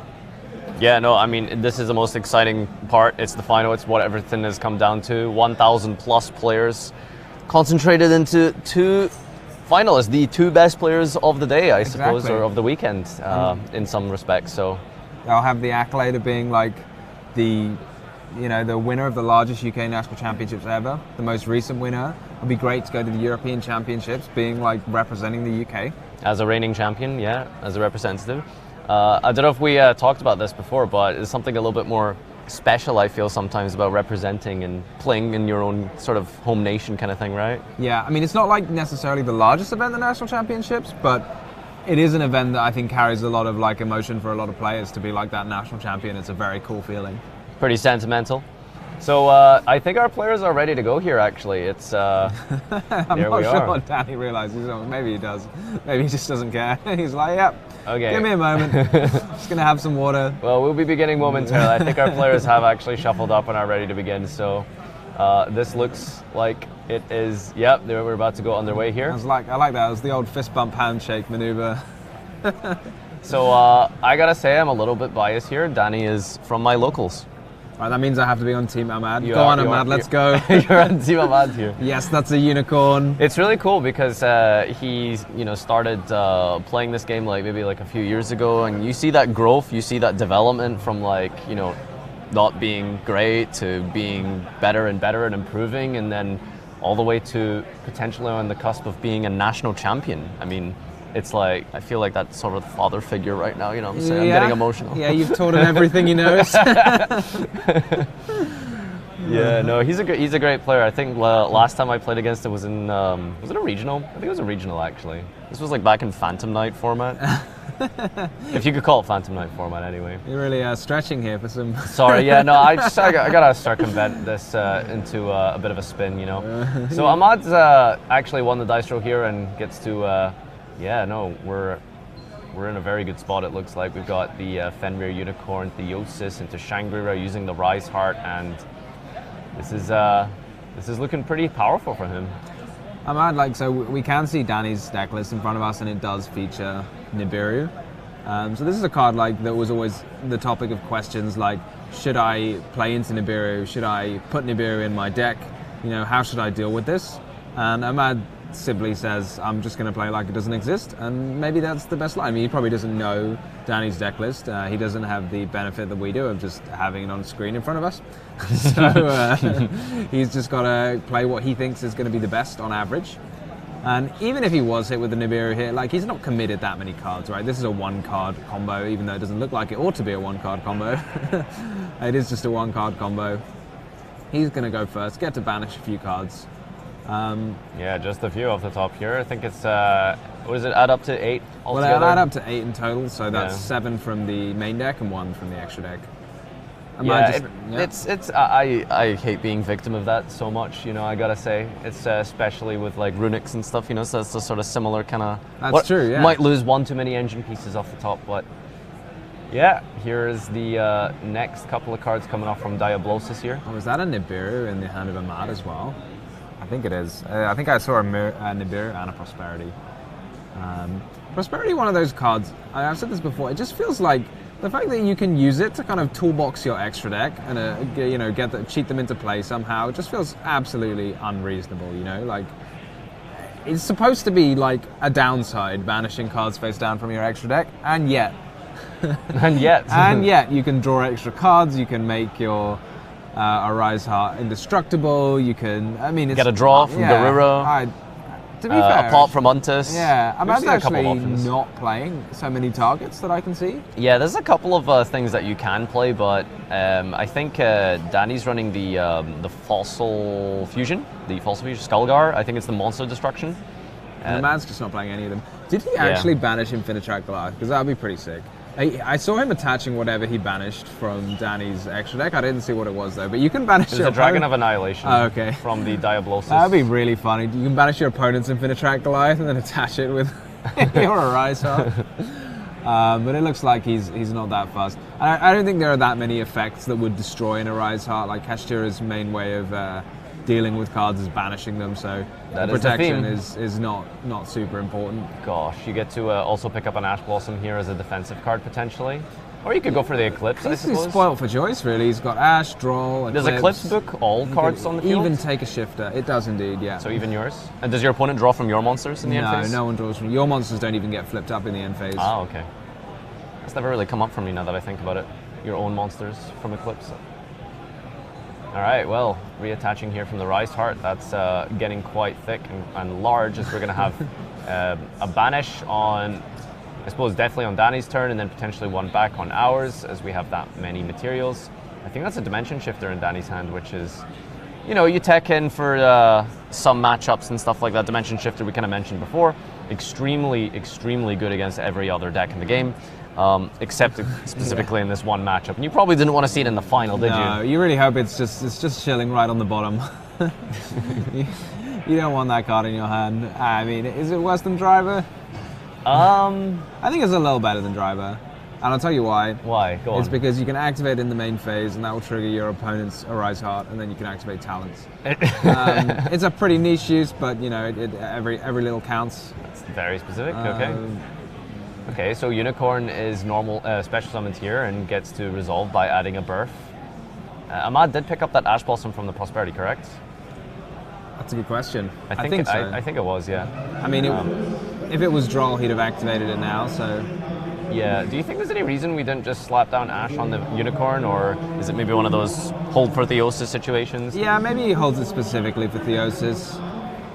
He's probably not too bothered regardless of what happens, right? Because, you know, worst case scenario, you've established all of your cards in rotation, you have a full hand, and you've got Nibiru as well, should anything go wrong? Exactly, so that Nibiru is a really nice safety blanket, because on his field, there's only one interruption in the form of a Rise Heart, and it's going to get to recur a few cards, so he's going to get Theosis, or maybe he's not actually got a Theosis banished, so he'll just get the Big Bang, and that will either let him special summon the Kashtira monster he detaches from a Rise Heart, or it'll let him add it back to his hand.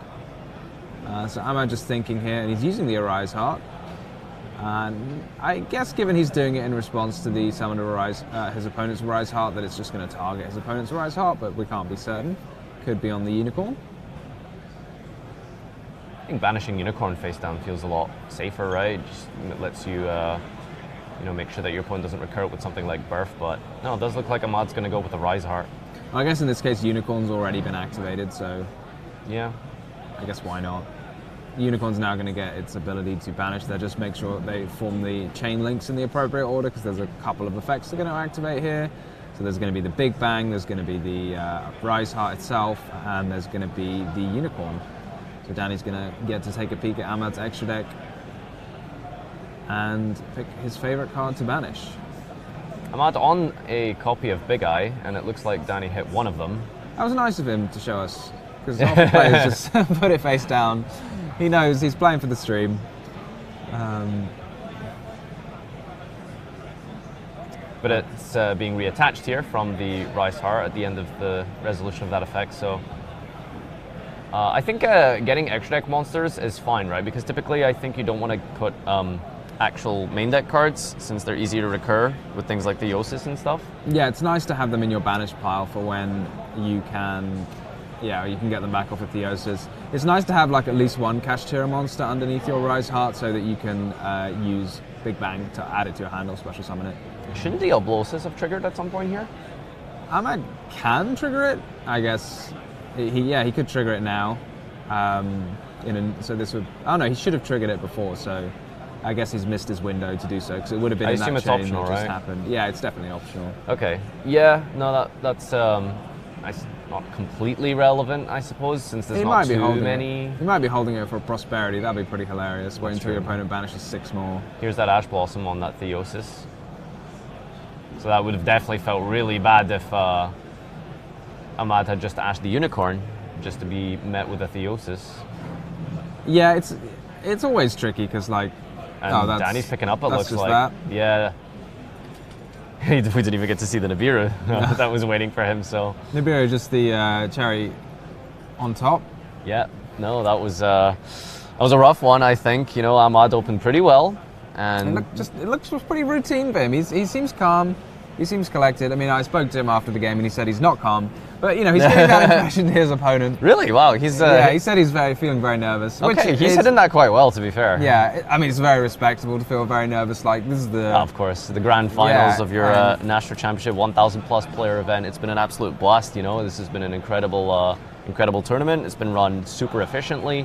And what can we say? This is going to be a great finale to an incredible weekend. I've had a great time, so I'm excited to see how this next duel or two is going to unfold. As Danny's probably, in a situation where he's going to go first. We talked about going second, but I feel like I'm just gonna make the call that I think he's going to go first. Player one gamer. He is. he is player duelist A indeed. I mean, I guess different players have their different approaches, because I can see those summon limits in Danny's side deck. I don't know if that's super clutch in the mirror, because Kashtira... Do you think that's for the mirror? It's I don't think it's for the heavy, mirror, right? but I think it's pretty like he's good against card everything, going first, but Kashtira is probably one of the best decks against it. The thing about Kashtira is it's just so good going second. You really don't need that many resources going second with Kashtira, because your engine is so good at going second. You just get to special summon monsters, you threaten your opponent's monsters with large monsters that you special summon from your hand. They can banish cards from everywhere. I mean, people are even including Fenrir in decks that are not Kashtira just because it's such a handy tool. It doesn't look to me from his side deck that he plans on going first, but you think so? From Danny's perspective, it's kind of strange. So one other thing that we kind of pointed out that we haven't seen yet is Ahmad's on the Ibli engine, and I think that once you get deeper and deeper into Top Cut, you start to kind of scout around the top table, see what everyone else is playing. Maybe you can catch a tech card or two. Maybe Danny's been made aware of the fact that he's on Ibli, so letting your opponent start with Ibli, I mean, you could play through it, but you need to specifically draw Econ for that. So I guess we'll have to see just exactly how much he's been informed of Ahmad's deck here. Yeah, that's always quite fun. It does change somehow the dynamics of tournaments. The later you go into the Top Cut, you'll hear players talk about this, that if you're playing in the Swiss portion of the event, or maybe earlier in the knockout portion, that you can expect players might not know who you are, what you're playing, what you're doing, but by the time it gets to the final, other people will have seen so many matches, so maybe your friends will come along and help you out and say, this person's playing this, you should keep your eyes open. Yeah, that's the nature of I suppose suffering from success when you Too much success when you get this far. So Danny did let him start. Okay, all right, respectable. Now we didn't get to see Ahmad completely brick here, but a Unicorn is picked up alongside a Burf, so most likely a Theosis as well in the hand. So for going first, I think Ahmad's opened very well here. No responses of an Ash Blossom from Danny. Danny looking a bit pensive, I'd say. I think he's. I don't think he's too worried. Potentially, it just really depends on if he's drawn any of these really good side deck cards. And I'm looking specifically at, a direct swap for Shifter to Lava Golem makes sense. If he's specifically knew he was going to go second, you don't need your normal summon in Kashtira. Although of course, you do have that Burf extra normal. But special summoning after giving your opponent Lava Golem through Rise Heart Diablosis is obviously really huge. Or getting rid of Shangri-La if they've locked too many of your zones that you want to free up. And of course, 3 copies of Enemy Controller. Yeah, I think Enemy Controller is one of the premier cards that people are siding or main decking specifically to help you go second in the Kashtira mirror match.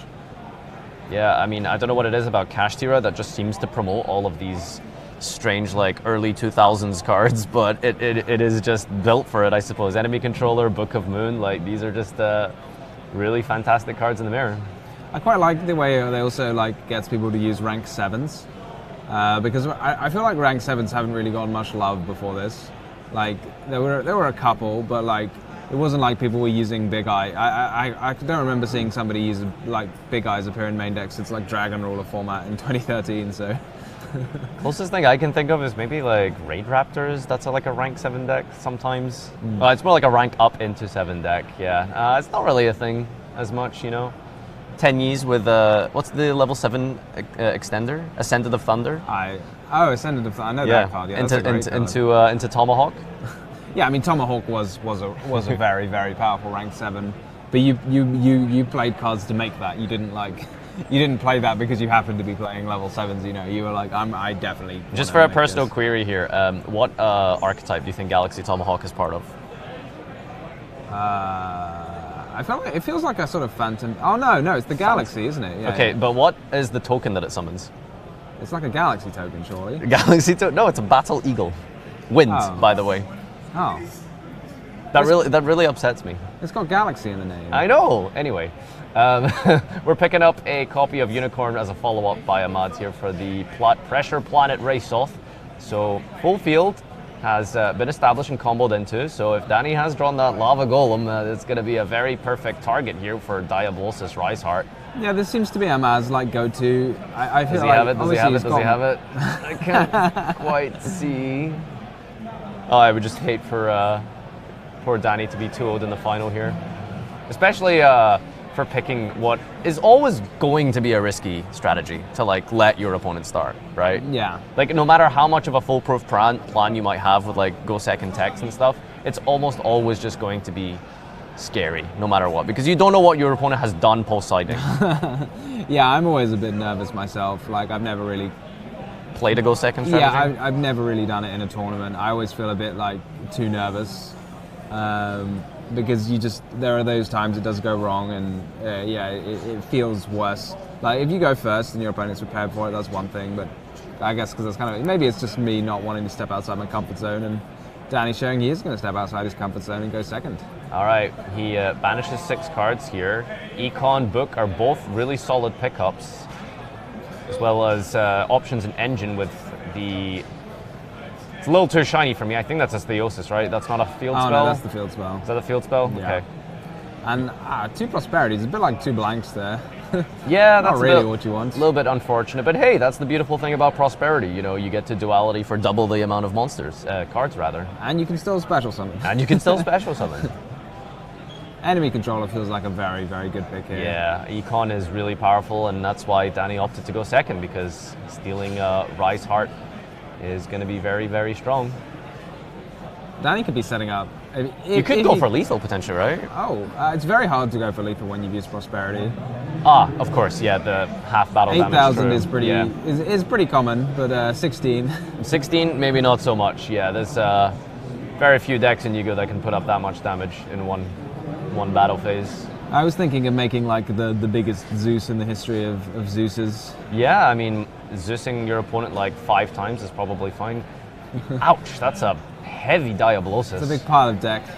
That's a big pile of deck here, yeah. That's like half of his deck. Probably more is gone by now. Kashtira, I think, is one of the best decks at like dealing with its deck being banished. I don't think it has any issue really. As long as you've still got like a minimal amount of engine, I think it's okay. Yeah, I mean, you know, all of these cards are very staple 3-ofs, and they all work well with each other and sometimes without each other. So even just having like a Fenrir and a Unicorn sometimes can get you through. That's a big talents. It's got the talents. Are you a taker, or are you a looker, or are you a drawer? I guess it just depends on how much he's fearing hand traps, or feels like he could or could not deal with a hand trap, right? Because you might need to rip something out your opponent's hand. But I feel like the only hand trap you'd be worried about at this point would be like, I don't even think an effect negate would. I mean, what could you use? A Veiler? That's not been very popular. Drone Lockbird would have resolved. Ash would have probably came down on a Prosperity, so just Nib? Yeah, I think this is like quite clearly a take, given that it's prompted Ahmad to respond by banishing his own Riseheart. And I can't imagine you do that in response to your opponent looking at your hand. Yeah, I think you can't really risk your opponent, or, you know, I don't know if risk is the word, but I just don't think you can let your opponent have a Riseheart with that many materials, because establishing a Zeus is going to be ridiculous. And I guess the only fear here is that it completely opens you up. Prosperity has resolved, so we're not going to lose this turn. But just being able to establish that like 8-9 material Zeus or something ridiculous is... Yeah, it's so threatening. You just can't let them do that. But Danny just going for the Zeus rather than the... So you've got the option here, you could use the effect of Diablosis, but you'd much rather have a Zeus in play, I think. I can totally get behind that. Danny does have an Nibiru for the clapback here, potentially. That's true. The problem is, I think on your first turn, or maybe when you're dealing with a large board, you do need those extra special summons. But I think on your second turn, when you're allowed to attack, you don't need that many summons to threaten lethal. So maybe the Nibiru on the second turn is a bit less useful. I really don't like enemy controller being set. What do you think? I don't really see what it does. I agree. I mean, it does in this case. Like you're just putting taking the Fenrir. I see. It feels like almost like a waste of a Zeus, right? Yeah, you distribute Or it just to a, or just a, just wet. Yeah, just a waste of. Either you don't take and you hold the econ in hand, or you just hope that a singular Zeus is enough. Yeah, I mean the Fenrir negation, like it's not a negation, sorry, the Fenrir kind of interruption will not be bad here. So it's kind of like you're getting that extra interruption, so because now the Fenrir is going to get a banish. Whereas if you use the Zeus, you wouldn't have the enemy controller, but I suppose you could have just kept the enemy controller in hand. I guess maybe some fear plays into it. You really don't want to just be OTK'd with an enemy controller in your hand. You'd feel a bit like, why didn't I set that and stop that from happening? I suppose Danny felt quite safe in doing that because, hey, if I have to use my Zeus, then so be it. But you're still confident in taking an econ because it gives you that protective body, as you said, as well as the ability to just use its own effect to banish your opponent's monster face down. So Danny here, well, at least out of any visible interruptions for Ahmed, so he's got a green light to activate his birth. Ooh, that's he's not that's big. used Fenrir yet. He has just used Unicorn, I believe, so I don't think he'll be able to use it again. But maybe he's got a Fenrir to normal summon or something like that. That's a bit odd, right? Like, I think you would bring back a monster whose effect you haven't used this. Oh, okay. Oh no, yeah, he's got Theosis in hand, right? 'Cause he Right. had it with Fenrir. Yeah, this works out. And he's got All the same. the Fenrir to normal summon. I don't know. Maybe the people on the stream can hear the audience that are just outside. They were very happy to see Ahmad's line of play here. Just a normal summon Fenrir, is that 8,000 damage? If you combine it with the that's with the planet. Oh my goodness! Triple Talon's take here. Is that really going to be it? Okay, taking away the monster here, and you know Danny does have an Nibiru in the hand, but I don't think we're on 5. Nowhere near. I think this is only 3 summons. I think 1, 2, 3. Yeah, I think normal that's summon 4. Normal summon 4. That's definitely battle 8,000. phase. End of main. 1. I don't think this is 5. 3. The Fenrir was the original summon. Oh no, you're right. He summoned it twice. The Fenrir was summoned twice? No, the Unicorn was summoned twice. So he summoned 2 Unicorns and 2 Fenrirs. It is enough. Yeah, no. Danny keeping a cool head. Wow, that Nibiru actually. Yeah, no, you're right. Yeah, of course we started with that Unicorn there. That was the whole point. Was that 8,000 damage before? Maybe it wasn't quite. I think it was 8,000 damage. Yeah, you have to check what different attributes, because the field spell is buffing 100 for every different attribute, but I think Scareclaw and Fenrir have the same Doesn't Nibiru say attribute. original? Huh? Doesn't Nibiru say original attack? No, just in terms of calculating whether it was 8,000 damage before normal summoning the second Fenrir. Oh, right, okay. Yeah, that's a good point, actually. So it would have been 2/6 plus Scareclaw, which is 2/8, plus Unicorn, which is 2/7. 2/6 plus 2/8 plus 2/7. Is that 8,000? I think it is. But maybe I've got one of the numbers wrong. Pretty sure Scareclaw's 2/6. You're not going to ask me about numbers here, okay? You don't know Scareclaw's a defense? I think it's 26. You think it's 26? I think that was 8,000. Maybe I'm wrong. Well, regardless, we're here now and that Nibiru token is being summoned in attack mode? Yeah, well, it's something you have to do sometimes because you need a way to get rid of your own Nibiru. So it's just So it tempting has to fate be- here to... Well, you can attack it if so your you can crash it opponent yourself, doesn't. true, yeah. Yeah, well, so he's going to make him use his battle phase if he wants to be able to summon... Has Ahmad just passed instead? Yeah, he did. Honestly, that Nibiru has so much attack that maybe enemy controller would just be lethal with one shot. That would be game, yeah, you're right. I mean, he's already taken 1,400, so I think it's definitely gone. Oh yeah, if we have an eco here, this is game. Slapping your opponent with a big Nibiru token has got to be one way for, like... Nothing more insulting. Yeah, it was 81 damage, I think, without the normal summon. Wow. Well, let's hope Ahmed can keep his composure, because that's got to be like... you saw the finish line like right in front of you, and then just to have it ripped away from you. So you've really got to keep a cool head and make sure you don't let it affect you, like thinking you were so close to winning and then. So it was definitely summon number 5 on Yeah, it the was normal definitely summon, on that summon. birth normal summon, right? Yeah. Okay. Because it was the So it second was just game to Fenrir. not do that. It was, I believe. Wow. Yeah.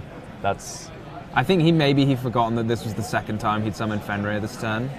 well. Let's see if the rest of this duel or even the match is going to haunt Ahmad here, because that's something you'll definitely be kicking yourself for a while, to know that you had game with such a simple play. But I mean, it's in the moment, like you said. You see the finish line, you get excited, and it's like boom. Yeah, maybe attacked with the full field here. He thought normal summoning a monster was more fun than counting, doing the adding to 8,000. Now he's still got a ways to go because yeah, I mean, like, smashing Nibiru into a token for a good few thousand damage is. So so this token's on what, the attack points of 24, the unicorn, and the. Well, the Scarecrow's got 0, so. Yeah, so that's not relevant. So it's just 24 plus unicorn. I think Nibiru says on the field. Does it? Yeah, I think it says do. it does the attack. It calculates the attack on the field, but I'm not 100% sure. All right, Danny's going to try and re-establish control in main phase 2 here. 20 minutes left on the clock. I think there's a decent amount of time to play out a potential match all the way to game 3 if necessary. I suppose they'll have to, regardless. We'll talk about time as we get there, but for now it's main phase 2. Danny has had to crash his token to be able to special summon his Kashtira monsters. But a good trade, just to clear off your own field. Yep. No banish cards found from the birth special summon there. Do we have anything in the grave we can revive? Like, summons from grave as well, right? Yeah, summons from grave or banished. Yeah. But also, I mean, the normal summon here is going to be very relevant. Yep. Not sure. Again, like, it's difficult to like fully wrestle control of a Kashtira mirror. That's why they're always so grindy, because I think in a lot of other matchups, like once one player gets a dominant position, your field that you establish is like just too difficult to break. Yeah. But Kashtira, like, they often just summon an Arise Heart. Oh, that's huge though. Rise Heart here is really good. How do you think we sort of establish control here in main 2? Like, do we go Dragon of Annihilation, hit the token in the birth? Honestly, I'm not sure. It's a tricky situation for Danny. Like, I think hitting the birth has got to be a priority. But other than that, like, hitting the token might be necessary because it's so big, but you often don't want to hit the token, right? Because you want your opponent to have a card in play that stops them from special summoning their Kashtira monsters. But then again, it is just a massive threat in its own right, so you do have to consider carefully what your plan is. Yeah, I don't think there's also a world where you just like leave a bunch of, big monsters up. So this is looking like an Arise Heart. Rise Heart, okay. And what's the last card? He looks like he's going to use it. Good question. Honestly, this is such a close game. Yeah, no, this is intense. Can Rise Heart banish the birth? Rise Heart can banish the birth. In fact, it cannot banish the token because the token is a token. Token, it can't go face down. It can't go face down, yeah. So we can't banish birth? We can banish birth, yeah. So we're gonna have to use all of our resources to. We're gonna use all of our materials here, yeah. Oh, he's got a Theosis as well. That's an excellent last card to have. Yeah. Because that will be banished and then just replace itself immediately. Because it gets banished immediately. So now you can add back a banished Kashtira monster. I assume he's got one, but No, he didn't. That's the thing. That's interesting. Didn't you already use the Theosis banish effect this turn anyway? I don't know. I don't think he did, but maybe he did. Oh, he is adding back here. Wait, I thought No, he's attaching for a Rise Heart. Right, so you can look okay. through your face down cards for that. I mean, maybe it's just because he's got nothing banished.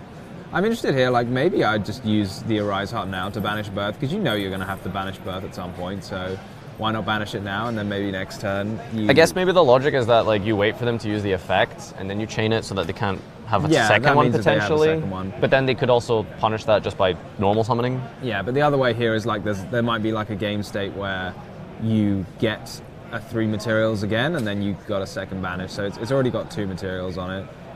So maybe he, it's very possible it could get a 3rd material. So if Ahmed used like another field spell or a Pot of Prosperity or something like that before his battle phase. Okay, well, Danny's tried his best there to re-establish in main phase 2 after being forced to take a massive 6,000 off damage from that token crash. And Ahmad's going to have another turn here on 2 cards. Birth has been dealt with. Plus we have a token face up. It's going to be quite hard to actually put anything up now if you're Ahmad, unless we've exactly drawn Birth again. Yeah, Birth is always that key card in these grind games, because it lets you get 2 extra Kashtira monsters in play, and if you've just got some random junk on the field, like you often end up, it lets you still summon Kashtira monsters. But having said that, this token is nothing to sniff at. Like, I know, you just called him banished. junk, dude. You can't just say that about his Nibiru token. It's a very big Nibiru token, and it can't be banished, which means it threatens the Rise Heart. I mean, not that the Rise Heart has the ability to banish anything yet anyway. Just ignoring an Arise Heart, so he is giving Danny access to that 3rd material. It's a bit odd, isn't it? Like, but then again, like, what are you going to do? Not attack Fenrir?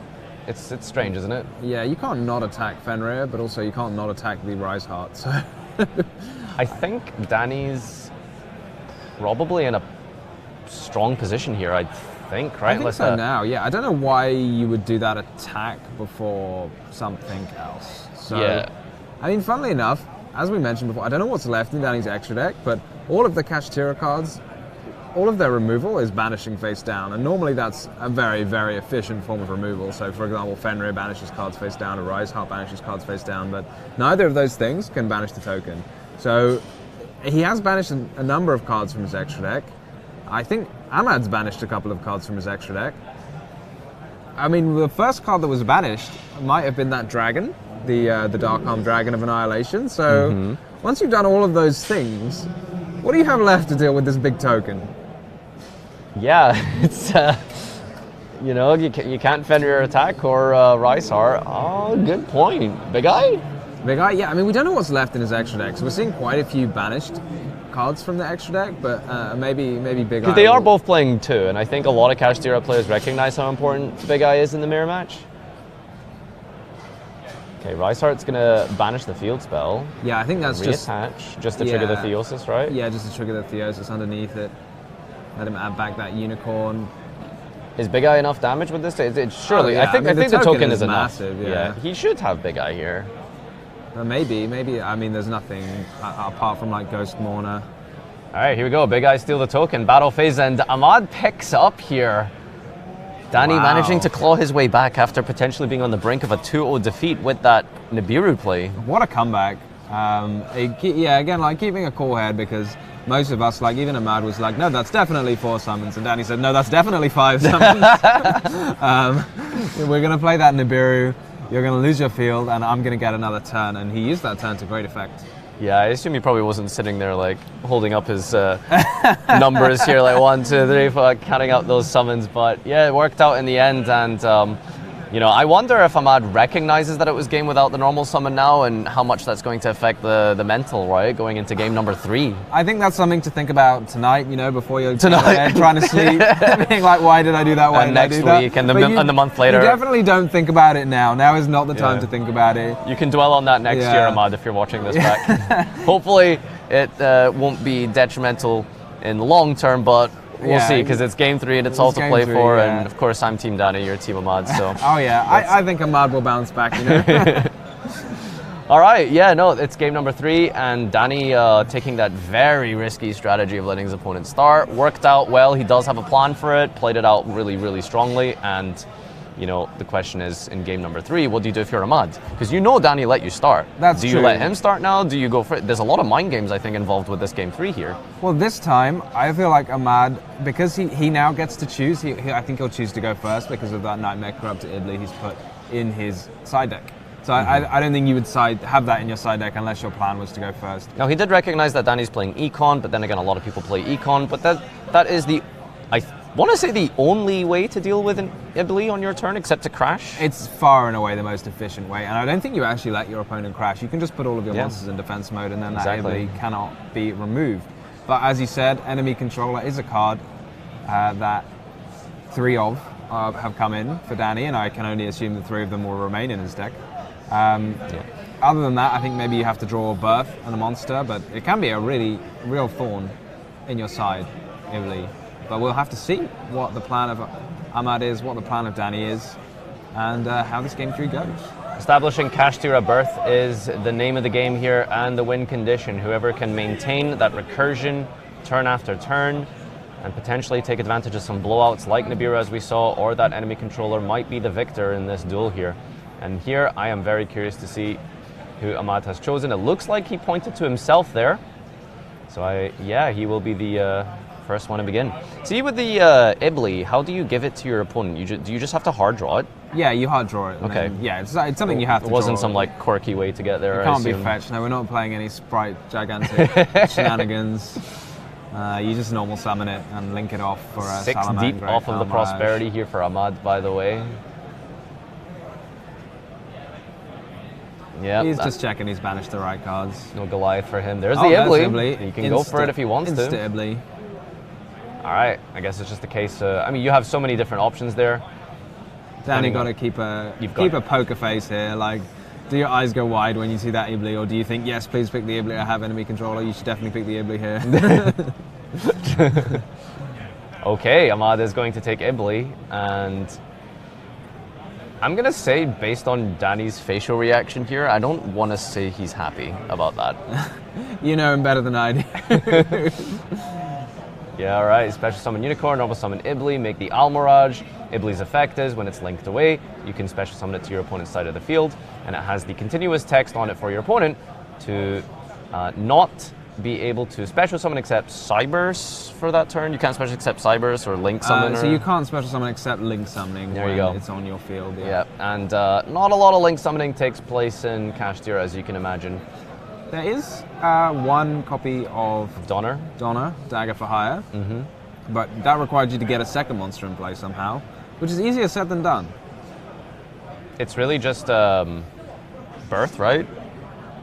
Yeah, Birth, or you could normal summon like Ash or Heart? something like that, yeah, or Rise Heart. So Ahmad putting down a Fenrir, it looks like, a very, very shiny Fenrir.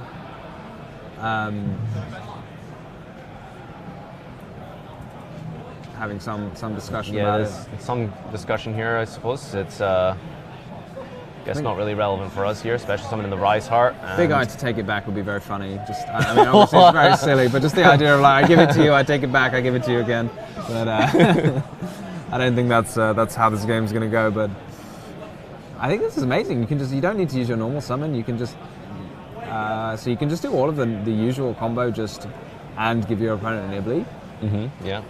And then you're not going to be able to get a second monster to stick to the field, right? Because Rise Heart will say no to that. It's going to look really weird seeing a Diablosis in defense mode. A puny 1,000 defense, points, right? Yeah. So yeah, now I think you hit that Donner for hire out of the extra deck, correct? That's a good question. Like, it's something to consider. I don't think you necessarily care about it. Okay, he's going for Dragon of Annihilation. Dragon of Annihilation. Because I don't really see how Danny can expect to have a monster stick to the field. Like, anything normal summon will just get banished with the Rise Heart, so I think it's fair enough to ignore the Donner. Yeah. Big Bang reattaches itself from the Rise Heart effect, and we've got 3 more materials yet again. Did you not get one more material? Am I making that up? 1 from the extra deck monster, and then one more from the effect. Yeah, there you go. I like the way people they rotate the materials with the XYZ monster. Although he's done it for a Rise Heart, but not for Diablosis, right? I see what you're saying. You know, it's are you a vertical or horizontal type of guy? I think I always keep them. In parallel attack position. Yeah. Attack position materials. Attack position materials. All right. I'm a Jenga type of person. I like to interchange them. You know. Oh, I think that's chaotic that evil. Should not be allowed. Yeah. That's a bannable offense. He has it. Enemy controller. That's 100% not the card you want to see. At least if you're Ahmad. At least if you're Ahmad, yeah. You 100% want to see that card. So I guess we're going to have to chain it here. I don't think you... Yeah, as we said before, this is what Ahmad did in the previous game, was chain a Rise Heart to banish itself. Yeah, I don't see if... It's probably better that than your opponent getting it, right? So... Does target for cost, so you can't just pick something else like talents. And That's all true. that really matters, I suppose, in Danny's eyes, is we don't get to get some value here. However, it's a really good 2-for-1 there. I mean, enemy controller on the surface of it looks like it should be as kind of like a 1-for-2. Sorry. 2-for-1. Well, 1-for-2, right? You give up 2 of your, I don't know how you want to call it. Most people call it a 2-for-1 when you get 2 cards for 1, right? 2 of your opponent's cards for 1 of yours. Let's go with that. But normally you're like giving up 2 cards to take 1 of your opponents. But this time you're getting rid of the Ibli, which is a bonus, and you get rid of the Rise Heart. And it wasn't your card, so. Yeah. All right, so what you're saying is Econ is pot of greed. Exactly. You had it here first. All right, there goes Rise Heart, and attributing for cost. Getting rid of that Ibli, and that's a Planet of Wraithsoth here for a search of any Kashtira monster. Danny's getting that Unicorn. That's your best starting engine piece here. Ahmad is on 3 cards in hand, not completely insurmountable to make a comeback here. It's just a question of how much of this. I mean, Danny's not used anything yet. This is like he just used 1 enemy controller. Yeah, the singular Econ, 5 other cards remaining in hand. Second card was a Pressure Planet. Looks like we've already got the Theosis as Birth is being picked up here for the extra normal summon of Fenrir. This is looking like, I mean, Ahmad needs to have something to prevent Danny just going for 8,000 damage. Like, the Almirage protects your monster from being destroyed by card effects, but it's got 0 attack, so it's not going to do a particularly good job of that. Yeah, no, you're right. Finding 8,000 damage through a defense position monster could be possible if we have enough engine here. Well, yeah, I mean, Fenrir can just attack and banish it. Yep. So, special summon whatever is banished there. That's a Scareclaw. That's a Scareclaw, and that's, I mean... that's game with the field spell, right? Yeah, it's more than game with it's more than 8,000 damage represented, right? Because the Scareclaw's 2/6, the Rise Heart's 15. Battle phase. Is there Fenrir, anything declare attack. Coming down here? Oh no, Ahmad's gonna be... That's it's over, that's it, GG. Danny has hit the... I'm blown away here. That was the Econ is what won that game there. That Econ, it was the enemy controller altogether. A little bit of a delay there from our audience, but you can hear them from outside. Oh, wow. All right, so that was an incredible final there. Danny has become victor and the national champion of the United Kingdom. National champion, yeah, Danny Khan. The first ever Scottish national champion. Yeah, you've got to be very proud here. The first ever. Do you have a Scottish flag behind your chair just for this very occasion? No, not yet. No, I should have brought one just for him. That's absolutely incredible. Yeah, no. It was a great final. That was an extrally technical play. Yeah, that Econ was absolutely clutch. Just saying hello. So it was a great back and forth, full of technical play. We saw missteps, we saw opportunities for Ahmad to have potentially won that, and I suppose Danny punished really well. Yeah, I mean, it's nice to see like a good comeback as well, like being 1-0 down, taking that first loss, but then coming back, keeping calm and playing your game.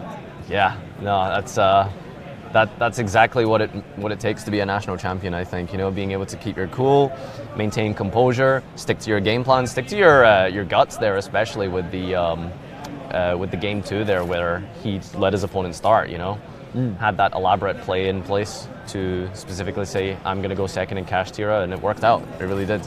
Yeah, and I guess like maybe after this weekend, people were going into this weekend. Obviously, everyone's got their ideas about what the best deck to be is. This is still fairly new, the format, right? In the sense we've just had that Cyberstorm access, but a lot of players were slating Kashtira to be the deck, and I think it has shown itself very much to be the deck to beat. Yeah, no, absolutely. It is. It's a powerhouse of a deck, and we still have a national championship next weekend. I think still under the current Forbidden and Limited list.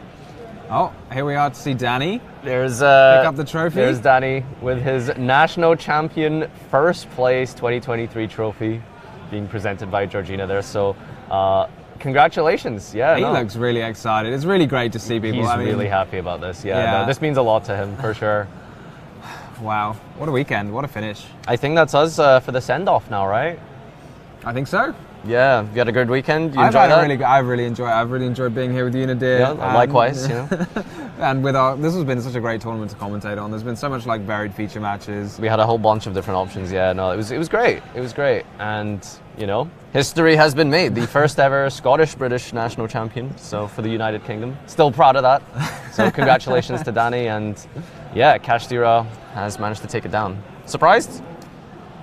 I think any deck doesn't have a massive chance of winning, right? Because there's so many viable decks at the moment. If you ask me what deck is most likely to win, I'd have definitely said Cash Tira. Yeah. Well, ladies and gentlemen, thank you so much for watching, for tuning in, for all of your interactions. Make sure you are following all the various forms of social media to catch up on future tournaments, especially with the European Championship coming up quite soon. Thank you. And this is Tom Payne and myself, Nadir, signing out for the last time from the UK National Champion 2023. Thank you for watching.